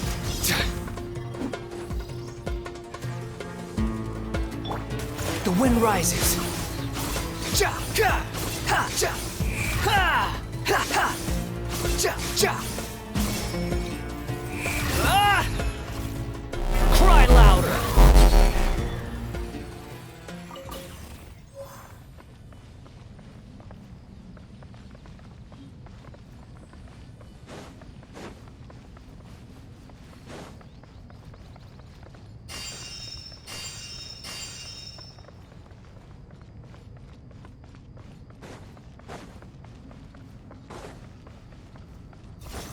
Squall and Fury. Ka, yeah. Ha, ha, ka. Ha, ha, ah. Ah. Glory to Al Akbar. Ta. Ta. Ta. Way ahead of you. Ta.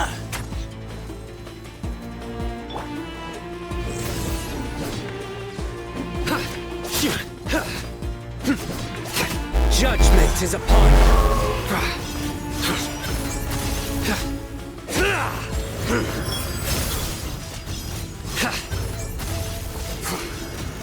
Guilty!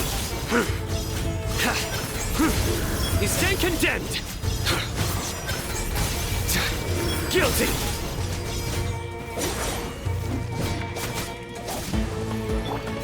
The wind rises.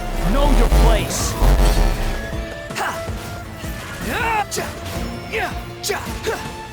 These devices should still be usable even though they're broken down. Let's take them back for the others to review.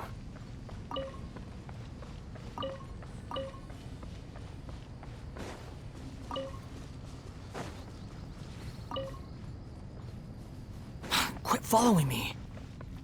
Huh.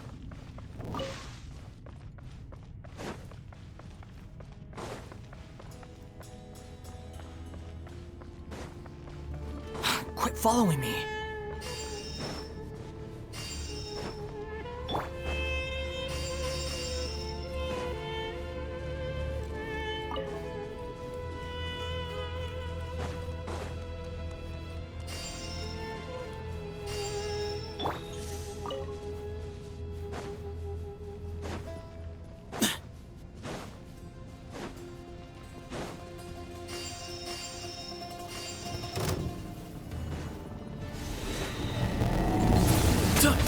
Sage's wisdom!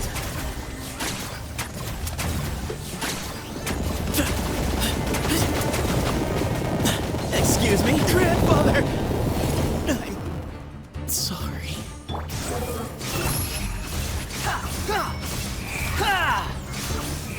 How amusing.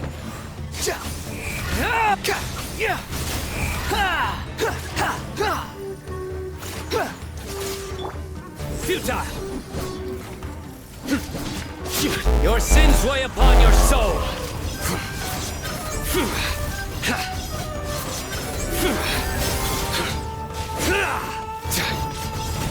You stand condemned! How many do we need again? Enough to make an Akasha terminal for everyone who doesn't own one. I remember you telling me how revolutionary these Akasha terminals were. You've used one before, right? The Academia declared the Akasha to be the most powerful and comprehensive wisdom dissemination system in history. That should give you an idea of how powerful it is. Certainly sounds impressive. Neither Hat Guy nor I have ever had an Akasha terminal. Well, if it all goes to plan, that's about to change.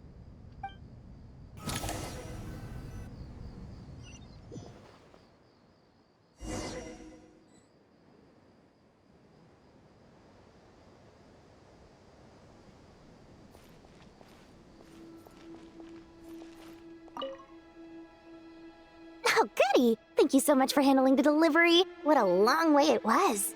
You've really outdone yourselves. I'm well aware what a bumpy, dangerous journey it must have been. Now, I would have loved to oversee the process myself, but of course, those of us who know the plan can't leave the mausoleum. Oh, trust me, I'm patting myself on the back for my assembly work here. Simply flawless work. But will you really be needing all of this? According to our plan, yes, this is the quantity required. I have no complaints about the quality either. Only the price. So expensive. I heard you covered a lot of the funding out of your own pocket. Oh, that's an exaggeration. The academia provided most of the funds. I just offered a small token of my goodwill. Of course, the real tragedy is how little profit I'm making on this. You know, it's a serious crisis when you can't even make money out of it. It's really quite a beautiful design. And I'm intrigued by how such a diminutive device is able to output the power of the Light Realm. Did you attend the lecture on Light Realm energy, Madame Farzan? I don't believe I saw you there. Of course I attended. I was just a little late, so I had to listen to the whole thing from outside the back door. Ahem.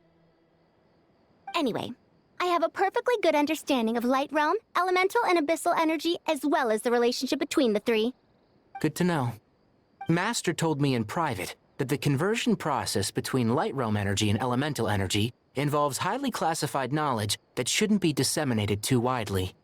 But even so, the scholars still shared said information. Well, you can't enforce a rule that everyone breaks. Is that the idea? At first, the Dendro Archon was reluctant to explain it in great depth for safety reasons. Later, she came to terms with it, and simply informed my master that we would all have to face the question of survival together.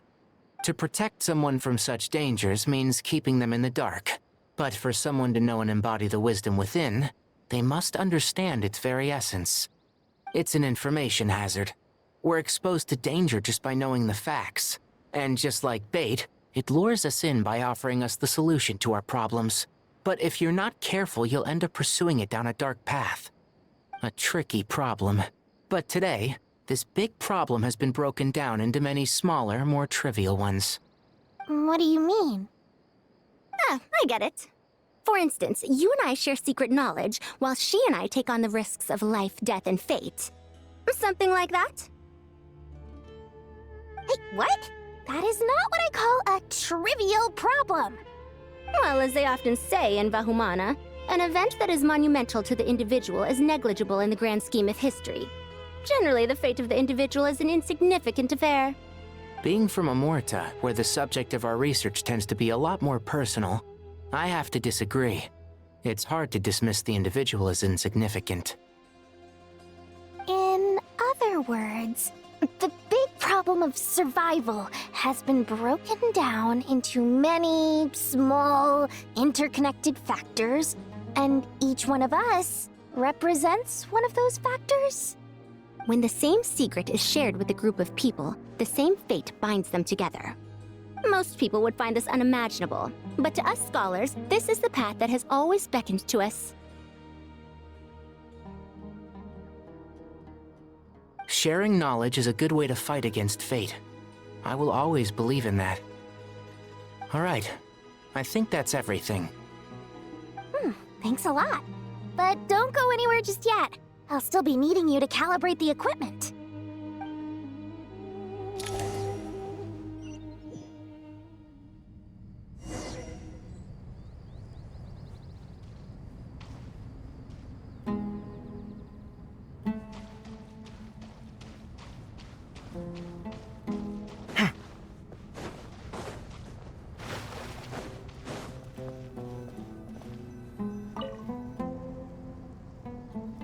Okay, the materials are ready.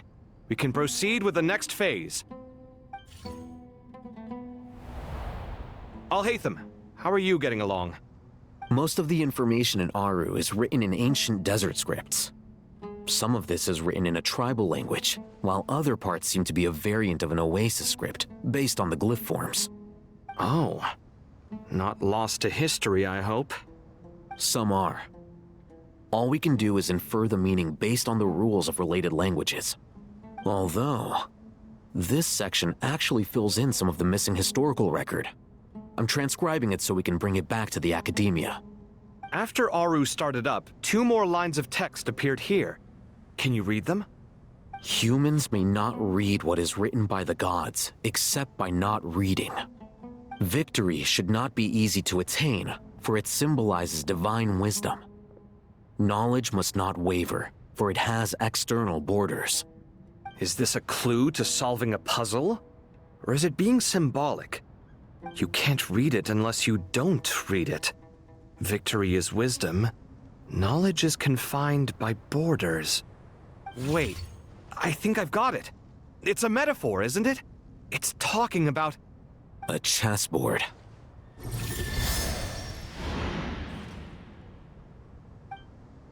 You were right. The youth of today are skilled at solving riddles. Have the secrets buried in the desert not been unearthed over the years all the same? Since Aru is a place reachable through wisdom, this day was bound to come sooner or later. Oh, I've always been against overly cryptic sentences. Don't you get tired of reading and writing all that? Ah, it's you 3. Just in time. We've been delving deep into Aru, and now this board has appeared. I've heard this was how you'd while away your free hours. You must be quite the experts by now in that case. It is true. King Deshret's chess games are some of the most well-loved of all his wonderful creations. If you have ever been to Safhe Shatranj, you may well be familiar with the chess pieces you see here. Is this chessboard supposed to be another visualization of the interior of Aru, then? Naturally. Visitors, everything is ready. Only by completing the challenge on the board in accordance with the rules will you be permitted to overwrite Aru. 1 second. It's not dangerous, is it? Dangerous? Why, yes, of course. I should be the one to go, then. Wait for me here. Sounds like the self-confidence of our present company has rubbed off on you. Don't be ridiculous. I'm your upperclassman, and that means I have to look out for you. I appreciate the sentiment, but a game of chess typically requires 2 players. Besides, I'm sure they won't let things get out of hand. Keeping things relatively safe is in your best interest too, isn't it? Fair enough. I mean, you guys are controlling the difficulty, so please don't go too hard on us, all right? Ah, but Bennu said he wanted to put some respect into these whippersnappers. All right, all right. Thank you. Obviously, we'll still try to be careful. This doesn't seem like ordinary chess. Is the goal to defeat the opponent? No, you must enter the board and pass the trials we have placed there. Ready? Let's do it.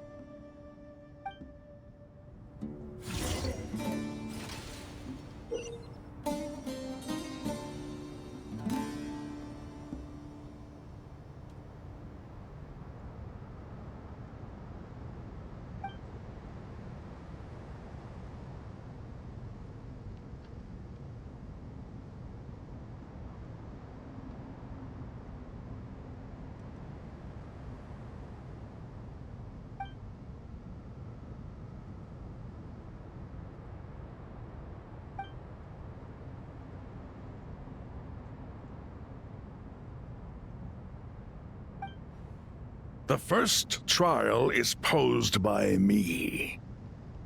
I don't think this is gonna stop us. Ah, but the key to this game lies in working together. Otherwise, you will be deemed to have broken the rules. Looks like it's up to me. Marak, can you open it? King Deshret's favorite primal construct. Living on in suitcase form, of all things. Amusing. Ho-ho! Excellent work.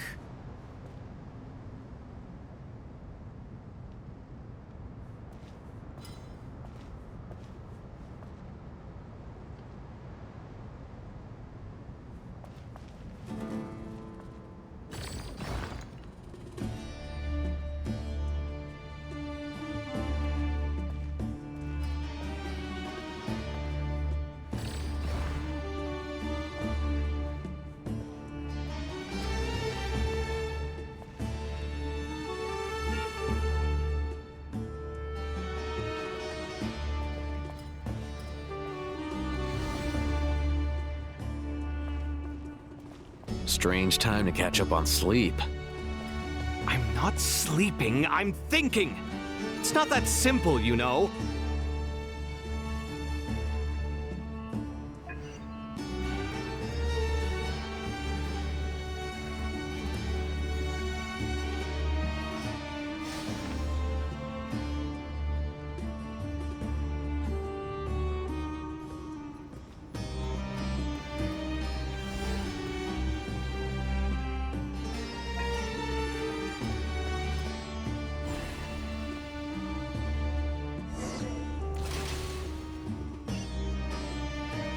Now is the time for my trial.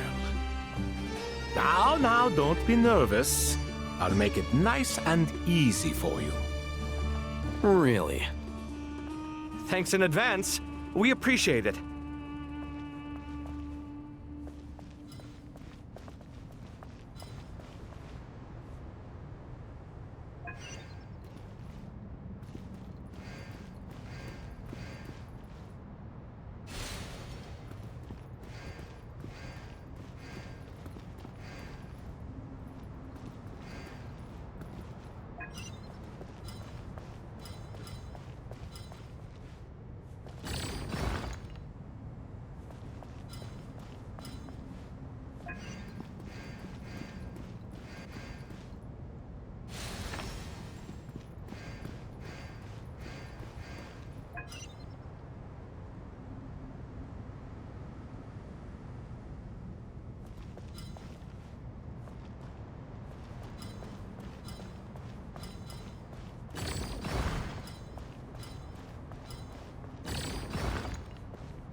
Ibis King, don't you think this all rather inappropriate? You may as well be handing them victory on a silver platter. Do not expect me to follow your lead. Ha! Suit yourself.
Strange time to catch up on sleep.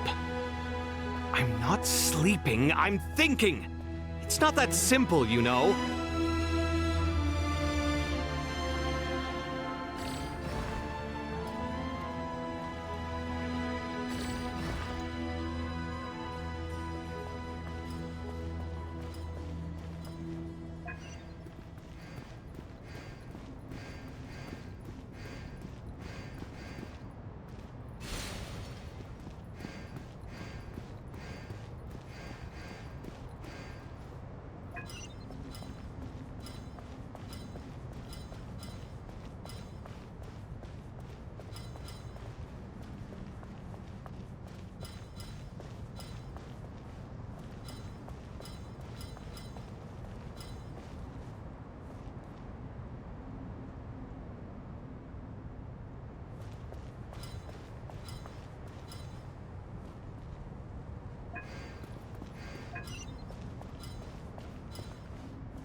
Ibis King, don't you think this all rather inappropriate? You may as well be handing them victory on a silver platter. Do not expect me to follow your lead. Ha! Suit yourself.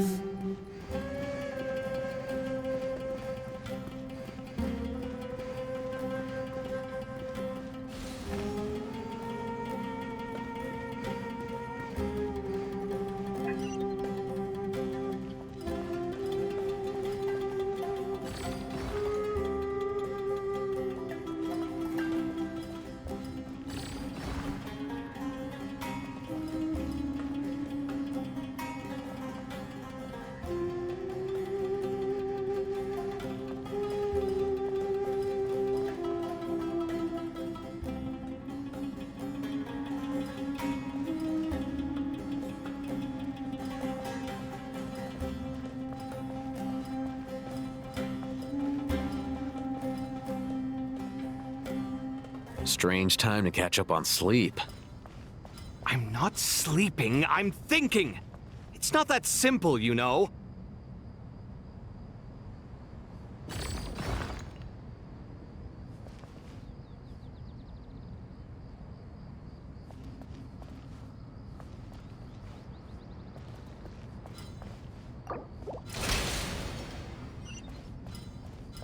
Ibis King, don't you think this all rather inappropriate?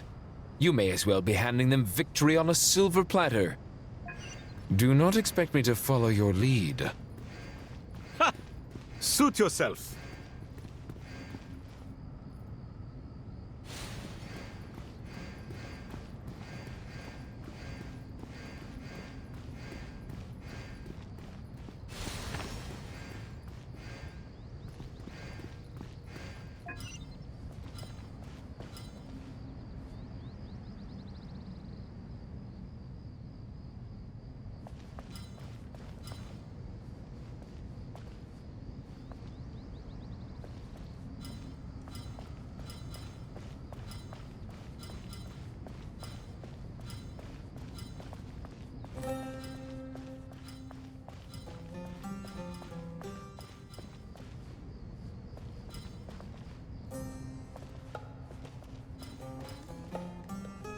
Strange time to catch up on sleep. I'm not sleeping, I'm thinking. It's not that simple, you know.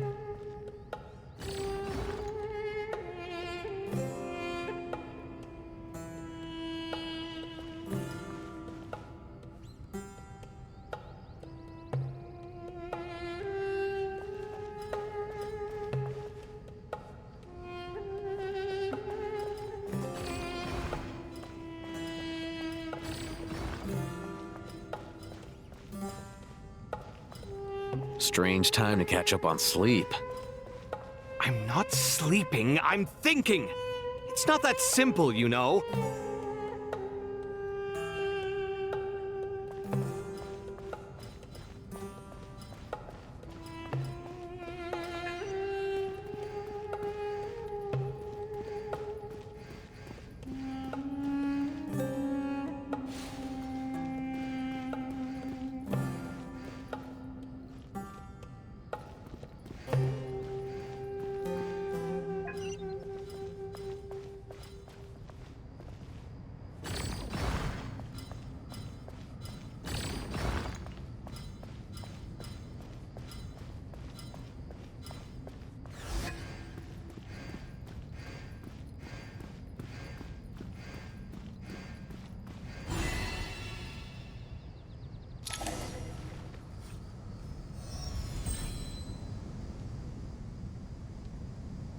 Done. Finally. It's over. But seriously, that was incredible. Standing on the chessboard felt completely different from standing on solid ground. And also... Oh, sorry. I'll save my thoughts for later. Thanks to the three of you for helping us out with this. Is it just me, or were you giving us quite a lot of guidance along the way? We made but a humble contribution. You lived up to our expectations. Bravo! Our aid was not given for naught. In addition to the existing functions, I'd like to ask you for another favor. Since Aru's interference shield can cover the entirety of the mausoleum, it should be possible to extend its range even further. Perhaps you can find a way. So, building upon the existing functions to... I'm with you! Imagine for a moment. What would the ideal outcome look like if this function were compatible with the devices? I agree. This is the best solution possible. Please, everyone, we beg you to help us. Me, oh my! Well, since you ask so very nicely, I suppose... Goti? Kroko? What do you say? Naturally.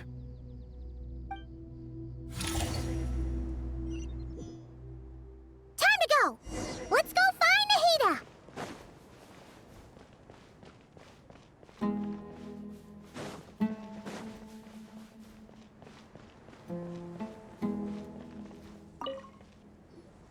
There you are.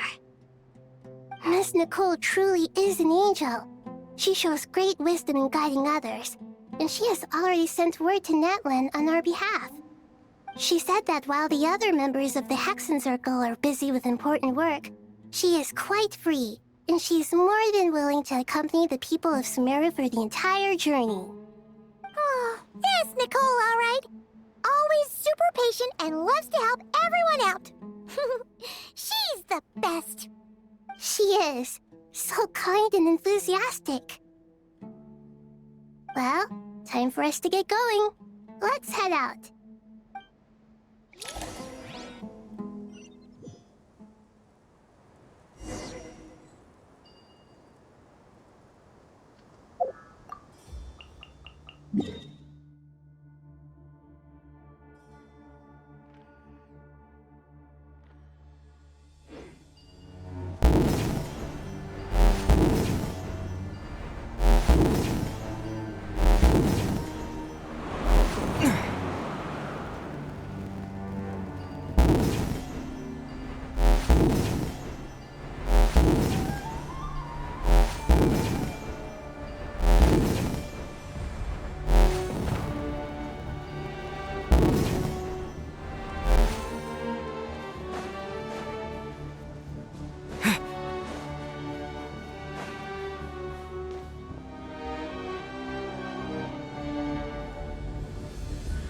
This should be one of the closest places to Natlan in all of Sumeru.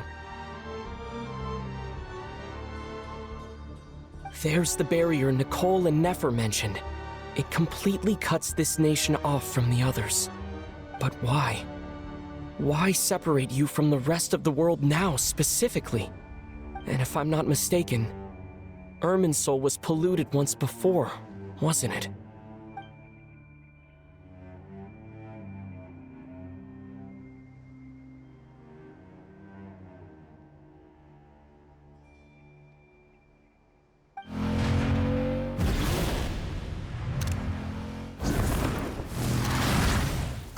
Good question. I'm wondering the same thing myself. That voice. Mawika! You got here pretty quickly. Hello, traveler. It's been a while. Hello there. Hello, Dendro Archon. Mawika, I apologize for asking you to meet at the border on such short notice. I also apologize for not being able to greet you in person. The form in which you see me now is one carried by the Traveler. The real me is inside the mausoleum of King Deshret, and I am reaching out to you with my mind from here. Irminsul has been infiltrated by the Doctor. We must be on our guard, as he can spy on information in the world from within the tree. Fortunately, there is no record of the Traveler in Irminsul, and you are still within Natlan's borders. My records will be preserved in the Night Kingdom, rather than the ley lines. As long as the Night Kingdom remains disconnected from the ley line cycle, the Doctor has no way of knowing my movements. Exactly. So by meeting each other in this way, the meeting essentially never happened. No wonder Paimon didn't come. You were concerned that her activity would be recorded by Irminsul. The Natlanese have heard about the situation in Sumeru.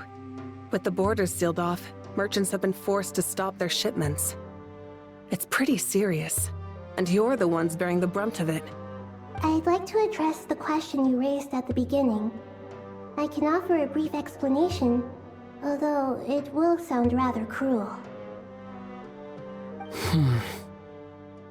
I don't reach this conclusion gladly, but Irminsul predates the heavenly principles.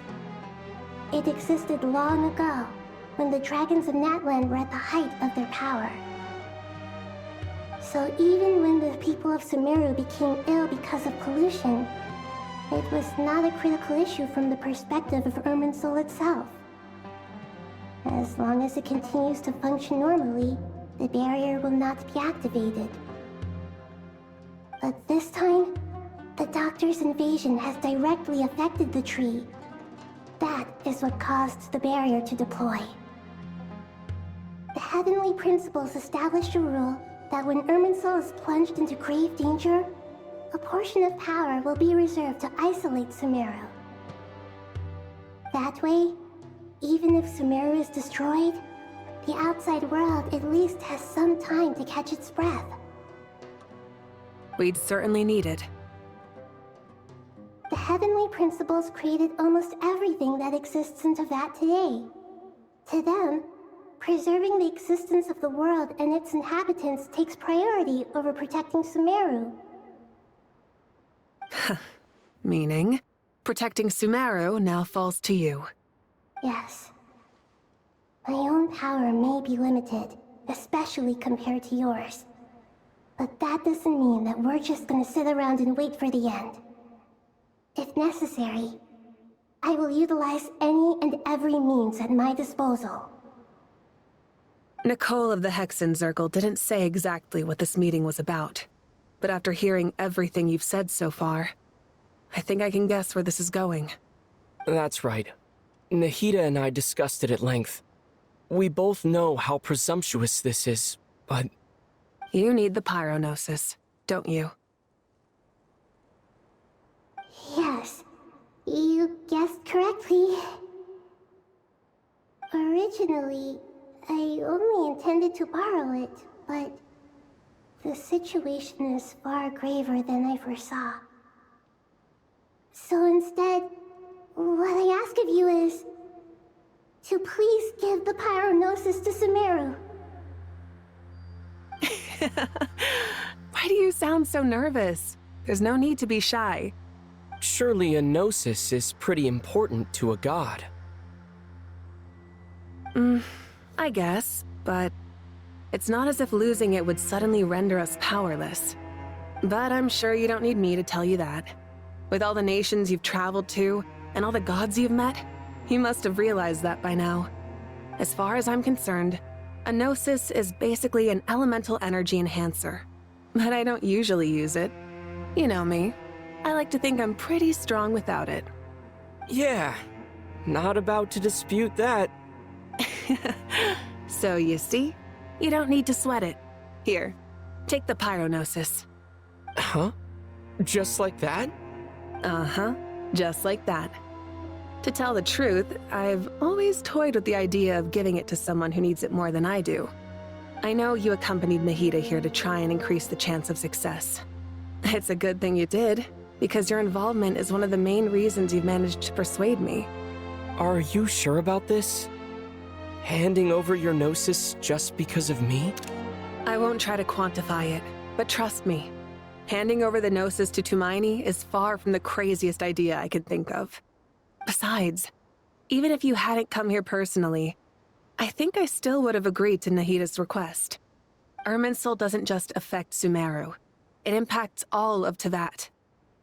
I know all too well how difficult it can be to protect the things you care about. So logically, morally, or however you want to cut it, helping you is the right thing to do. You don't need to tell me the specifics of your plan. Where the gnosis is involved, the tighter the secrecy, the higher your chances of success.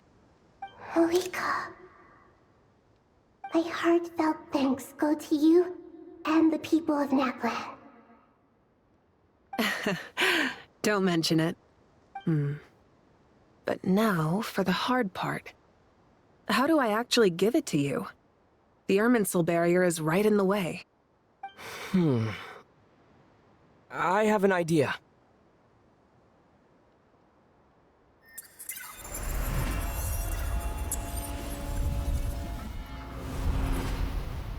Just as I thought. Incredible. What did you do? Just made a lucky guess. This seems to happen quite a lot. Things that apply to everyone else don't seem to apply to me. I figured the same might be true here. Irminsul usually produces effects based on the records it holds. Since the Traveler is a descender, Irminsul contains no records of him, and thus has no way to impede him. Is that right? You really are full of surprises. Catch. Whoa! Thank you, Mawika. Thank you for trusting us with something so important. All right. No need to get so formal. It's not like we're strangers. Besides, there's still one problem. You might be able to pass through the barrier, but I don't know about the Gnosis. Any other surprises for us, Traveler? Let me try something. I have the Pyronosis in my hand. It feels strangely ordinary. Not particularly heavy, and yet, this tiny thing symbolizes the mighty authority of a god. I need to think hard about my memories of Pyro. My memories of journeying through Natlan. All those important experiences I've had.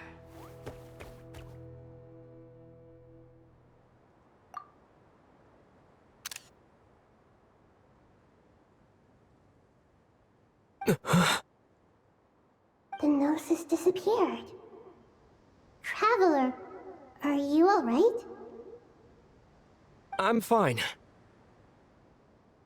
The Pyronosis disappeared into my body. Just like phlogiston. Maybe it resonates with you because you've mastered the power of phlogiston.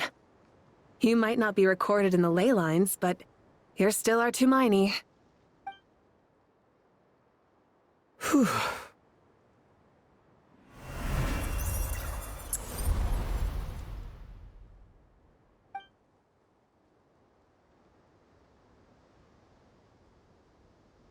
Please allow me to express my gratitude once again, Malika.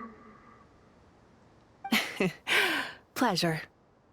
Well, I've given you all the help I can. The rest is up to you. Good luck. We won't let you down. Yeah, we aren't about to lose.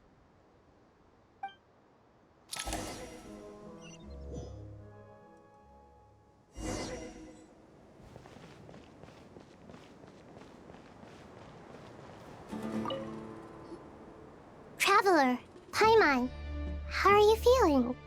Paimon's a teensy bit nervous, but only a teeny tiny bit. Seems like she's gotten way braver over the last few years, huh? Of course. After all the adventures you've had with the Traveler, I'm sure you've gained a lot of experience and grown as a person. I'm doing all right. What about you, Nahida? How are you holding up? With the negative effects of Irminsul, I am a bit like a piece of fruit that's been burrowed into by hungry insects and left to rot. I'd be lying if I said it was nothing. But please don't worry. We all know what we're getting into, and we've prepared as well as we can. I believe in everyone. I believe in you. And I believe in myself. Stoking the fire inside oneself is certainly one way to live, but knowing when to rely on one's companions is also a form of great wisdom. I've been quietly learning little things from everyone, like plucking tufts of fur from a sumpter beast. Me too. With the constant traveling, I'm always learning and growing. That's the journey of life. I think there's someone else here who would share that sentiment. Don't worry about what I think. I was just passing by and happened to overhear your conversation. What are you talking about, Hat Guy? This is the top floor. No one passes by the top floor. Says who? You can fly just like I can. I would have thought it makes sense to you of all people. I don't know why, but I feel a little more relaxed now. It shows that you feel comfortable laying down your burdens in our presence. It means that Sumeru is a place you can trust, where you know we have your back. And we feel exactly the same way around you. That's what it means to be friends.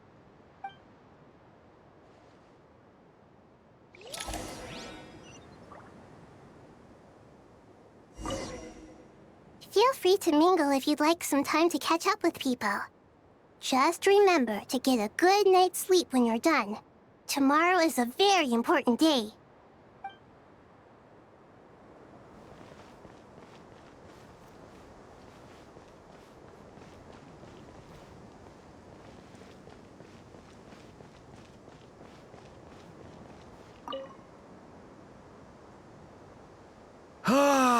It's finally done.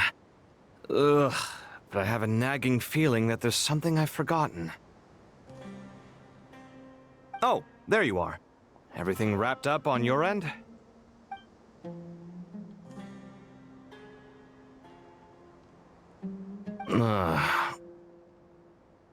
Okay, fair enough. That was a pointless question.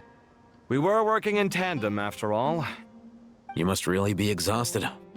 Well, it's been a busy day for both of us. When work ends, you clock out. No looking back. Yeah, we're definitely due a break. Probably a little late to start drinking now, though. I'll stick with water. Here, this one's for you. Thanks. You want a bite to eat? I can grab us something. Or wait, I think there's a stove nearby. Let me take a look. Are you nervous? A little, yeah. Unlike you, it seems. How are you not feeling at all nervous? Because everything that happens next is beyond my individual control. I don't worry about things I cannot influence. What do you mean, cannot influence? You're the one who came up with half of the strategies we ended up using. There's only so much I can do. I was only doing my duty. Was it like this last time, too? You mean with Azar and his accomplices? Yes and no. The situation back then was easier to control, but we weren't as prepared as we are this time. So the enemy is stronger, but so are we. I still vividly remember the way you interrogated me in the library after the fact. Where were you when Sumeru needed you most? If your memory is so vivid, you might also recall that it was you who came looking for an argument. You're often the one who initiates these things, you know. I came for a conversation! I didn't know it was gonna turn into an argument! Anyway, at least I showed up this time. So, what do you think? What do I think? I think we're certainly better off for it. It's good having me around to help out, huh? Absolutely. As a citizen of Sumeru, you displayed a remarkable sense of responsibility in the face of disaster. Certainly feels that way. I just shudder to think how the world would have ended up if we hadn't gotten control of the situation. So, do you think this is what impending disaster looks like? The sky is so clear, and there isn't a whiff of decay or destruction in the air. It's hard to imagine that the fall of humanity could happen on an ordinary day like this. Awful things happen all the time. Sometimes people can stop them, and sometimes they can't. What you and I have done is increase our chances of stopping this one. Lofty ideals may provide no defense at all against nihilism, but perhaps little decisions can. Oh, nothing. It's nothing. I hope everything works out tomorrow. It will. As long as we stick to the plan, our chances of success are good. It's really strange. You're my junior, yet you always seem to act more like an upperclassman than I do. I think it's mostly a matter of temperament. Ugh. Walked right into that one, didn't I?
We'll make our move after sunrise tomorrow. Good. Is everything ready? As much as possible. That'll be enough. Don't let the pressure get to you. We'll take things one step at a time. That's how we've always done it. Master Tainari! Mr. Sino! So this is where you were. I brought some juice and some water. Would you like some? I know how easily you get dehydrated in the desert, so you should definitely have some water. In which case, I'll have the juice. I gotta ask, though. Who's on juice-making duty at a time like this? Madame Farazan said she was feeling a little nervous, so I told her about the automatic juicer my friend invented.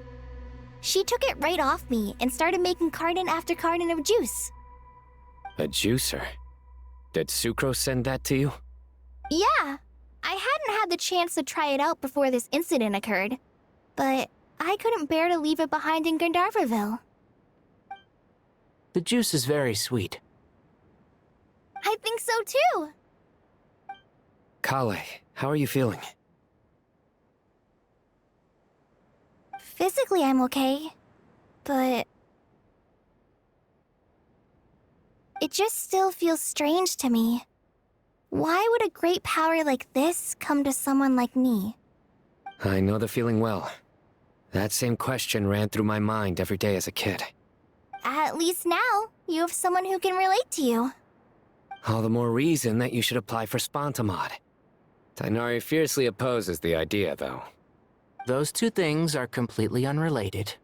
What are we all chatting about, Would anyone like any juice? Oh, you have some already. I had some earlier, ma'am. Maybe give the extra to someone else? Very well, very well.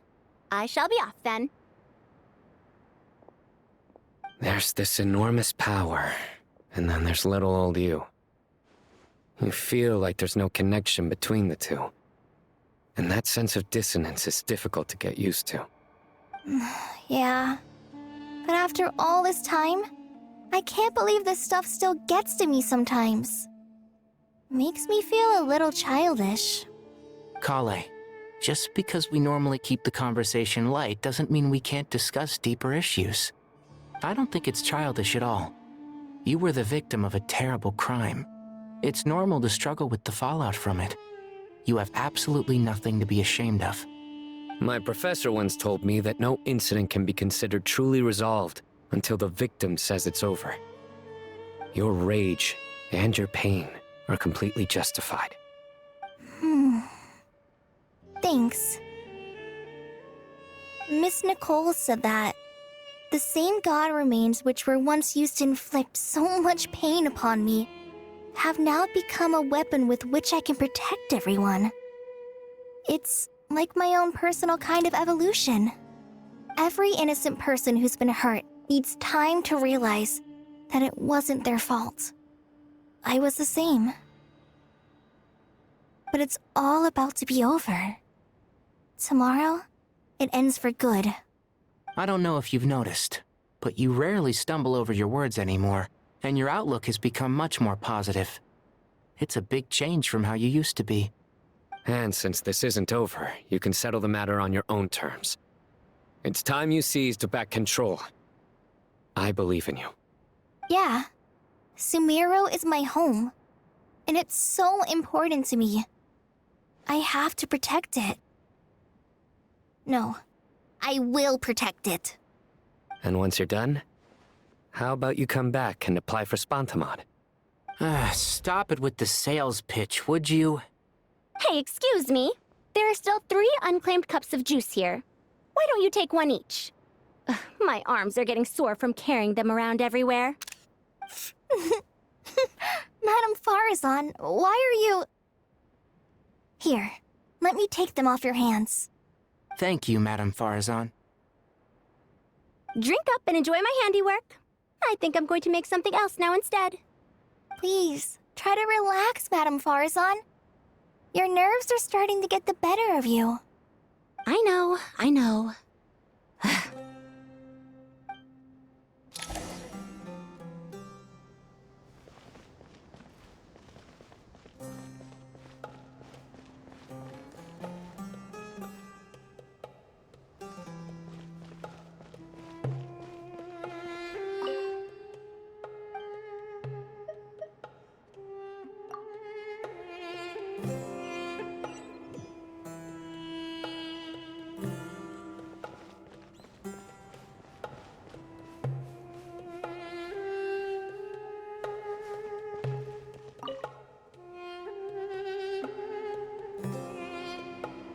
something on your mind, Miss Nefer? Nothing in particular. It's just... right now, the future feels strange and unfamiliar. But the future has not yet arrived. How can you say how it feels? Some people know that there's an impending disaster. Others remain blissfully unaware. Each group is imagining an entirely different future while walking towards the same one. But when they get there, they'll still find they feel differently about it. People are shaped by their circumstances. Different circumstances create people with different perspectives. I've always found the perspective of the Vahumana Darshan to be a particularly incisive one. Even at the height of the crisis in Nod-Krai, people held diverging opinions. But things are different this time. Indeed. Regardless of faith, gender, wealth, skin color, or eye color, everyone in Sumeru knows what will happen tomorrow. The world has never been an especially fair place.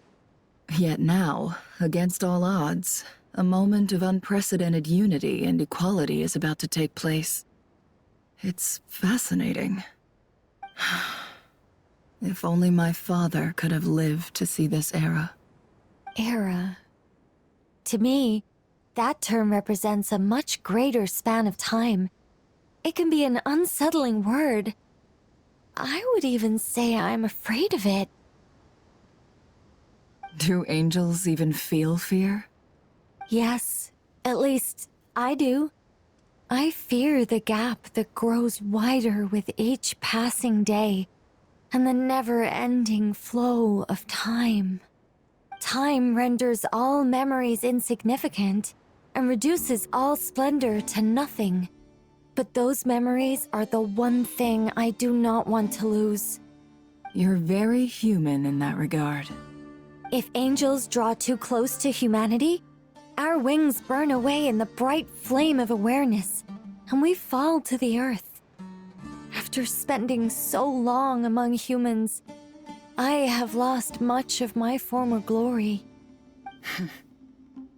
Maybe that's a good thing. You're more human than some humans are. I've been talking to Kale a lot in recent days. We seem to be in completely opposite situations. I suppose that makes us good case studies for comparison. Case studies for who? Myself, I suppose. After comparing the two of us, I suddenly discovered that I desired more than before. It was a gentle, pleasant sensation. Just as most people pursue glory and miracles, I too am pursuing miracles of my own. Guiding humans to make the miracles in their hearts a reality. That is my miracle. It doesn't sound so bad, does it?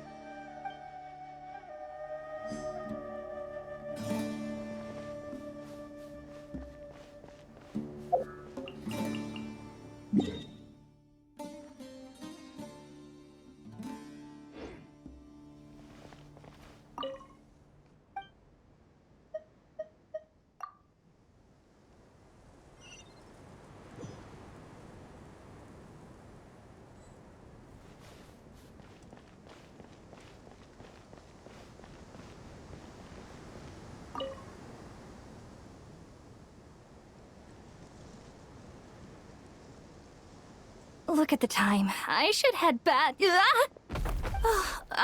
I'm so sorry. I was in a hurry and didn't look where I was going. Are you all right? I'm fine. Wait, you're... Have we met? Not exactly. I think we may have crossed paths by the house of Dana before. Oh. You're Hat Guy! From Vahumana, right? You recognize me? The clue's in the name, Mr. Hat Guy. Fair point. It's getting pretty late. What's keeping you up? I could ask you the same question. If I'm not mistaken, all the workload for the Ratawa Darshan wrapped up a good while ago. Well, I have something of a background in Satyavada life. so I was helping the Dendro Archon make some preparations. But I must have lost track of time. Did you find the experience enlightening at all? Honestly, it was tedious and uneventful at first. But eventually, I think I did sense some profound truths. But they also brought a lot of suffering with them. I was told that I even shed tears while I was meditating, though I have no idea why. Sorry. I hope I'm not scaring you. Not at all. It just proves you're very accomplished in your research. Good night. I wish you all the best for tomorrow. Thank you, sir. You too.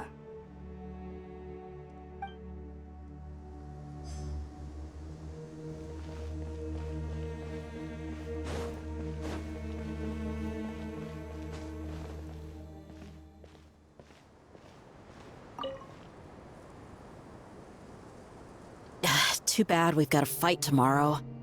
I could really do with a stiff drink. Let us pray instead. Prayer. How nostalgic. Lord Sangama Bay. Came to get some fresh air too, did ya? That's right. Actually, I was hoping I might run into you, Dia.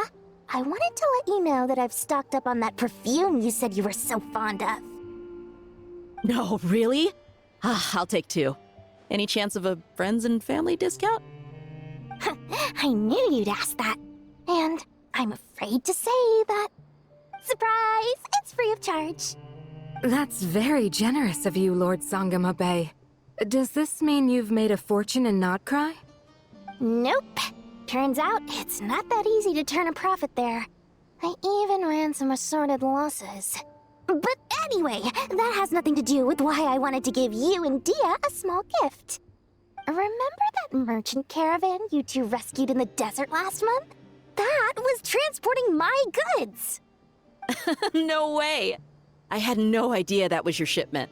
Explains the, eclectic mix of goods, though. Lord Sangama Bay's investment in the desert and generous stockpiling of goods has helped many people over the years. The shelters you funded especially have made life a little easier for the children and the elderly. Wait, how did you know about that? Oh, I see. Nefer told you, didn't she? That pesky lady. Aren't intel brokers at least supposed to charge for divulging people's secrets? She and Candace go way back. It's normal for close friends to share things you wouldn't tell to everyone else. Sure, but why did they have to be things about me? That's how Nefer shows that she cares. She wishes for all of us to know what a generous person you truly are. It must be hard trying to make a living far away from home. Just because we can tell what kind of person you are doesn't mean everyone else can. Well, maybe her intentions were partly good, but I don't think that's the full story. I'm sure she enjoyed knowing how much it would annoy me. I'm telling you, Nefer's got a mean streak. Definitely with you on that. Does praying help you stay calm? Defending one's home is a just cause. My heart is filled with a mix of anger and hope. Anger. You know, being able to get angry is a good thing. It shows that you're in touch with the real world, and that you have the passion to pursue something you believe in. My lady? What are you doing out here? Just taking a walk to clear my head. And look where I ended up. Were you praying just now? Yes, Miss Dunyarzad. Would you like to join us?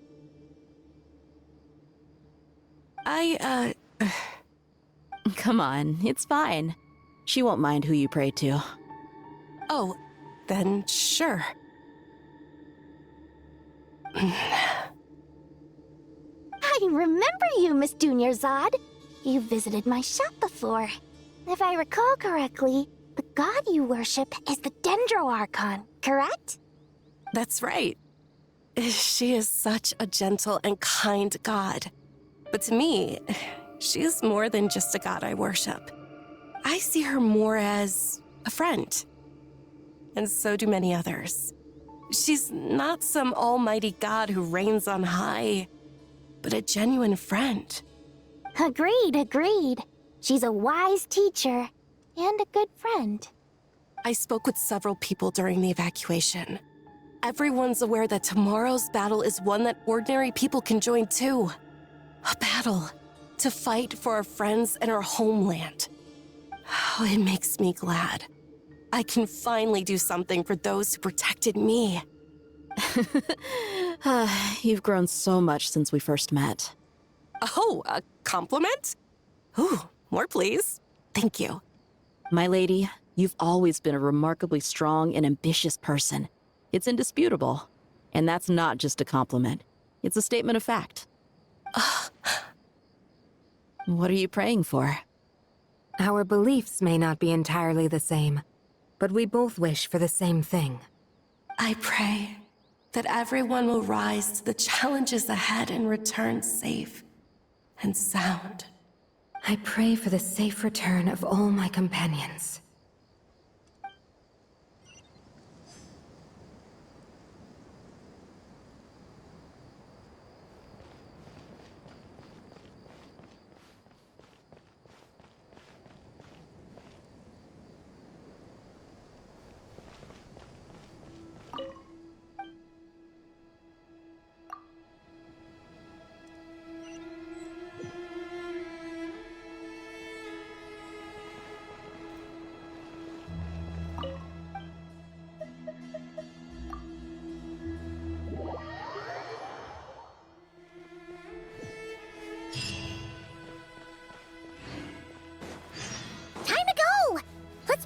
At the mausoleum of King Deshret.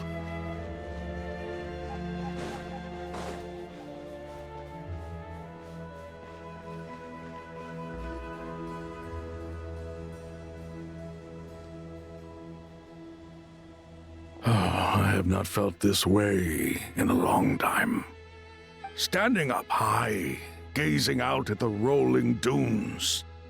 One cannot know what freedom truly means without first losing it. The golden slumber truly lives up to its name as a dreamland.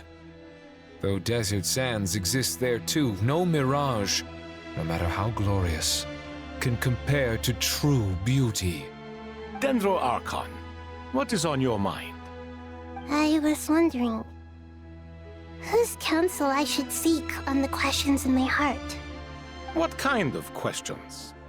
So many. More than can be put into words. As I once said to a friend, we look, we see, and we comprehend. But the question still troubles us. What are the many disasters that this world faces, but the sum of all irresolvable questions? The biggest question you should be asking is how to seize victory. Yes. Although, I would express it differently. I must not fail. And so the question I am most curious about now is whether the path to victory will be an arduous one. What we declare to be a young sapling, we may, in fact, find to be a towering tree, if we would only cast aside our ignorance and look beyond the veil of time to see her true form. Nahida! We're here! Just in time. The preparations are almost complete. Ready when you are. We're here too. Miss Nicole! Miss Nicole! You run so fast! I thought I'd get a lot of exercise as a forest ranger, but I can barely keep up with you. Sorry, I got a little carried away. Lesser Lord Kusanali, the equipment is ready, and the modifications to Aru are all complete. As discussed during our meeting, Accessing Irminsul via the Akasha is no longer feasible at this stage. There are other options, it's just... they're a little more extreme, and more technologically demanding to implement. Maybe you should take it from here. The architecture and functionality of the Akasha terminals overlap considerably with Aru. There is reasonable evidence to suggest that one was developed based on the other, or that they both utilize technology of the same origin. As long as the transplant and merge operation succeeds, Aru should theoretically work on a scale greater than the Akasha and approximately equal to Irminsul. It will become the largest active computing device in all of Teyvat. A system this powerful is capable of a lot of different things. In the past, the Akasha was primarily used for one-way information transmission, but I suspect it could also serve as a central bridging hub. In the pursuit of greater knowledge, some scholars have attempted to connect their consciousness to Irminsul through the use of terminals, incense, and meditation. Correct. In academic language, scholars who reach that stage are said to have entered Satyavata life. Hypatia has performed this practice many times in the past, and she was once under my care for a period of time. Right. And this at least proves that there is a zone within Irminsul that can be connected to. That's right. Providing wisdom to the people is one of the very reasons for Irminsul's existence. I think I understand where you're going. Please, continue. In that case, I'll skip to the conclusion then.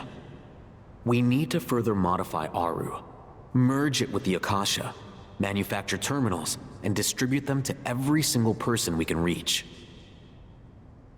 Every person? Even the desert folk? Yes, everyone. I've already calculated the amount of raw materials we need. So you mean we're going to get new Akasha terminals? Yes, but this time the people of Sumeru won't be using them to acquire knowledge, just to connect to Irminsul. That's the key. When we evacuated the city, we brought all the important assets from the House of Dana, in case we ended up needing them. Fortunately, this included the Akasha system's main terminal. We've checked all the relevant records, and one thing is certain. Nothing like this has ever been done on this scale before, so... Everyone in Sumeru is part of the plan. Whoever controls the people controls the situation.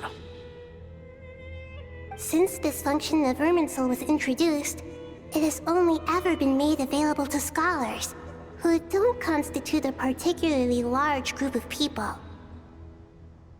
But by expanding the scale to include all the people of Sumeru, all the individual connections will stack up to create a significant load on the system. Under normal circumstances, Irminsul would be able to cope with the additional load. But with it already being under strain from other activities, its remaining capacity is limited. Thus, it might be possible to shut it down completely by overloading it.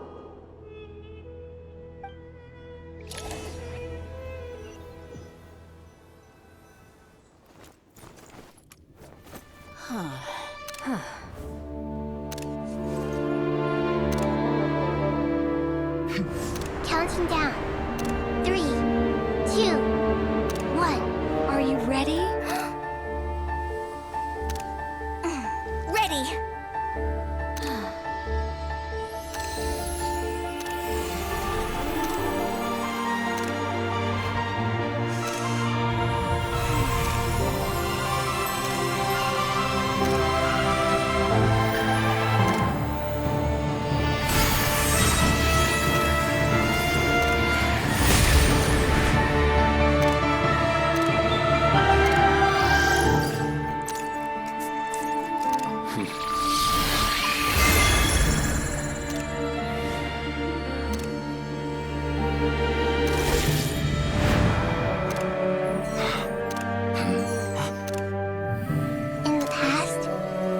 People sought knowledge, they turned to the Tree of Wisdom.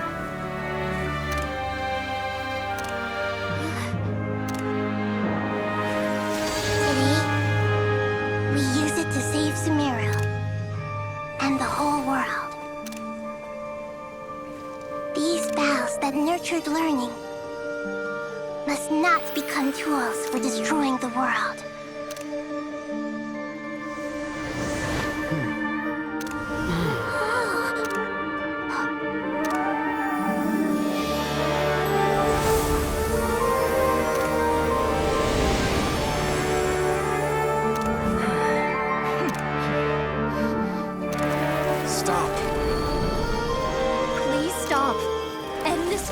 nation.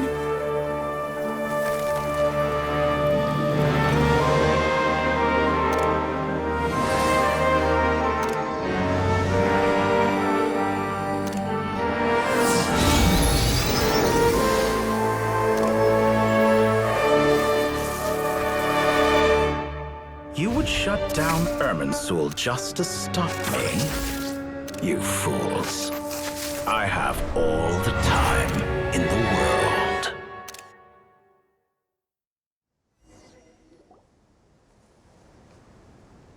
Success!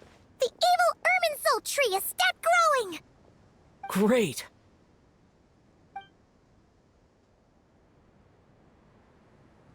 What a display of true courage. The courage to think and the courage to act.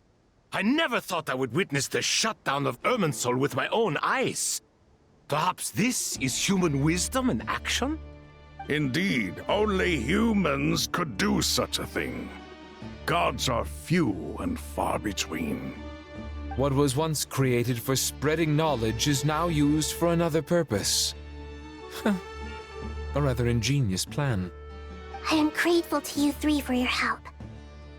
Only thanks to you were we able to extend Aru's interference capabilities to cover all terminals. Now, nobody who wears a terminal will have their activity accurately tracked by Irminsul. No matter how many eyes Dotori possesses, he will not be able to see us clearly. Now for the next step. I will need the help of your supreme powers once again. How might we be of service, Lord of Dendro? I need to reach the Eternal Oasis immediately. Right now? In that case, Ibis King, would you agree that this is a fine opportunity to dust off our old tricks? Never. I assume you have that chess set with you? You mean the one you gave to me as a gift? Asking for it back, are you? How could I? You misjudge me. I just wanted to show you another way you can use it. Connect to Safei Shatranj.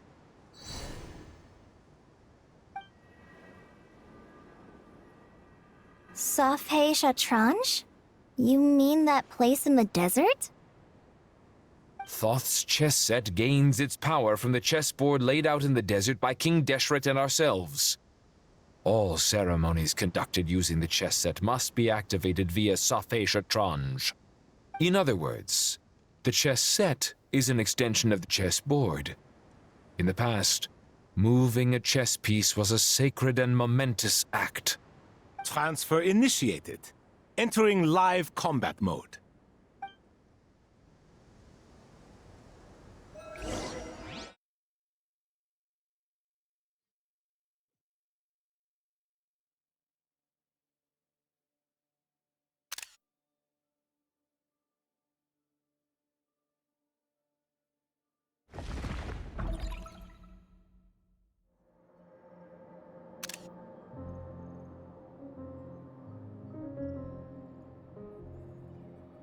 We haven't heard a single word from our spy in the desert.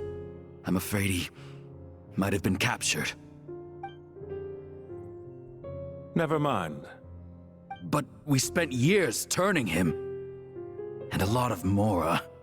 Nothing comes for free in this world, but the loss is not without its purpose. For a small price, we have wasted a precious amount of the limited time they have. Quite a bargain, if you ask me.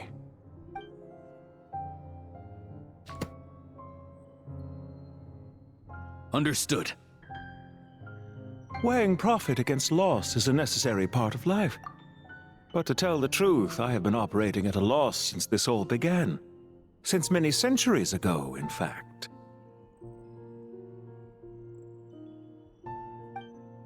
For instance, why would a banker act as the executor of a will? If you hadn't deposited your personal belongings at Northland Bank, I would have no reason to be here right now.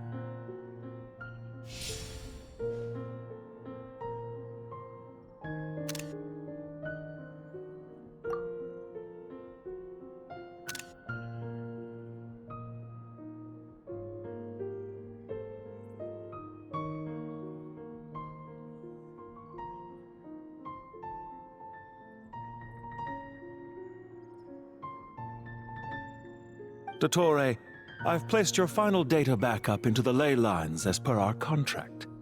I trust we are now square for the safe deposit fees you paid. Is it not a little petty to split hairs like this, given our amicable relationship? I consider sound bookkeeping a matter of principle.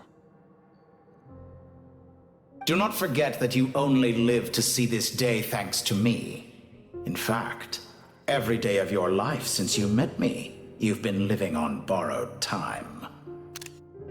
Why, that's hardly a fair assessment.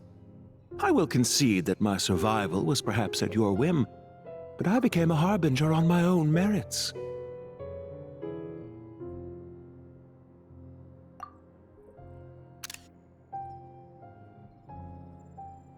Managing money is not like other professions. Mine is not a role I could have acquired based on your recommendation alone, and certainly not one I could have lasted so long in without genuine ability. The information stored in the ley lines is quite comprehensive. Rest assured, I have not forgotten how strong your pride is. Well, I presume you have no sense of fragmentation while talking with me. How could anything possibly go wrong with such strict measures in place? The remainder of your soul was split in two, with one half sent to Nod-Krai and the other stored in the most secure vault of the Northland Bank. Though I must say, your disdain for the other segments is quite amusing. Zandik is you, and you are Zandik. Zandik created the segments, yet you, a segment yourself, reject him.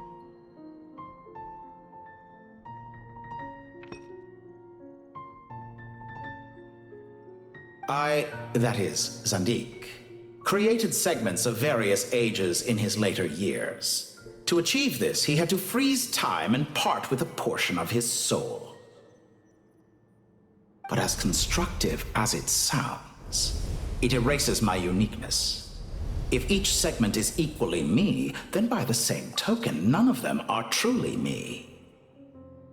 A soul living forever in the past inevitably holds different views than he did in his later years. The same thing that completes me also restricts me. You too might ask yourself which stage of your life you want to be preserved at. The day your business failed?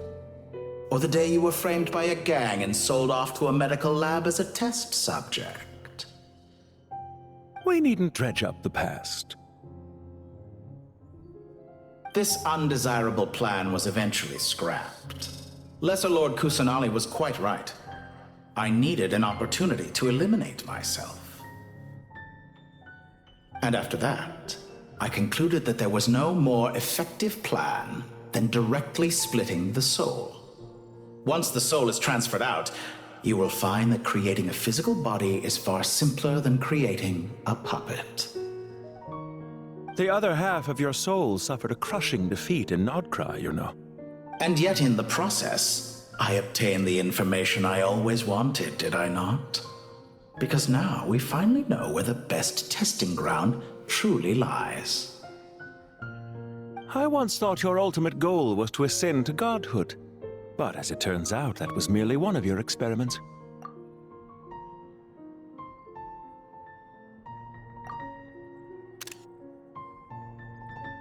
Experiments take many forms. Most people are too eager for success, too fixated on the end goal. They forget that the experimental process itself is just as important. A suspiciously vacant seat, a new face. I trust you can put two and two together. The reason it doesn't exist is because someone tampered with the record. What can I say? After all your efforts, you really did uncover the world's secrets. So, is the new world you promised a lie? No, it never was. I am glad to be able to control Irmin's soul from within. Now I shall attempt to create a new world inside the existing one. Almost everyone faces the prospect of death, but not a single person has ever been able to experiment unrestrained in the afterlife through sheer force of will. I am the only one to have overcome this enormous challenge. Would I not be letting the world down if I didn't make the most of the opportunity to experiment? Clearly, the dividing of your soul did not affect the magnitude of your ego. Out of all the versions of you that have ever existed, this you is the most insane and the most radical.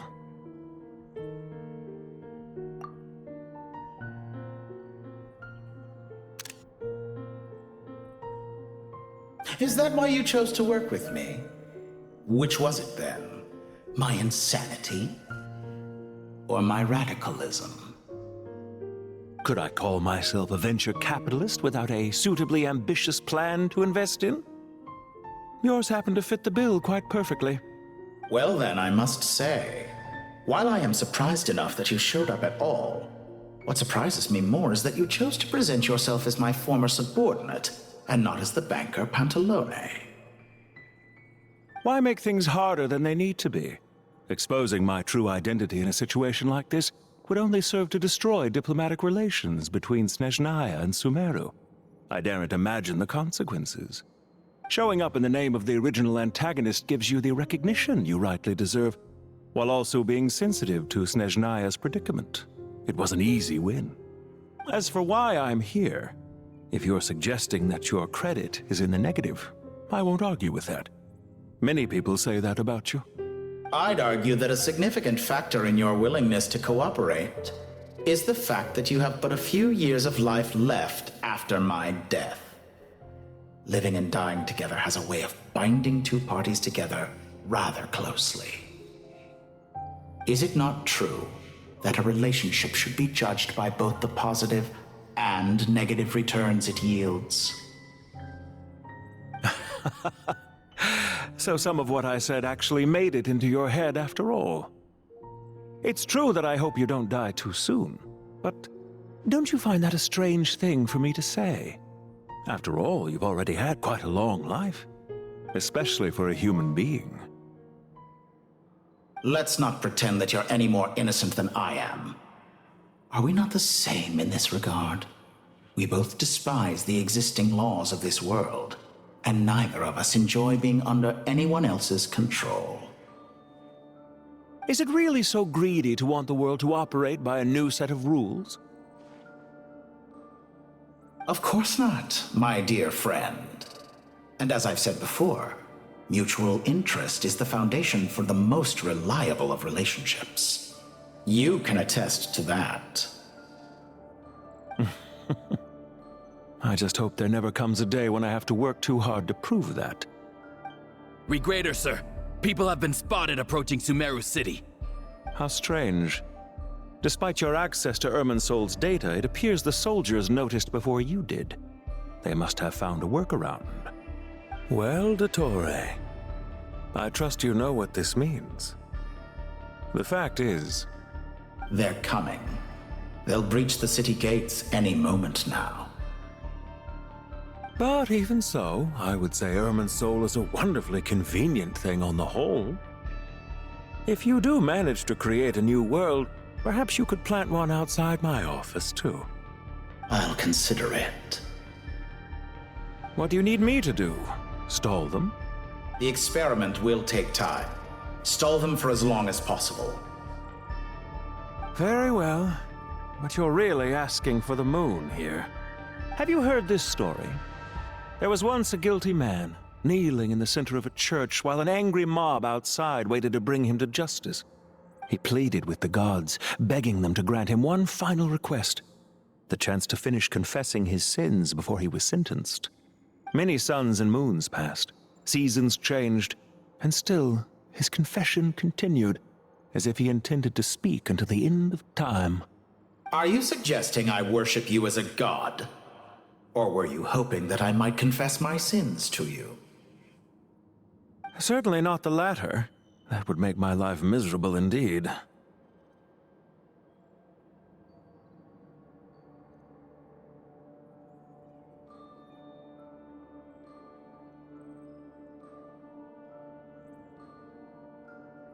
For someone who despises them so, you never seem to have any objections to me creating or becoming one. first I thought you'd be furious. Concerned I would terminate our partnership, were you? Not at all. You had reasons why our partnership must continue. Don't you find people's attitudes toward gods amusing? A god descends from the heavens and people worship it unreservedly, blindly following whatever rules are given to them. And yet, when they see an ordinary person gain godlike levels of power by virtue of their own hard work, they treat him with nothing but suspicion, even if he is a compatriot. Is that supposed to be a compliment? No. I was just thinking. I pity the man who would call you a compatriot. There's no need to be so self-critical.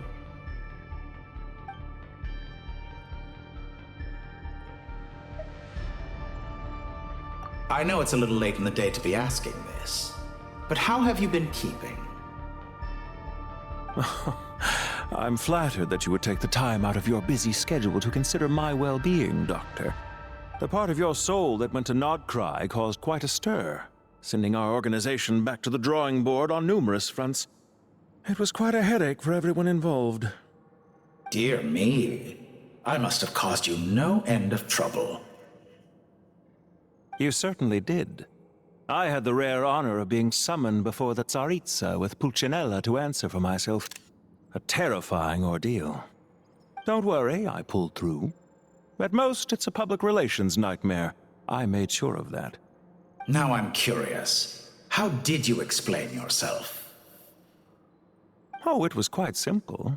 I just pinned the blame on someone who wasn't there to defend himself. I could hardly be expected to defy the demands of someone as insistent as the Second Harbinger, now could I? How you slander me. You know full well that I am perfectly amenable to reason. There's no question that you are partly to blame for the ruin of my reputation over the years.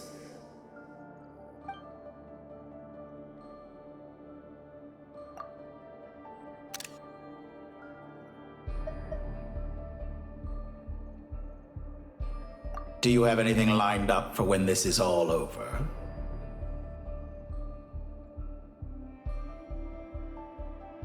Hard to say. Field work always takes quite a toll on me, as you know. Once I'm back at Snezhnaya, I'll start with a well-earned cigarette. Why are you so eager to ruin your lungs after I went to the trouble of replacing them for you? If you have an issue with it, feel free to try to stop me.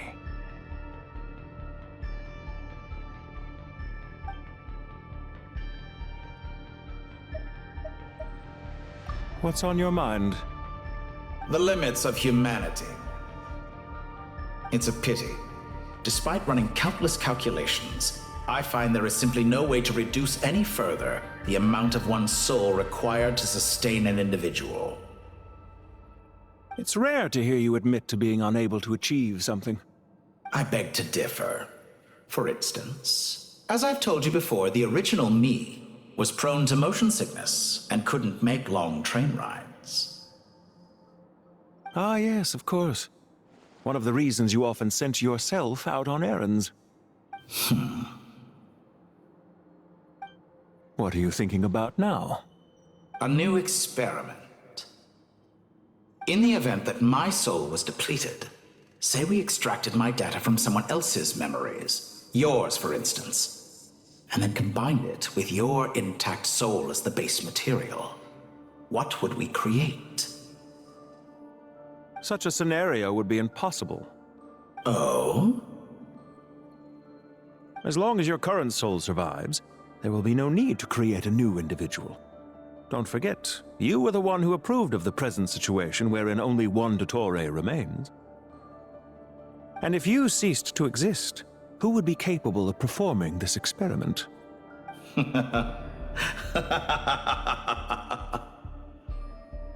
Since the day I met you, you've always excelled at talking your way out of a quandary.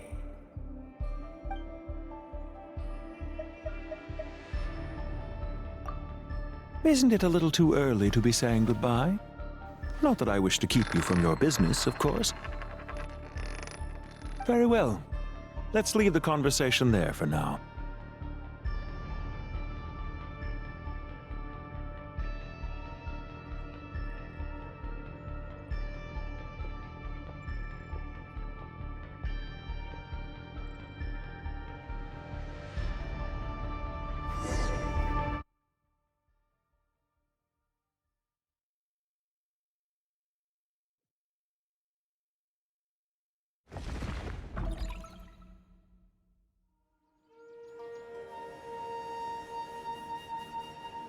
The power of King Deshret's 7 pillars is truly remarkable. With just a chessboard, you can move an entire unit across the material plane. Yeah, sets us up for a much easier fight. Really makes my day. The last time we stormed the city, it involved a lot more running around. I wonder how many people can say they stormed a city twice in their lifetime. I was just thinking that. I've definitely had more than my fair share of unusual experiences in my life. This is my first time here, actually. We never usually leave Gandharvaville. I hope this will be my last time. Does everyone have to chime in? Can't we just fight? What an amusing comment, my dear lady. Yet humans often alleviate tension via small talk, do they not? Whoa! Why is Candace's shield talking? Because the image on her shield is one of me. And I, of course, can appear wherever I wish to. Huh. Well, la-dee-da. Isn't that fancy? Could I get in on this? You wish for your gauntlet to speak? Why, certainly. Ahem. I think you'll find that it is I whose image is carved hereupon. Thanks. Definitely feel stronger now. You're welcome, my lady. I am glad to lend you my power. Sino, what's the situation? There are troops stationed at every entrance. As we expected. A frontal assault will suffice. Everyone, stick to the plan. We'll take the main entrance. You head for the House of Dana's side door. Move out.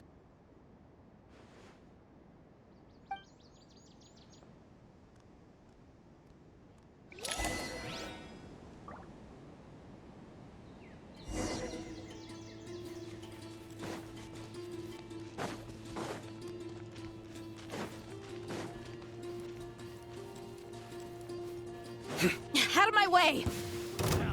Take this! Watch out! Get lost! Thank you, Jet.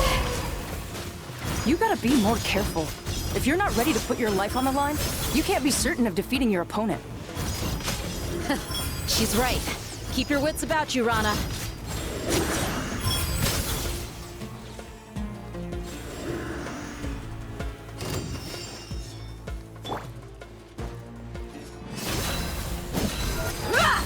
You're dead meat!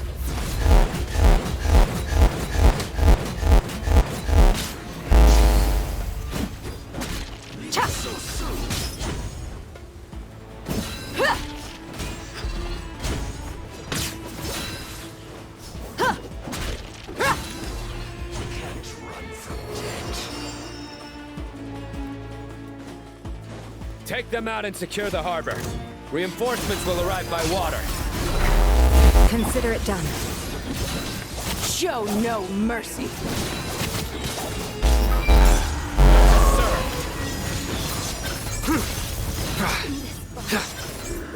Guilty! Your penance is due! Guilty! Fleet! Grant us your blessing! Let's get it on!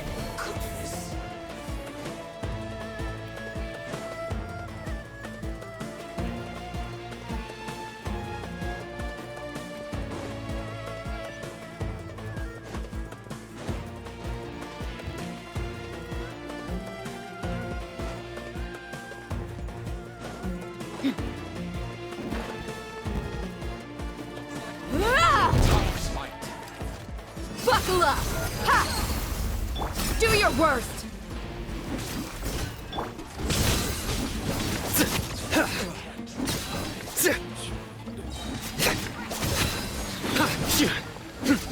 Surrender!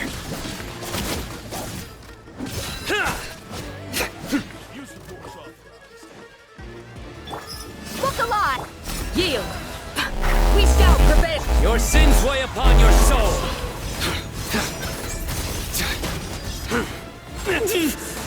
That's my time come. Lots off!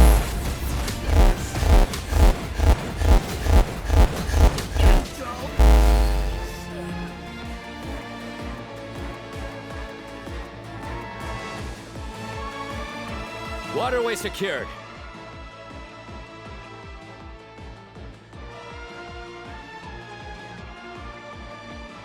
Brothers! Sisters! Perfect. Just in time. Welcome. Once we've linked up, we'll continue the advance. The team has arrived at the north entrance, as planned. Good. Press on.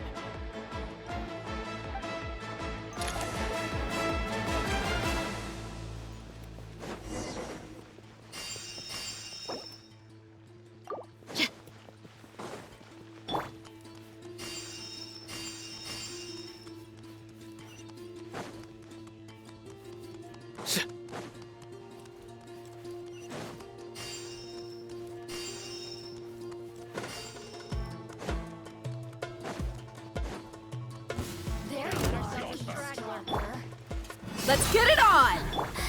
Let me amuse myself a little. Do your worst! Well put.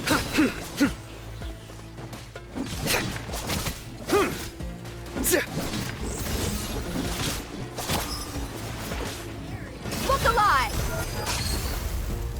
Flee! Nowhere to run! Through me, justice is served! They stand condemned! Your penance is due!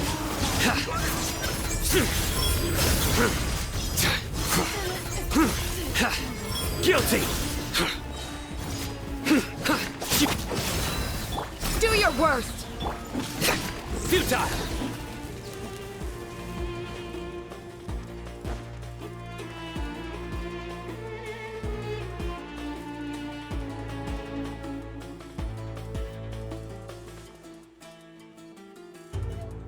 Look out!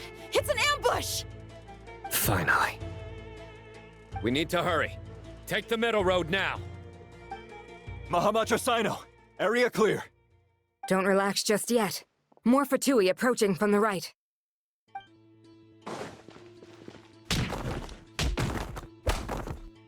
Irminsul cannot track our movements. If necessary, we could split up. Don't worry. We'll wipe them all out. As you can see, our people came raring to go. Good, good. How are things with the Traveler? Can Tainari keep him safe? Don't underestimate Tainari just because he's a forest watcher. He can handle it. All right. You know that's not what I meant.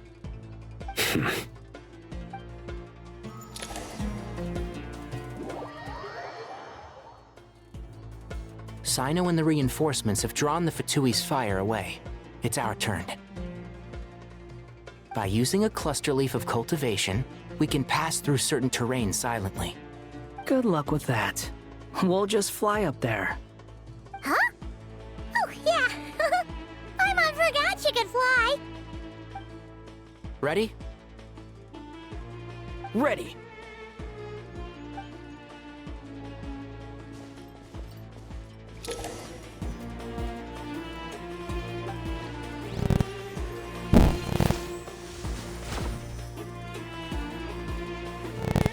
Yeah. Rah.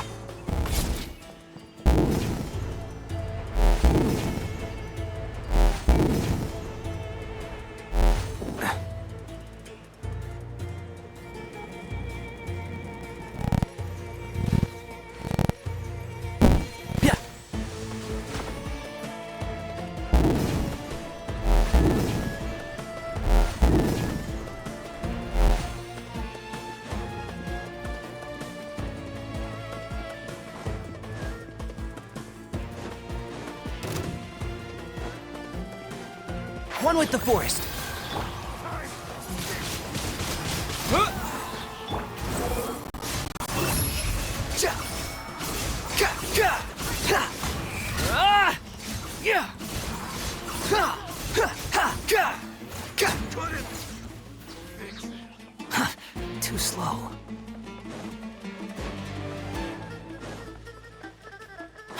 following me. Too slow.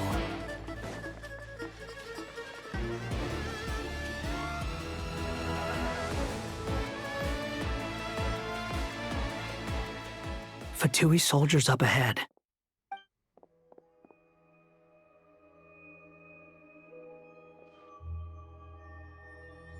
Careful.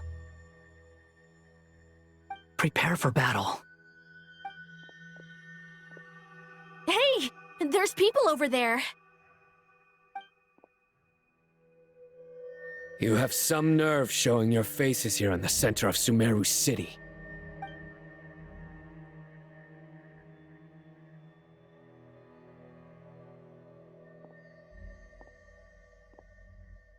You're right on schedule. Well, this guy sure as heck isn't your average Fatui sergeant. They've stationed quite a few people nearby. It definitely looks like they were waiting for us. But something feels off. Everything about this guy feels too deliberate. I highly doubt he's just a subordinate of Dottores. And he's no mere sergeant. Whatever his rank is, it's high. Much higher than we thought. So you've been waiting for us.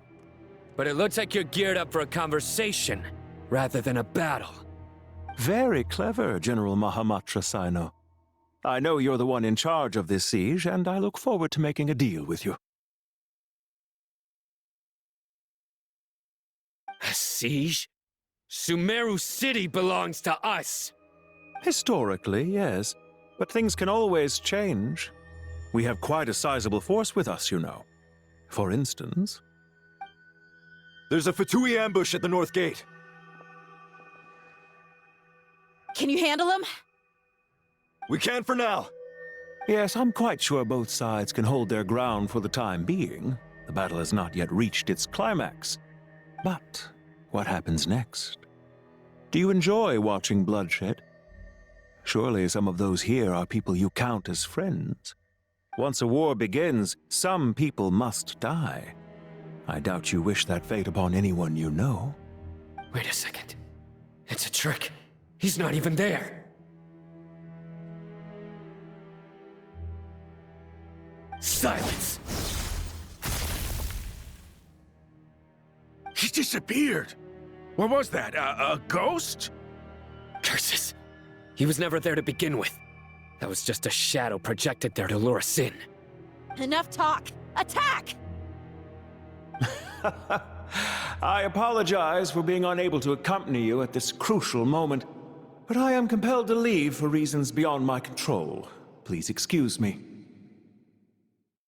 Sumeru's General Mahamatra is quite ruthless. It's a good thing I wasn't there in person. Your illusion held them up for a time just fine. But now that they have seen through it, they will realize you were just a decoy.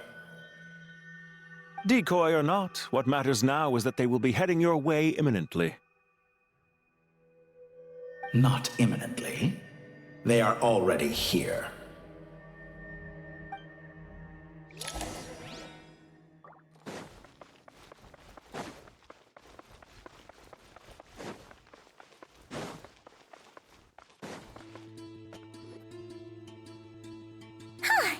We made it! This is far enough. Tainari, you go help Sino. Don't worry about us. We'll manage from here. Are you sure you don't need me to stand guard? No need. Once the connection is established, we'll disappear from the sanctuary of Surasthana. Go help the others. All right. Goodbye for now, then. Please tread carefully.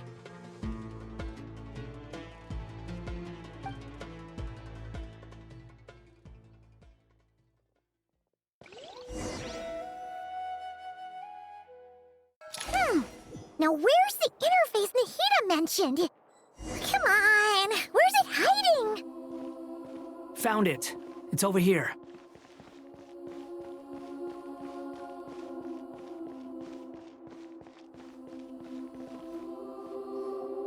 We can connect to the inside of Irminsul through the Sanctuary of Surasthana's built-in security system.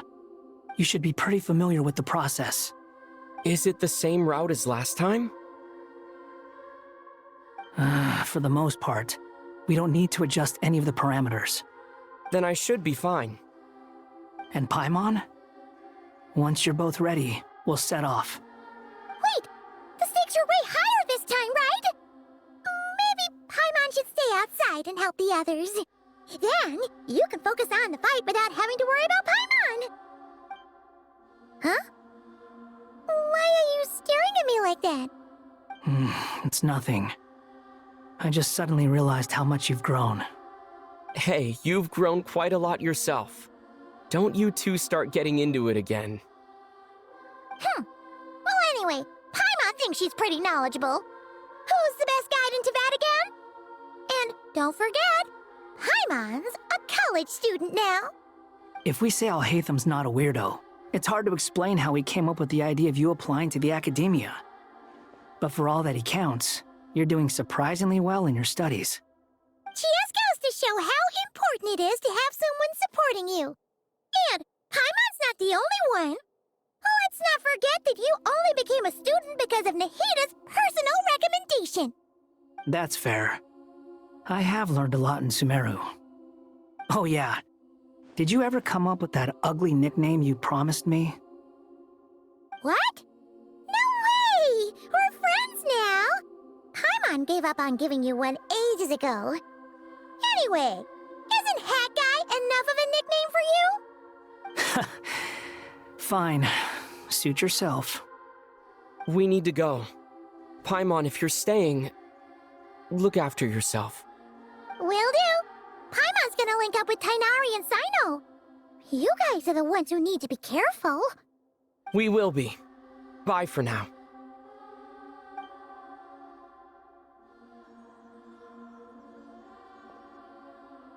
Initiating connection.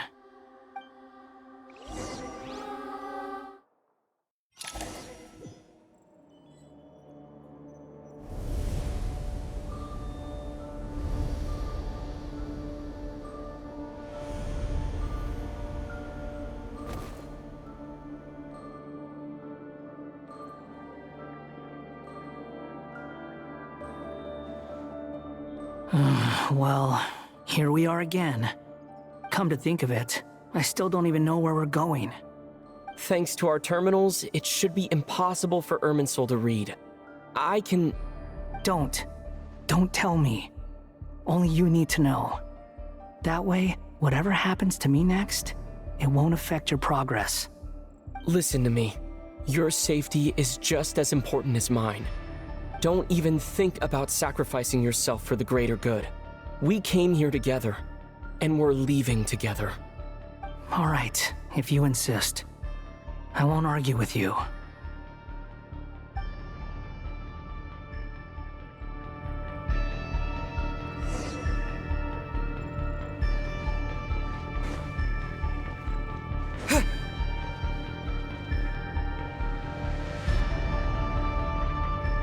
This place looks so different from how I remember. It's unrecognizable. It's a complete mess. Like someone's turned the place upside down. Must be Dottoro's doing.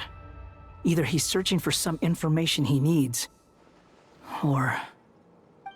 It's still changing. He has to know we've entered Irminsul. But luckily for us, he can't pinpoint our location. Be on your guard. Don't let him find us. The red parts have probably been corrupted by Dottoro's power. Don't touch them, or you might alert him.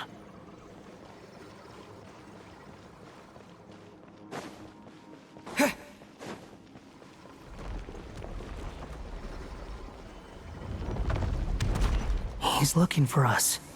Tread carefully. That wall could be a problem. Fortunately, it looks breakable. Give it a shot.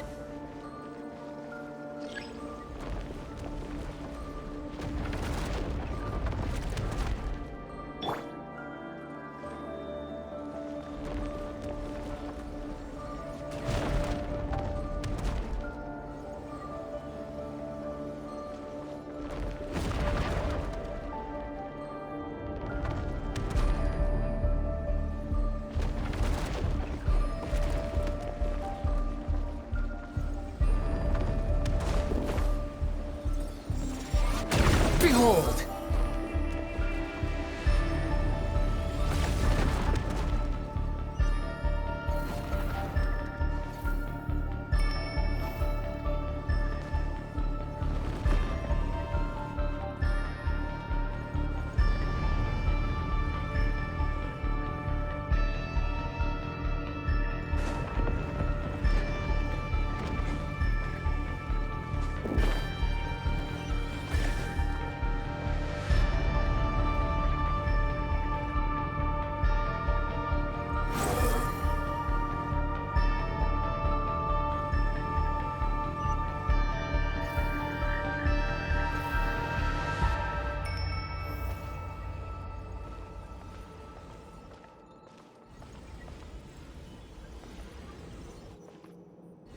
The wind rises.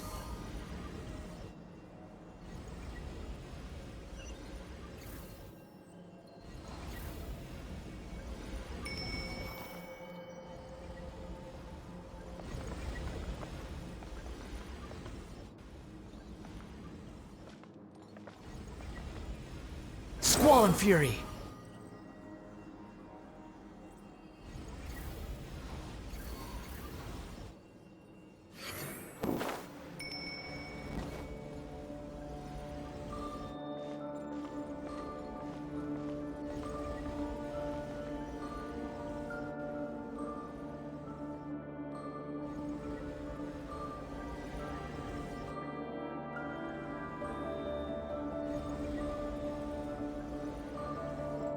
The wind rises.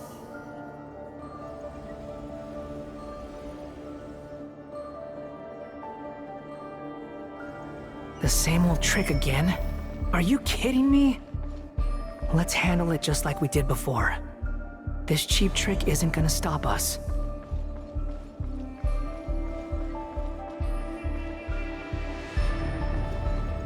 Squall and fury.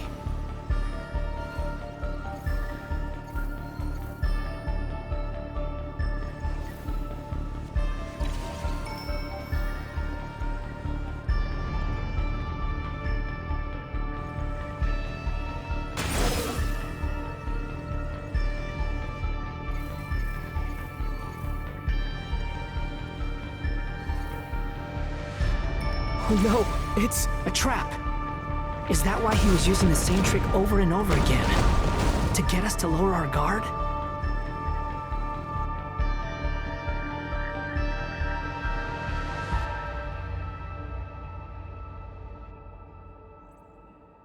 I'm trapped!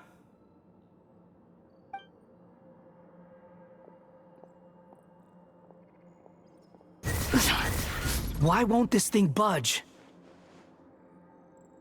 Hello? Hello? Can you hear me? Nicole, is that you? Yes, it's me. I'm monitoring your progress from inside the Eternal Oasis, and I have to say, this terminal is simply marvelous. It makes tracking you so much easier. I couldn't see anything at first, but now that you two are inside, I can use your location with support from the terminals to get a partial view of the situation inside Irminsul. It's not the clearest image, but it's better than not being able to help at all. So, here I am. I can't intervene directly, but I can help to guide you out of the jam you're currently in. So please, just follow my lead. Dottore in his current form is a blight upon both Irminsul and the ley lines. Pay attention to your surroundings. There must be sources of his contamination nearby. The corrupted information is his— Is that one of them? Precisely. Take it out. Good work. But we're not done yet. Stay close, and let's see if we can find any others like it nearby.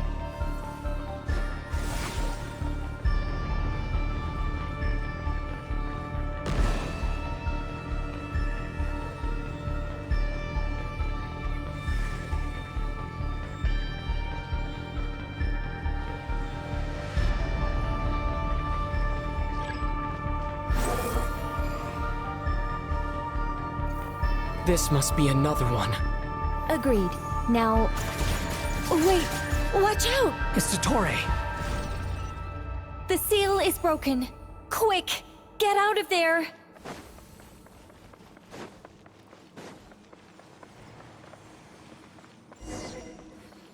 And where exactly do you think you can run to? Wait, what is that? Pursuers! That's gotta be it! Run! Don't let that thing touch you. Dodge that attack!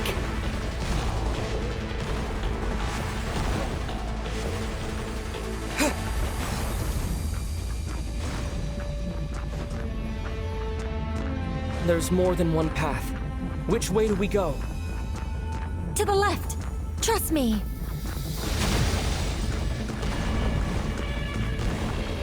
Fleeing like vermin. What a pathetic sight. Hey! Watch yourselves! Stay focused! There's a cliff ahead. Jump! More of those corruption sources. Destroy them as you did before, and open the exit as quickly as possible. They're relentless. Is he trying to wear us down? You'll just have to destroy these too. I think the pursuit is over. Hard to say. Stay alert.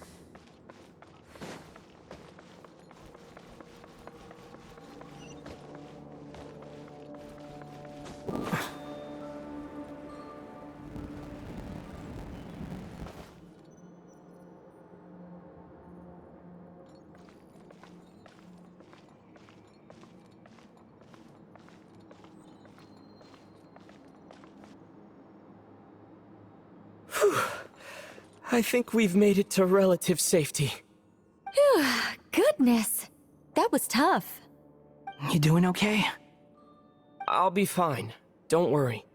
Take a short rest, and then... Nicole? Nicole! The connection's been cut. But that means... Look at you supporting one another. How very touching.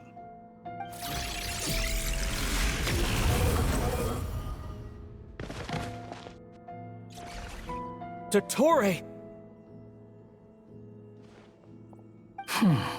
Took you long enough to find us.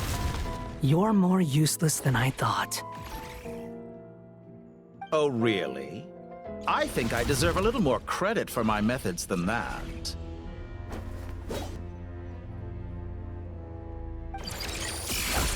Rather than hunting you down, I chose to let you roam free.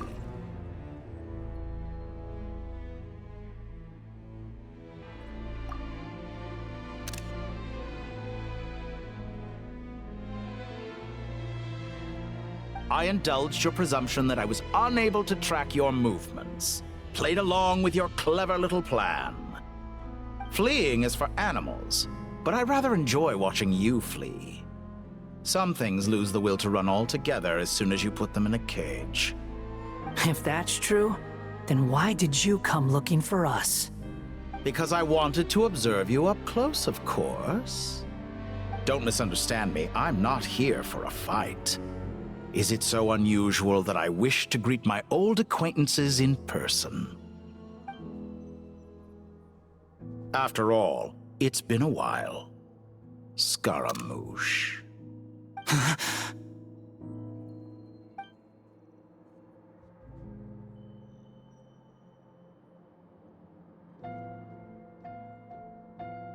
Why are you so afraid? I have done nothing unprecedented in discovering the truth. Nor did I go to any great lengths to uncover your story. You made a bold series of moves in deciding to erase yourself. And with the power of this great chronicling device called Irmin's Soul, you were able to achieve something quite remarkable. Once most people form an opinion about someone, it tends to imprison their mind. Yet you managed to erase every trace of your existence. A novel take on death indeed. However, this meant that you stood out to me all the more when I saw you in Nod-Krai. I didn't even have to go looking for you. Just the sight of you was enough for me to intuit the truth. For someone in my position, connecting the dots was a trivial affair. It would have been more surprising if I hadn't managed to piece it together. You seem very pleased with yourself for figuring it out. I'm sure you'd even be more delighted to learn the full extent of your crimes. That would hardly be necessary. Besides, isn't there something that concerns you more right now? Something that fills you with dread? Let me put your mind at ease. I have no intention whatsoever of restoring any of the records you deleted. For one thing, it would be exceptionally difficult. But more to the point, I doubt that the prospect of losing your current life is all that frightening to you. Because in your case, the cruelest twist of fate is that you'll never again have the chance to make up for any of your mistakes. Isn't it? Dottore?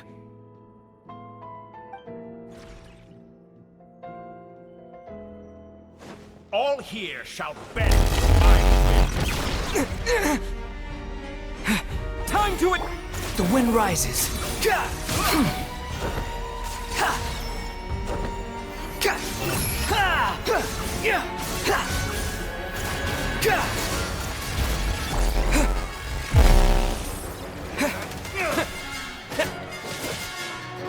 Scorching fur! I'm afraid you'll need to do better than that to take me down. I expected you to have grown stronger. Ah, how foolish of me. I forgot that you lack any means to increase your power. You will pay for everything you've done! Oh, will I now?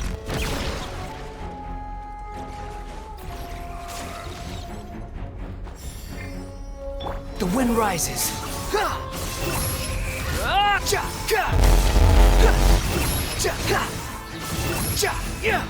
Bow your head.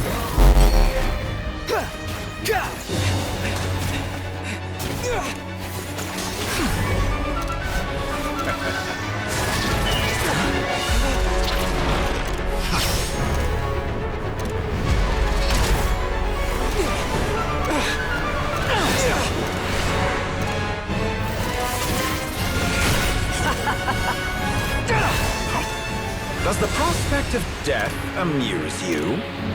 I could ask you the same question! I'll distract Dottore.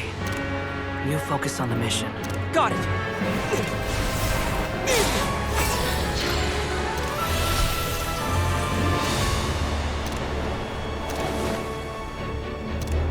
For the hopes and dreams of the masses. Open the secret door on this enchanting night.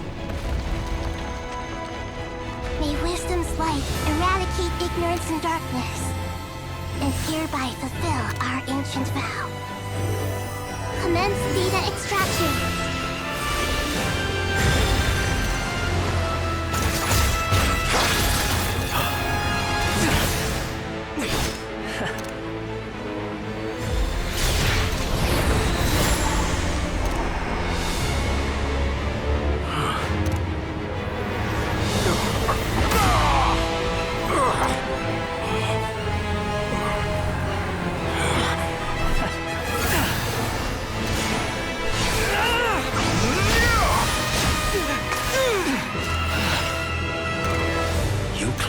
Outdated ideals and stand in the way of progress.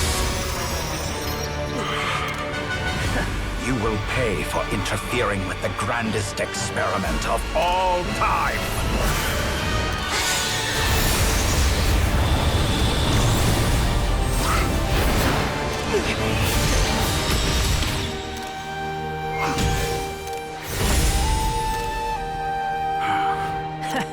Good timing.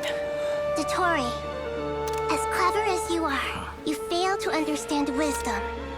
Wisdom takes many forms, but the path you have chosen eschews them all. Huh.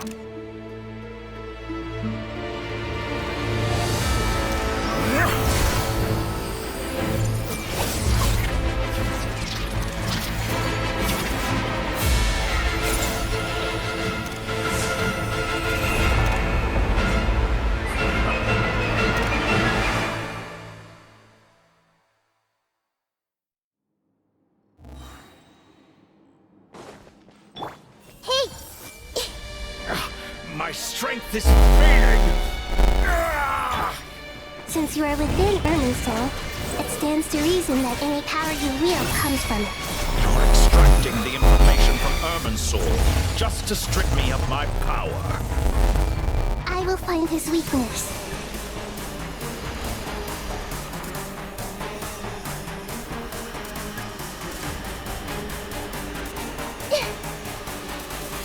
Hey! The wind rises.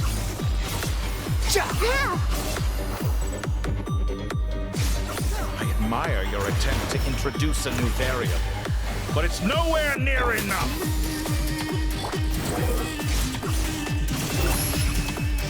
That's far enough. You're dead. Just like a little buzzing a petty trick.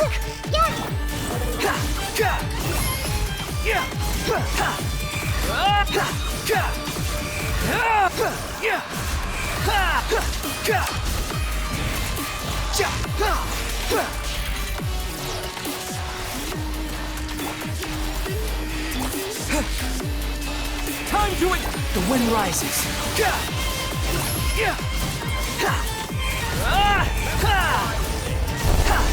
Know your place.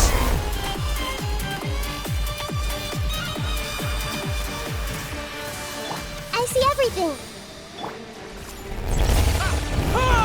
They're so close. Just hold on a little longer. I'll hold him up. Traveler, Hat Guy, the rest is up to you. We certainly have a knack for surprising each other, don't we? I'm just getting started.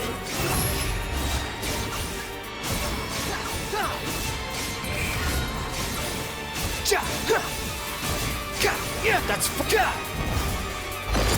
It's time. Say your prayers. Stay on the offensive, but watch your back.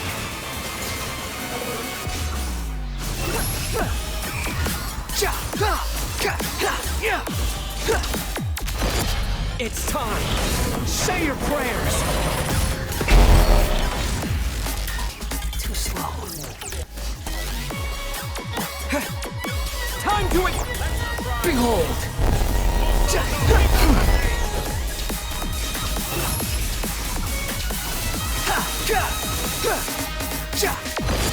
It's time. Say your prayers.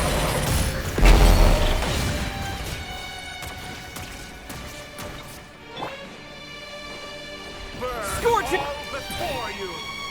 Squirm.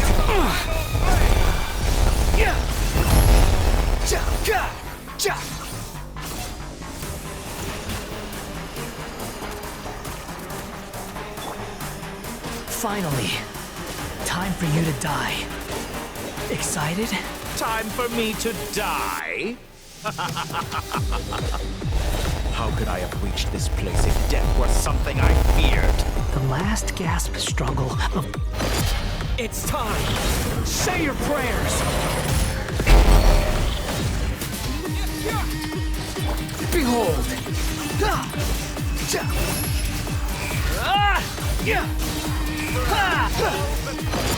It's time! Say your prayers! That's enough!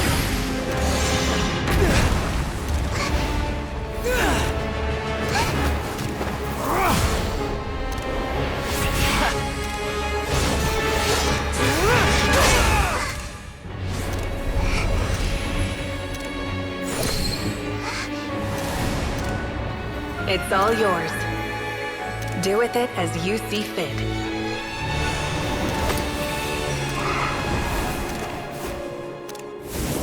Just as you say, this world is home to some archaic things. And as you suppose, you are a formidable opponent. You have long coveted the secrets of wisdom. So now, I will demonstrate true wisdom in action. I invoke my supreme authority as the keeper of Irminsul.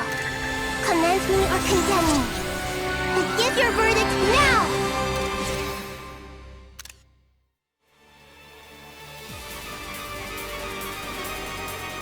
Blessed One of Wisdom, Mahakusaladhama, are you certain that you wish to exercise your authority to destroy Irminsul?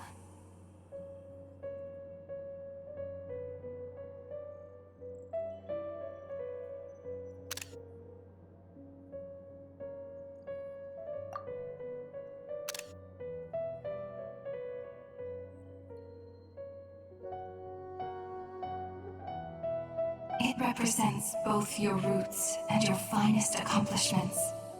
You truly intend to abandon the very thing you have always fought for? This is my decision. Irminsul has been corrupted beyond redemption. Irminsul is the original tree of Teyvat. It is the means by which the heavenly principles maintains fate itself. The 7 Archons should honor and revere it, for their authority was bestowed upon them by the heavenly principles. It is precisely because I honor and revere it that I fight for the humanity it exists to protect. Wisdom is knowing how to weigh the options and make the right decision. If you truly care about the fortunes of this world, then it is me you should seek to preserve. Planting a seed begins the chain of cause and effect. Since you have become a great tree yourself, why should the loss of another tree be anything to fear? Till we meet again, Lord of Dendro.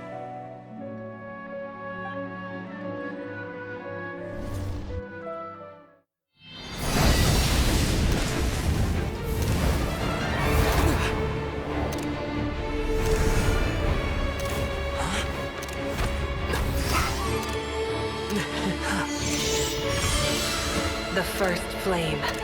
The pure, cleansing fire.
Shall we? Where were we? I was suggesting that you needn't perform when signing a contract. You're only sitting here because your bank demanded an evaluation of the trustee. So you told a story about a young scholar from a merchant family in Sumeru? I told a compelling tale, didn't I? The post-expulsion story is far more captivating. The human experiments or the elixir of immortality? The part where you die. Ah, yes. My favorite part. The 35-year-old Segment thought of himself as Dottore, reserving the name Zandik for the original specimen. Of all the Segments, he was the most selfish. After his expulsion, Dottore searched for a new direction. He joined the Fatui, studied Elazar in great depth, secured resources. He was rather fortunate in his career.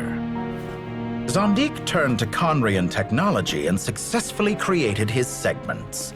But this was not immortality. Even with backup segments, his body would still age. Still, thanks to Snezhnaya, Zandik found the ideal base for his experiments. Then a perfect partnership materialized at a crucial moment. The year that both parties realized they needed more time. Fortunately, Zandik succeeded. In a miraculous turn of events, he gained the extra time he needed. I seem to recall it differently. All right, it's true. No matter how much elixir he took, Zondik remained human and continued to age. Then, on the morning he turned 85... Help me up! Call for help! Surely he would be rescued, Zondik thought. But to his surprise, no one helped him. Zondik was too selfish for that. Don't forget, you're one of us. Yes, and we're all waiting.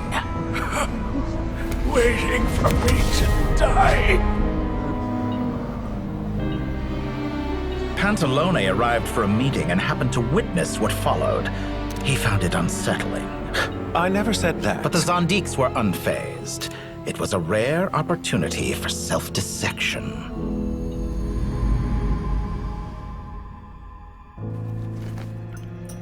What does all that have to do with you depositing your data at Northland Bank? It has made me cherish my time in this world all the more. Fair enough. So you do have a sense of self-preservation.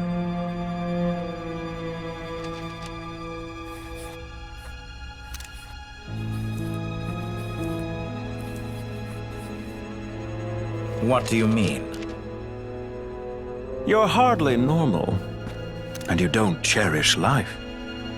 You just don't want to admit defeat in the limited time you have. Even so, don't I deserve an interesting ending? I'm counting on it.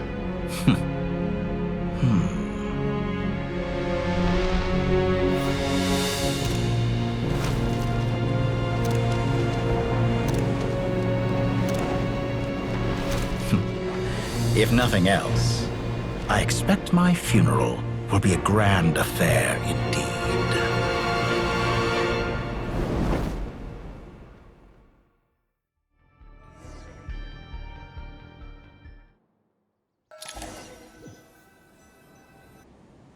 What a magnificent fire.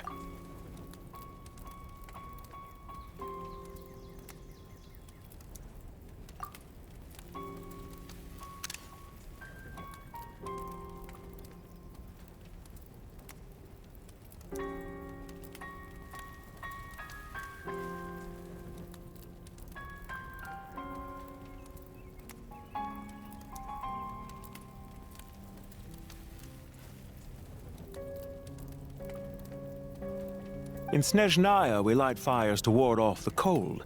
Fire, it seems, is antithetical to ideas such as cold, frozen, and unchanging. Perhaps it has always been that way. From the beginning, fire has been used to drive away wild beasts and warm the body and mind.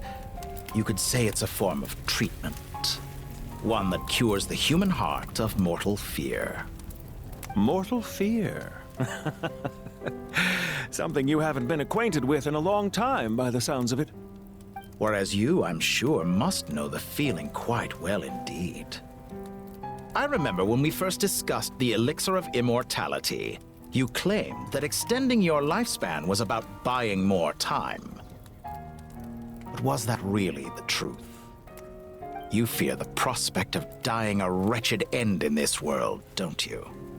Of course I do. I'm only human, after all. And while you may have forgotten it, you cannot deny that you too were once human, Dottore. I do not believe that there is no such fear in your heart. Perhaps you are right. But I abandoned it long ago and devoted myself to my experiments. I have felt no fear since.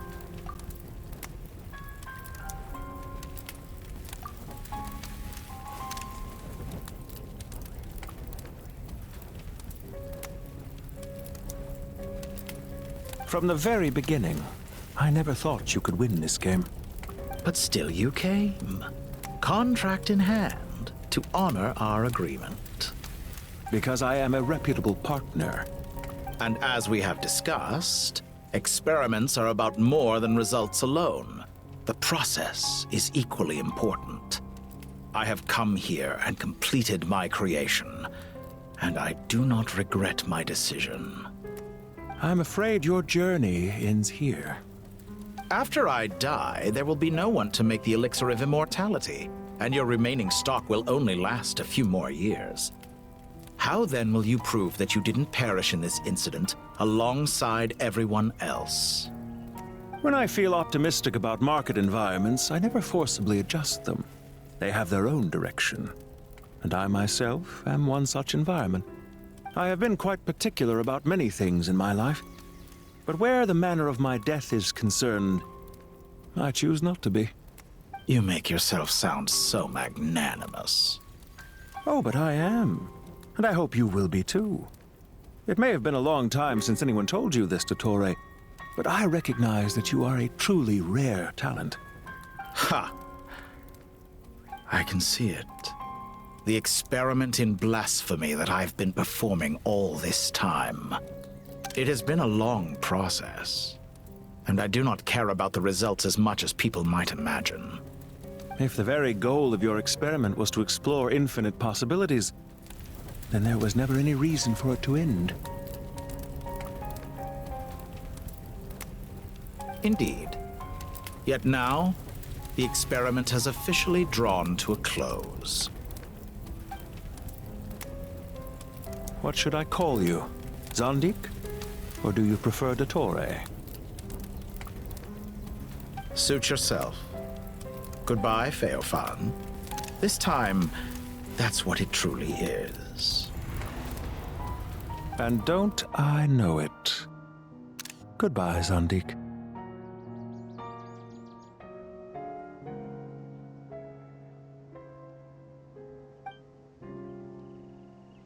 I could have carried out many more experiments, but to me, Lord of Dendro, this outcome is certainly not the worst. I believe you. But unfortunately, this is where it all ends for you. This experiment does not belong to you, nor do any of the results. Experiment? It sounds like you're trying to outdo me in my own field. Wisdom is conveying information in terms that people can clearly understand. You know exactly what I mean. Indeed. I can see no further outcomes. Ha! You have a formidable mind, and you are braver than I thought. Setting fire to the very thing your survival depends on. Your previous threat was empty, but this time, it is real.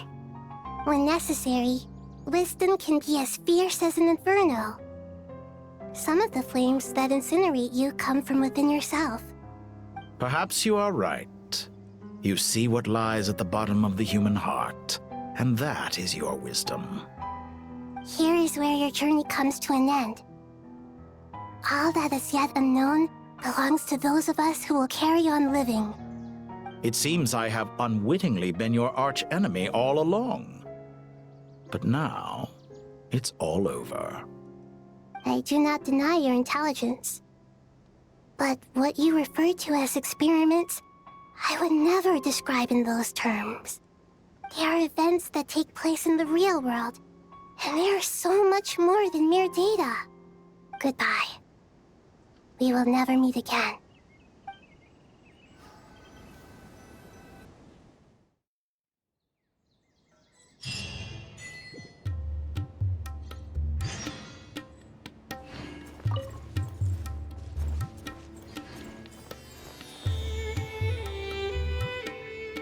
Well, that's the last of them.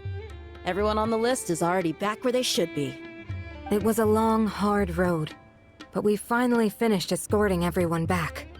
I just pray that we'll never need to leave again. I hope we can stay here forever in this peaceful paradise of our own choosing. Paradise. In the annals of the Temple of Silence, that word carries great significance. It represents the hopes and desires of the gods. Their longing for a place to rest. I wouldn't think gods need such a place. People always think they're the only ones who can lose their homes. They forget that gods too need a place to reside. As the Goat King once said, "A god without his people shall cease to exist." Gods need their believers every bit as much as their believers need them. Only we can truly understand how much the desert faith has faded over the centuries. But we still talk about the gods as though they're part of our lives. Given the myriad ways in which gods and humans interact, I'd say they really are. How else could Dunyarzad consider the Dendro Archon a friend? Well, that sounds about right to me. Describing them as friends sure makes us feel a whole lot closer. If you told me a few years back that I'd have this many friends, I'd have called you a liar. Belief is a choice, just like friendship. We've made our choices through battle. The right ones, wouldn't you say? I'll be heading back to the Temple of Silence. I heard the Goat King and the Ibis King decided to pay us a visit. How about you? It's back to Aru Village for us. Still plenty of supplies to distribute and people to help. Until next time, old friend. As long as you can find the time, you're always welcome to visit us in Aru Village. Right back at you. Make sure to drop by the Temple of Silence the next time you're free. Where it is that 2 of the other 7 pillars, Shezapang and Bennu, might also be dropping by. Since you're wearing the symbols of their power, it'd only be fitting if you came to see them for yourselves. Dropping by? That makes it sound like they're visiting a neighbor's home. Well, the temple was founded by Hermanubis, so I guess to them, that's exactly what it is. Guess that's true. All right. We'll make sure to find time to stop by. Stay safe on your journey home. I will.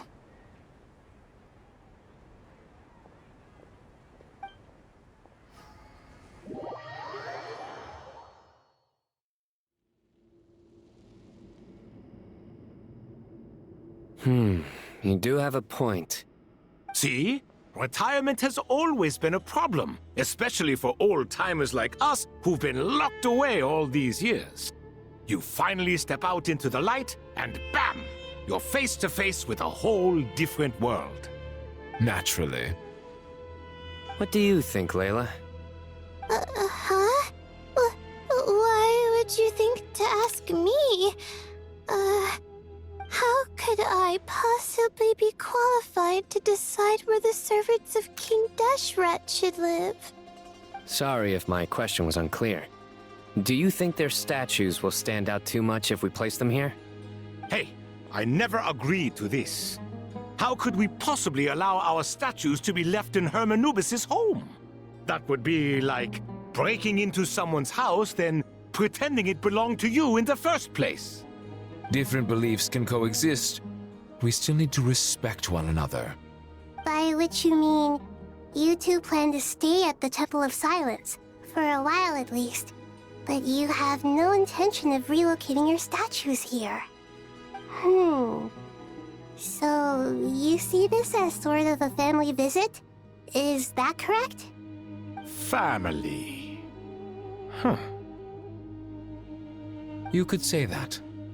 In a sense, Hermanubis would view this as his home. Just look at this place. Magnificent, is it not? The sad truth is, in the past, all 3 of us invested so much into misguided ventures. We failed to build what we should have, and wasted so much time instead. And what do you mean by that?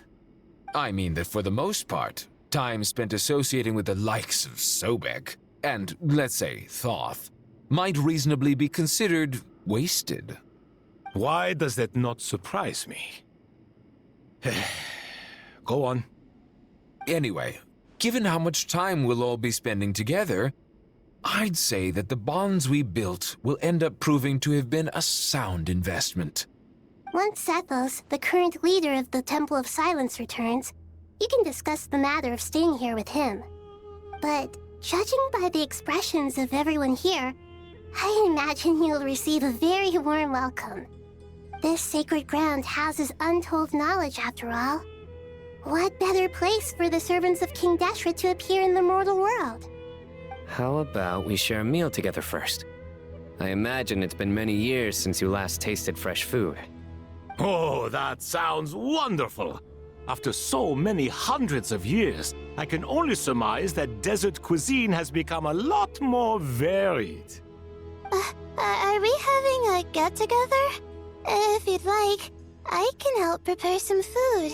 After all, Lord Thoth, you helped me so much in the desert, and I still haven't properly thanked you. Oh, my, that would be wonderful. I'm touched that you still remember. How the times have changed. To the people of today, it seems the Ibis King has become a kind and passionate god. And you, Mr. Herreshoff? What kind of god do you wish to be? To be honest, I haven't given it much thought. How about you, Dendro Archon? Do you have any hopes for your future? Me? I'm very happy with my current life. Forgive my bluntness, but you do not seem to derive your authority from majesty and might, like Lord Al-Ahmar. Clearly your approach has its advantages, but also its dangers, don't you think? I do, but projecting a majestic front doesn't really suit me. Besides, my relationship with others isn't simply one of a god and her people. Not putting on airs might earn you more adoration. Exactly. Besides, I really like parties where everyone brings their own food, and we all come together to share. You should join us. I'm sure you'll find it fun. Last time when we got together for a picnic near the Avidia Forest, it was quite the occasion. Seeing as you're already here, how about we hold the next one in the desert? Can we do that? Wouldn't Tainari have to transport a ton of drinking water? Don't worry, I can help out. Layla, would you like to join us next time? Me? Sure. The more the merrier. That way we... Don't take this the wrong way. I just think you should know. When it comes to passing the time, chess is more our thing. In that case, Dendro Archon, what do you say? If I were to compete against you, I can't say with certainty I'd win, but I certainly wouldn't mind giving it a shot. Where's Sobek? I'm sure he'd be good for a few rounds. Cards, cards, cards! I'll always prefer chess. I wonder what variant of chess we're talking here. Mr. Thoth, is there some sort of astrological significance to this game? Oh, I'm glad you brought that up. As long as the leader of the Temple of Silence agrees, we can search Hermanubis' place for books to teach you how to play.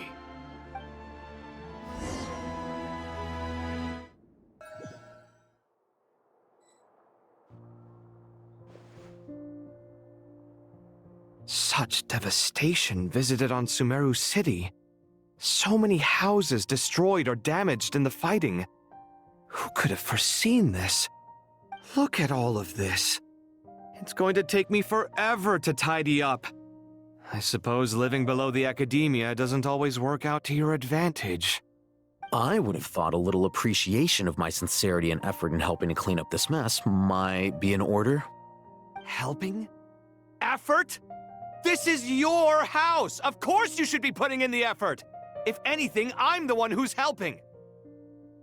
So you see yourself as just a helper in this situation.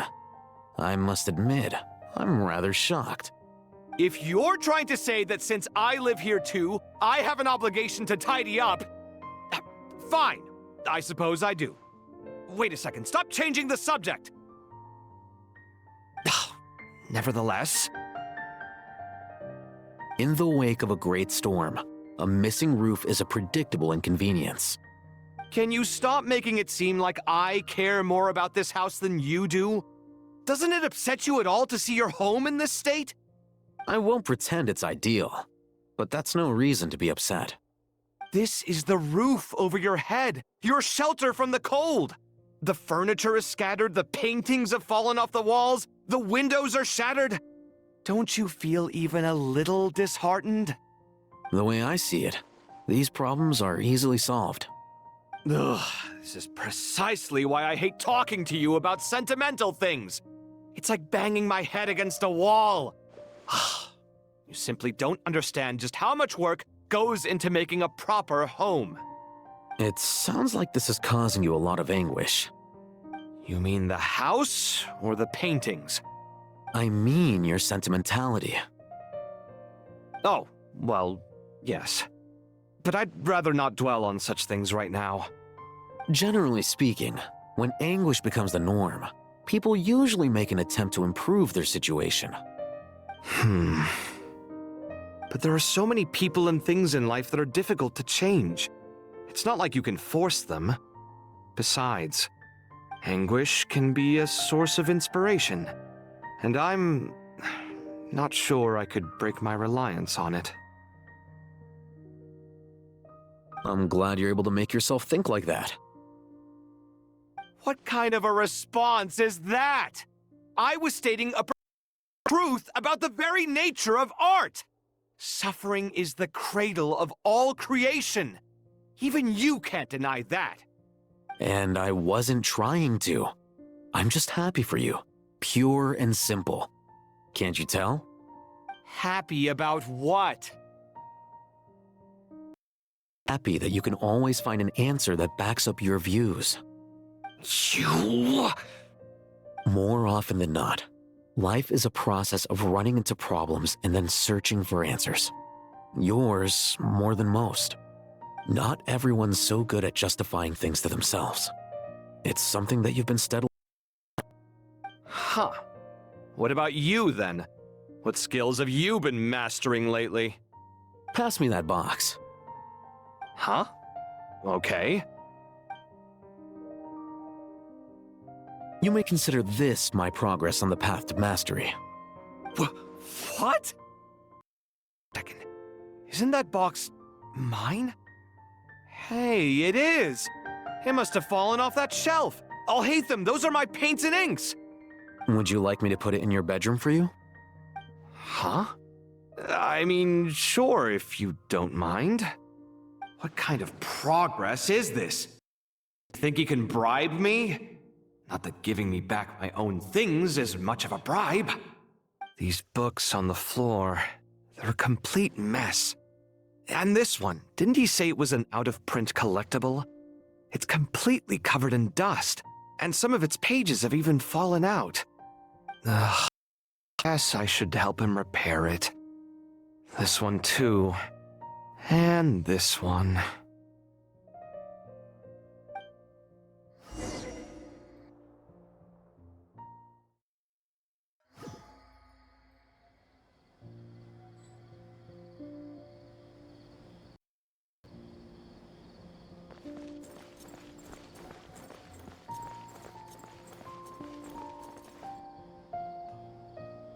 Local sumter beasts, imported goods, such a bright future ahead.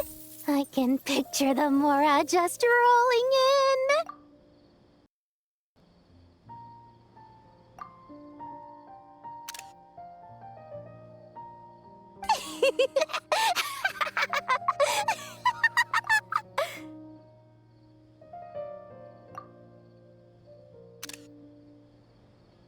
You do realize you sound like a choking...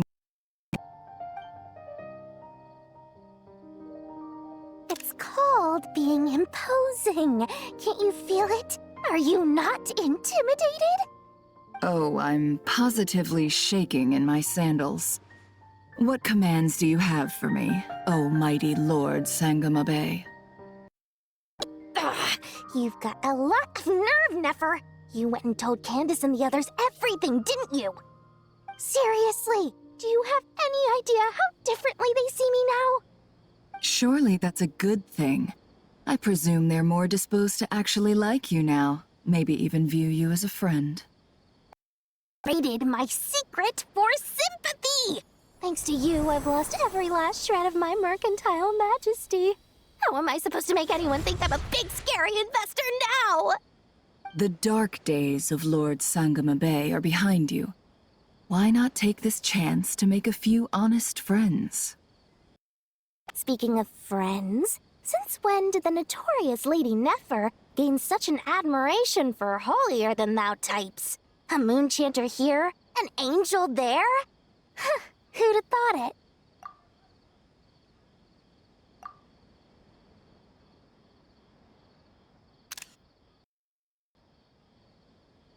A coming together of fates, nothing more.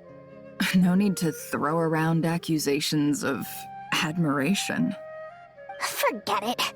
You're right about one thing at least. Making friends is never a bad thing for a merchant. So... I really took a loss this time.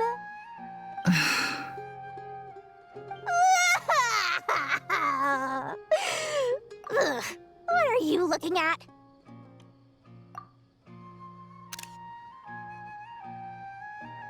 I'm trying to see if really crying or if those are just crocodile tears. A little birdie told me that when Lord Sangamabe makes money, the tears flow from the center of her eyes. But when she loses it, they flow from the corners. Which is it this time? Ugh, you are so annoying. More. Nefer! Thank goodness you're here. I've been looking everywhere for you. Huh? Oh, well. If it isn't the House of Dana's very own librarian. What can I offer you today, Miss Katayun? Oh, no. I'm not here to buy. I'm here to bring Lady Nefer a book, and a one at that. We agreed to meet at the entrance to the mausoleum of King Deshret. One more thing. I bought this copy with my own money. It's not borrowed. Reasoning knows not time of day, but suspense always follows a blizzard. That's quite the... Huh? Isn't that the one that... It was all the rage for a while. People throughout the city were clamoring to get their hands on a copy. The names inside were all circled. Everyone thought it was a riddle. Don't bring up that book in my presence. I don't even want to hear its name. Nothing but a scam! Surprisingly enough, I've actually heard of this book. Though it doesn't seem of much consequence. So what truth lies behind it? You're from the Vahumana and you're asking me what the truth is? I'd say the actual truth was about the least important part of the whole episode. I brought you this book because it probably has the most interesting backstory of any in the House of Dana's collection, at least in recent years. As for its quality, well, you can judge that for yourself. Don't tell me it's actually any good. You may not know this, Lord Sangamabe, but Lady Nefer has a fondness for books with... how should I put this? Mixed reviews? No eye for good literature, huh? Perhaps she feels that bad books hide interesting secrets? But I shouldn't put words in her mouth. It's probably fair to say she prefers the conversations that books can spark over the substance of the books themselves.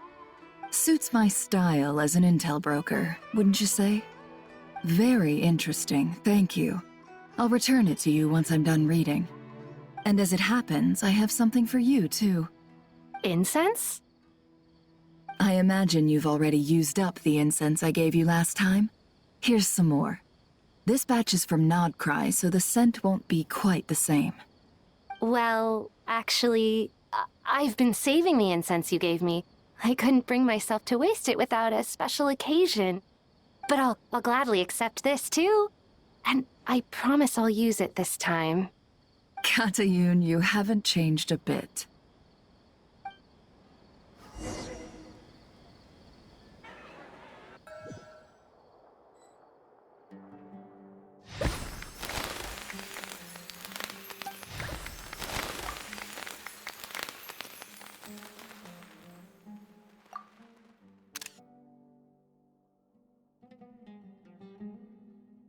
Congratulations, Kale. Well done, Kale. After studying for so long, you've finally become a full-fledged ranger. Sure hasn't been easy for you, huh? This really is fantastic news. All grown up. No longer a trainee, but an official forest ranger. Oh, The next step is to secure tenure in the academia. Thanks, everyone. It's true. I'm an official forest ranger now. Master Tainari, thank you for your guidance and support. I wish Mr. Sino were here so I could thank him too. Sino had a matter to attend to at the Temple of Silence. I don't imagine he'll be back for some time. But don't worry, we can celebrate together once he's finished. I'm afraid the party will have to wait. Kale still has some matters to attend to first. Kale? Is everything all right? No, it's not what you think. There's nothing wrong with my health. I just have a few things I need to deal with. I've made plans with the Traveler and Paimon to visit Mondstadt. Master Tainari and Mr. Sino will be accompanying us too. Well, that's a relief. Let's get together when everyone's back. I'm sure you'll be doing even better by then. Of course. I have a feeling you're right.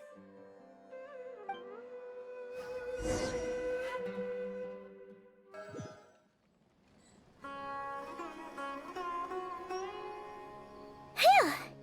After all that catching up on sleep and food, Paimon's feeling full of vim and vigor again. For someone who spends so much time resting, your recovery routine is surprisingly simple. Hey! Paimon's been working her butt off too, you know. She flew all over the city helping everyone out. Don't worry, I saw how hard you worked. Alright, we all know you're the most hardworking person in Teyvat. As long as you're rested and full, that's what really matters. Paimon's been looking around the place, and it seems like the city's already on the mend. But Paimon's been wondering how Nahida's doing. We should check in on her.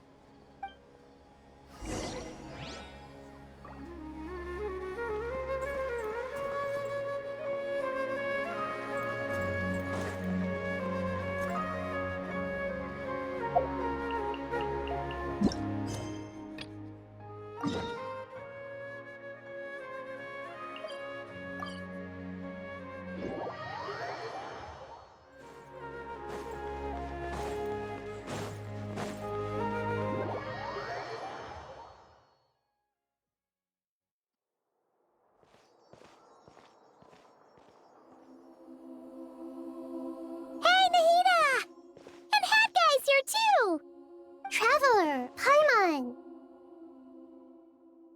What's going on here? Nothing much.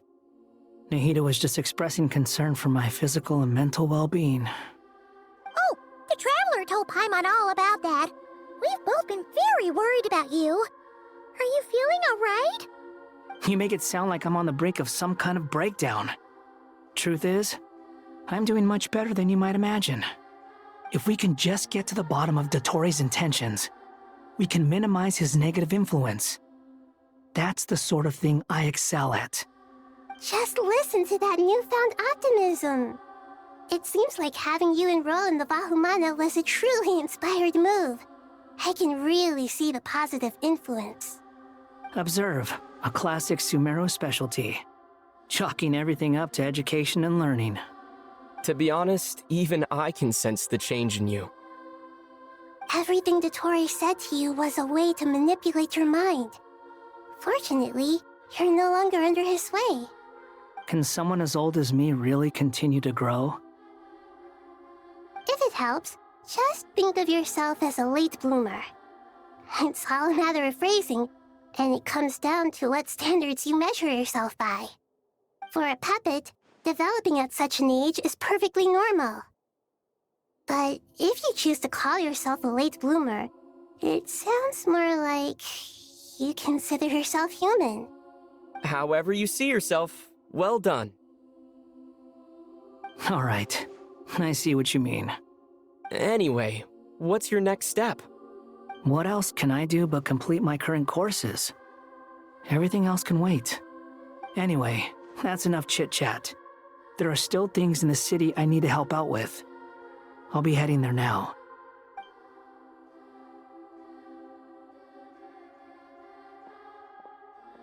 I'm so happy that Hat Guy is doing better than we thought. But what about you, Nahida? How are you holding up? The pyronosis burned down the corrupted Irminsul. The flames blazed for 7 days and 7 nights before they finally subsided. All that was left were the parts underground. Now, Aru shoulders the responsibilities that once belonged to Irminsul. The situation was contained before it got out of hand, so Tevat's most vital information has largely been preserved. Irminsul has a strong influence over you, doesn't it? How will you cope now that it's gone? There is no need to worry.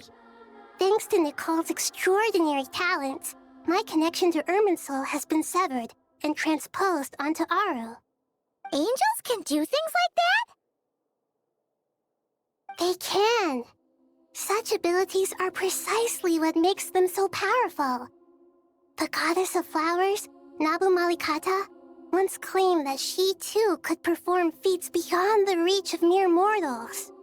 In my eyes, much of what she went on to achieve reached such transcendent levels. Her and Nicole really are both fascinating and magnificent. So, does that mean your situation is stable now? Correct.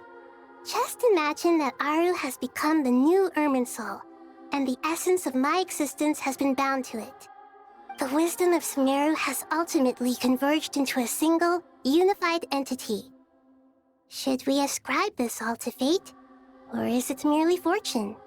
Whatever it is, the important thing is that you're okay, Nahida. Dendro Archon, Lesser Lord Kusanali. Oh, thank goodness you're here. Greetings, Traveler and Paimon. Sir Nevis, do you have something urgent to say? Yes, there's something I need to report. We've received a message from Snezhnaya.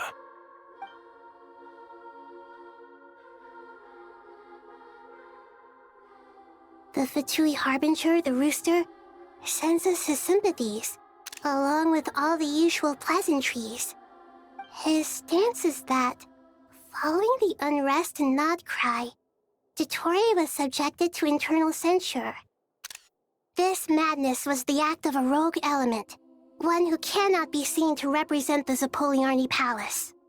No less than can be expected. Snezhnaya paid a heavy price working to stop him. They even lost one of their own harbingers. The letter goes on to say that even so, Snezhnaya cannot claim to be blameless. Apparently, they will deal with Dottore's subordinates in accordance with Snezhnayan law, holding all those involved in his crimes accountable. Additionally, they are supplying relief funds and supplies, which are already en route. They hope this will aid in Sumeru's reconstruction. Sounds like he's got an answer for everything. True, but as diplomatic rhetoric goes, it's highly effective.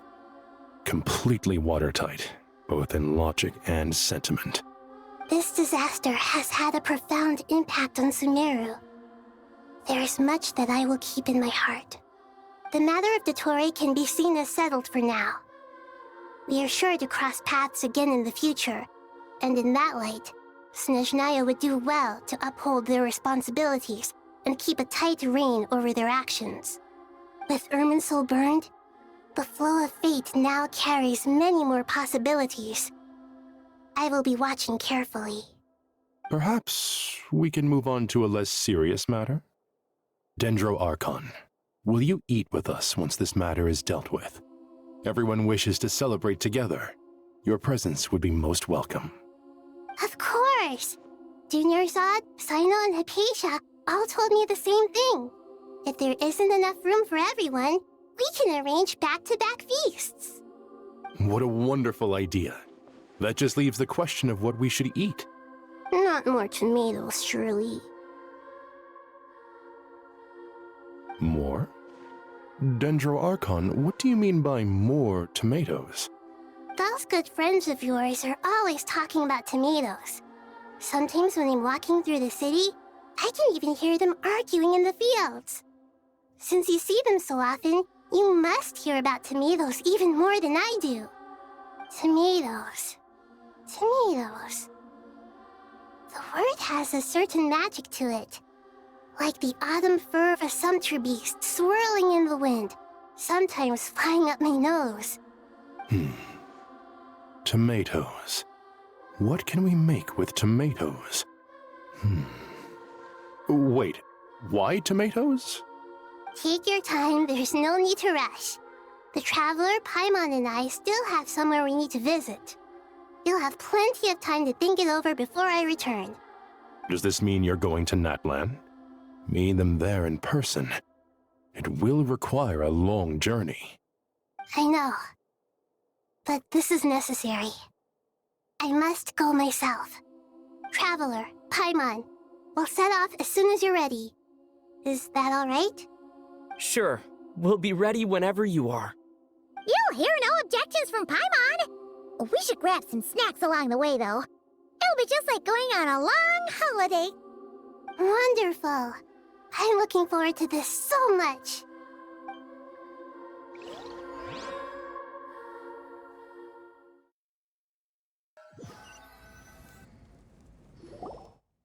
Natlan is such a lively place. It's super cheerful and positive, too. I can see that. There are people outside exercising at all hours. Such a healthy way of life. You came. Welcome, welcome. You must be hungry from your journey. Would you like something to eat? Oh, thanks, but no thanks. We've been eating the whole way here. We had a mushroom platter, Sab's meat stew, butter braised chicken, hot asara pudding. Paimon's positively stuffed. All right. No need for all that detail. I'm starting to get hungry myself. Maybe later then. We can wait till everyone's got an appetite. Then I'll head out for a meal together. Sounds like a plan. Let's find somewhere to sit down.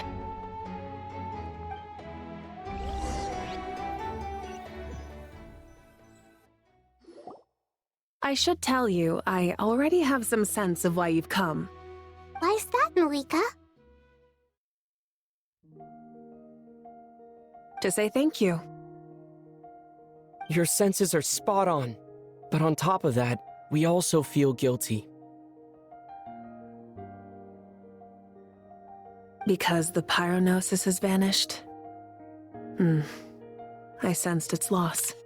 Despite scouring through the remnants of Irminsul, we couldn't find any sign of the pyronosis. Not even any trace of it burning to ash. That's certainly unusual. Still, the potential fallout from Irminsul's loss is significant, to say the least. Perhaps the pyronosis's disappearance is simply a knock-on effect of the impact it's had on a certain strand of fate. There's no need to feel guilty. We were clear that this time, there was to be no returning, only giving. Pure and simple. Thank you really is a fascinating phrase. We use it to express gratitude for the smallest of things. Yet, when faced with a kindness too immense to describe, we use exactly the same words. It's not that we lack other means of expression. It's that when we truly need to express our feelings, the simplest and purest words are always the most powerful. You're right. In Natlan, we prefer simple expressions too. Companionship, friendship, support. They might not sound fancy, but the sentiment behind them is sincere. That's wonderful to hear. Sincere feelings are often a vehicle for the deepest wisdom of all.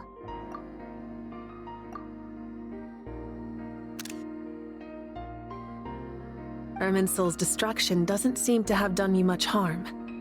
I'm glad to see you're doing well. There's still a lot of work to do, but before we begin, we felt it was important to come here and speak with you. Partly to express our gratitude, but also because we felt that seeing you, in a sense, is like basking in warm sunlight. That's a nice way of putting it. I like that.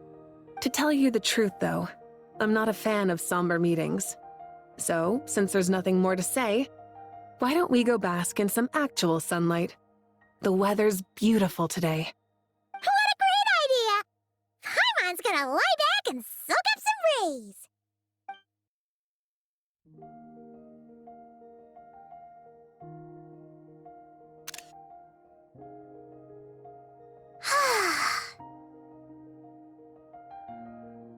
In that case, I think I'll lie down for a bit too before we head to our next stop.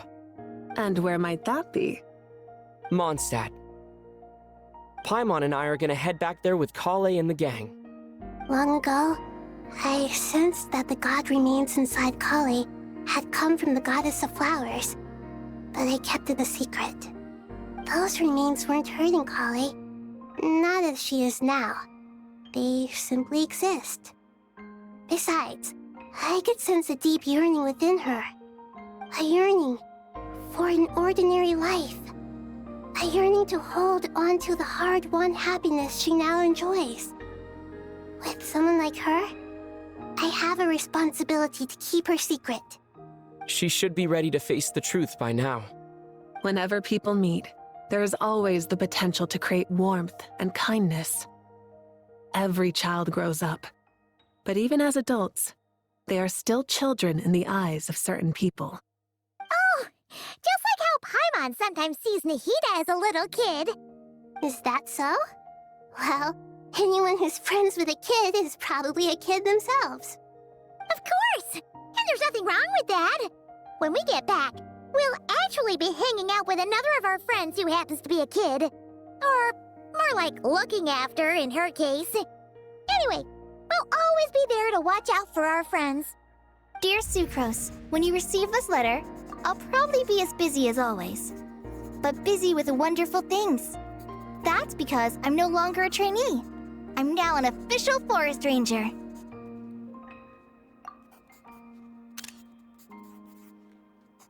Impressive, right? Sino said that official rangers sound much tougher than trainees. Though he did say it was already pretty tough to start out with. You probably heard that something big happened in Sumeru recently. Don't worry, it's all been taken care of. We're heading to Mondstadt soon, so if you're free, maybe we could meet up? Plus, it's not just me. A few of us are going. Hey, do you still remember that time we all got together? You know, when we all went to the Windbloom Festival? It'll be just like that.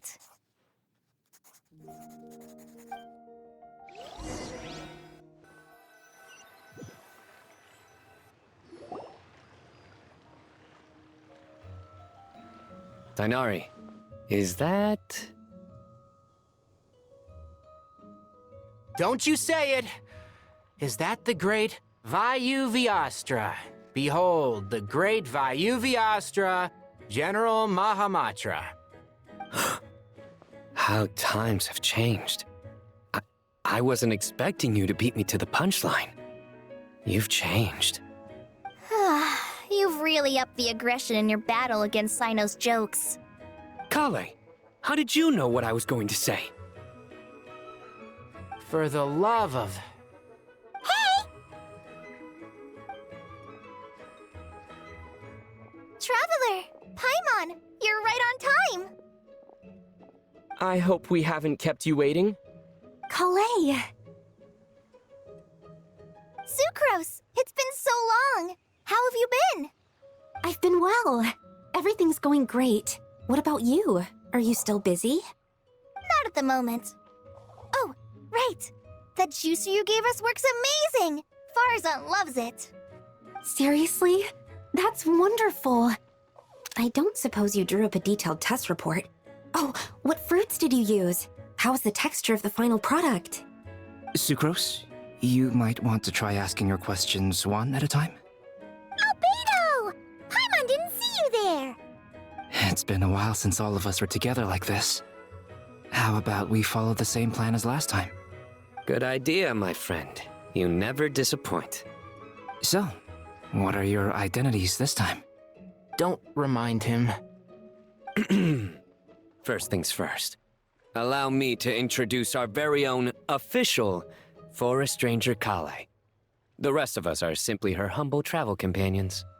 This sounds like one of those mushy stories that gets people hooked on some corny, heartwarming premise. Oh, Is our story not heartwarming? If I recall correctly, there was even a scene like this in King of Invocations. Besides being heartwarming, our story's also about tough, impressive-sounding job titles. At least that's what I think.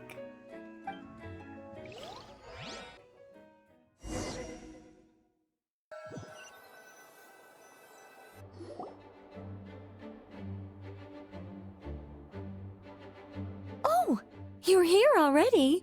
I'm still giving Dodeko a little trim. I won't be a moment. A trim? Does Dodeko need haircuts too? Of course.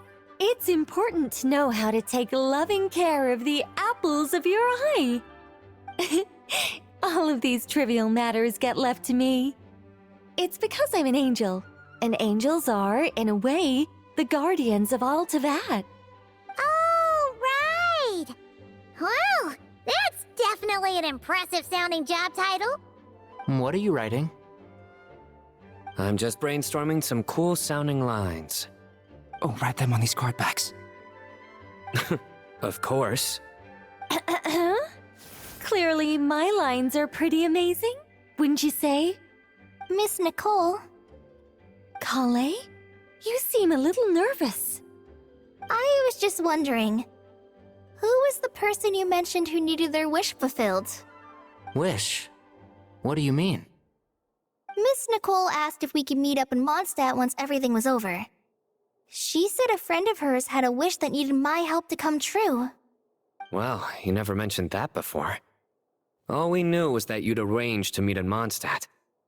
But we thought it had something to do with the god remains. To be fair, everything I told you was true.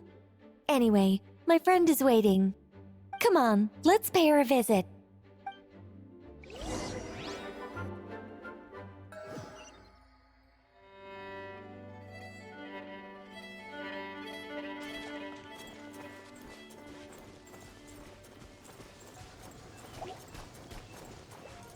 Cleanup sequence initiated.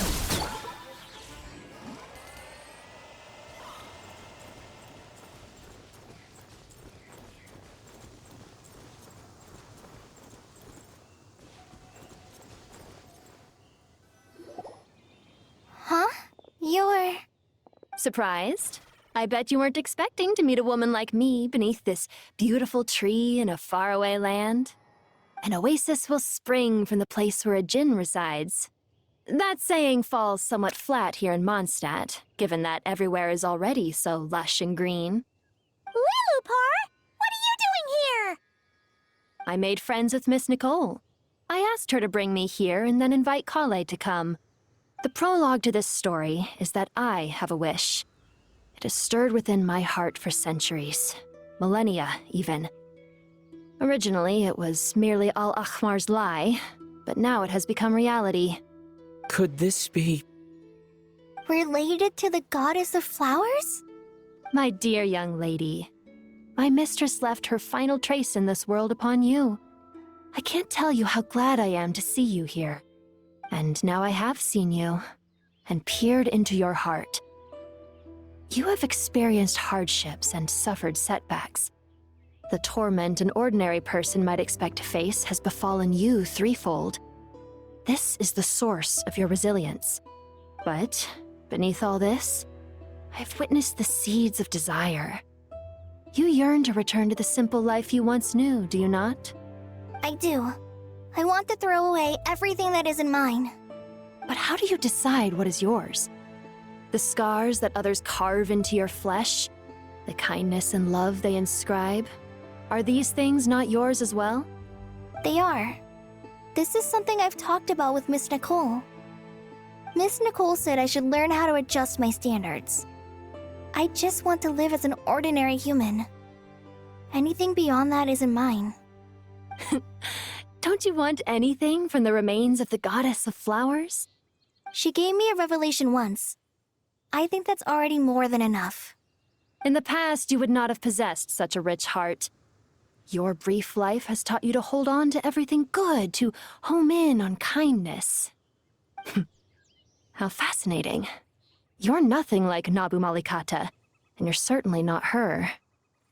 Of course not. I'm not some great and powerful being, Miss Lilopar. Yet I am a Djinn. We exist because of the Lord of Flowers. We revere and love her. My wish is to see her one last time, to give everything for her. Kale, can you do this for me? But her remains won't be easy to remove. Are you sure this is what you want? That's beside the point. First, I need to know, are you willing to do something for the soul of this lonely, wandering woman? I'm willing. But look, you know nothing about me. Even if you have heard the stories about me, all you would know is that I was rightly punished for the many evil deeds I committed. Ah, so you do know. Your lips are quivering, your eyes trembling, and still you're willing to do something for me. Life has been cruel to you, and yet you've learned to be kind.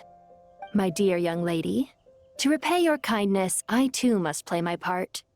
Are you sure about this, Lilopar? I yearn to see my mistress. For this moment, the world can burn to ashes, the universe be engulfed in flame. I care about nothing else. And you, Kale, I can give you a gift. You'll become just another ordinary human. But Miss Lilopar, what will happen to you? My wish will be fulfilled, and I can die happy. Why would you wish for that? A long, unending life might seem desirable for one who has never possessed it, yet it brings torment to one who has. My remains are scattered across the yellow sands, but my soul can find no peace. Since you've promised to grant my wish, give me that release. Allow the dying to die, and let the dead rest in peace. You have my thanks. Kale, there's no pressure on you. What she said, it's all true. A wish is a genuine desire, after all. It's as if you want to use the last of your life to give me a better future. Nothing so selfless. We'll be using our futures to fulfill each other's wishes.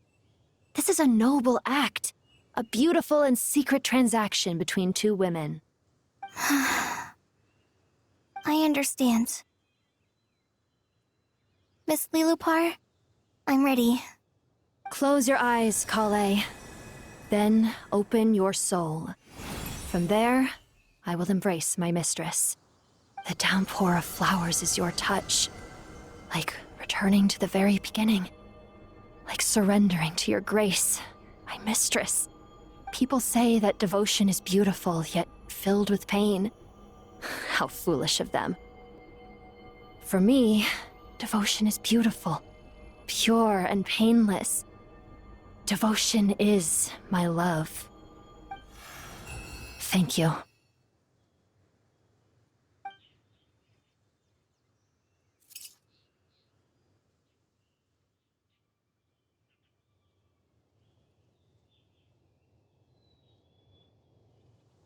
Lilopar! She disappeared? She left, carrying the blessing of flowers. Kale, are you alright? I'm fine. Now that the remains are gone, I don't actually feel any different at all. Those remains weren't hurting Kale. Not as she is now. They simply exist. Besides, I could sense a deep yearning within her. Kale must have already received what she was yearning for. I'm doing fine. I feel relaxed. There's really no need to worry. Then my wish has come true, too. To become ordinary? That's just one of my wishes. Actually, I have a few more. For instance, I want to protect the people I meet and help them find happiness. That sort of thing. So between Miss Lilopar and me, you fulfilled 2 wishes already, and protected 2 people. Wonderful, isn't it? I feel so fantastically happy. I guess that settles things here. So what's next? What do you want to do when we get back to town? Clay, look who I've brought to see you. Hey, Kale! I heard you guys were holding some kind of secret event. How come you started without me? Huh? Oh no, it's nothing like that. We were just saying goodbye to an old friend. Really? Who? Me. The old me. So that's what this is all about. Did you come all the way to Mondstadt for that? Because we knew the old you so we could witness the change? Exactly. The old me is gone. I puffed her into the air, and she became a fluffy pink cloud, floating into the sky, before disappearing forever. Do you think, maybe up in the sky, she has friends waiting for her with test tubes, flasks, and bows? Oh, when you put it like that, it doesn't sound so bad after all.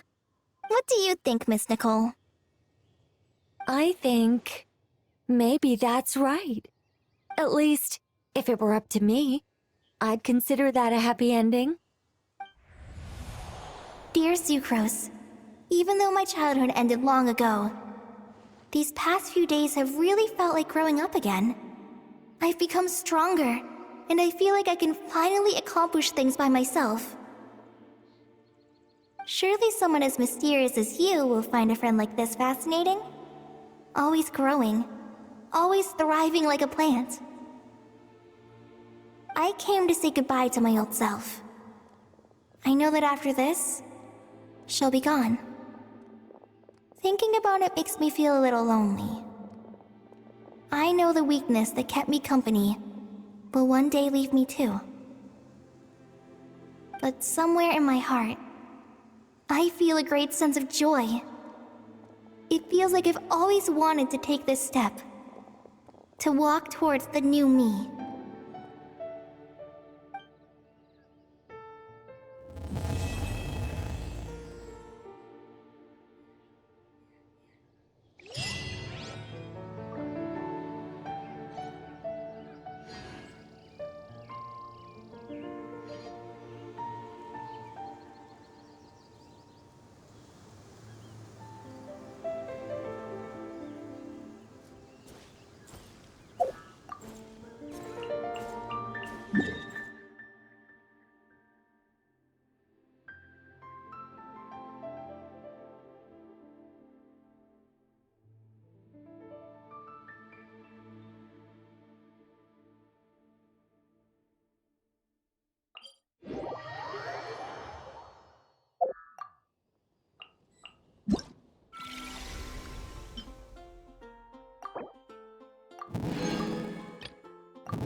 Hello, Prune the Witch Hunter at your service.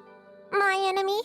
Oh, someone who takes pleasure in teasing children and uses other people's imaginary friends to ensnare them in her schemes. Someone who's a complete show-off, way too dramatic, and obsessed with wearing a hollowed-out hat. I'm referring, of course, to the wickedest witch of them all. Any relevant intel on her whereabouts is more than welcome.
Should I introduce myself again?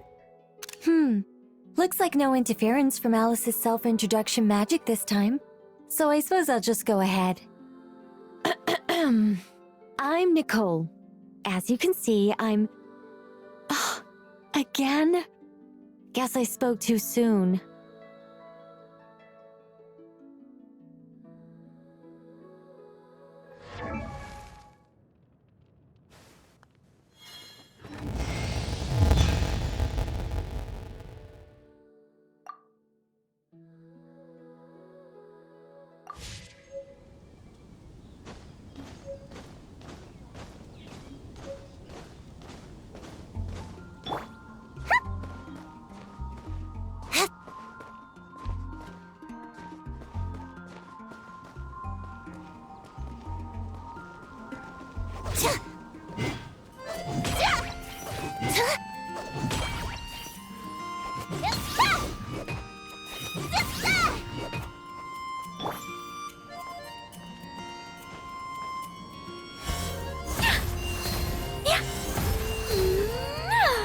Do I sense treasure?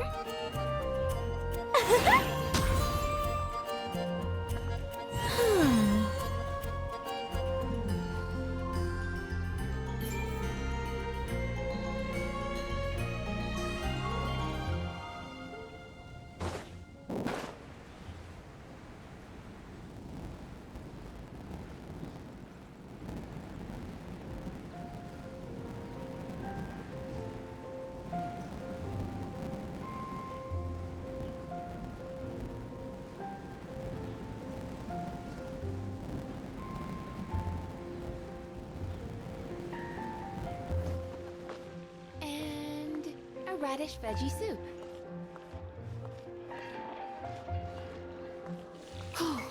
It's been getting quite busy recently. Commission at the Adventurers Guild. There's a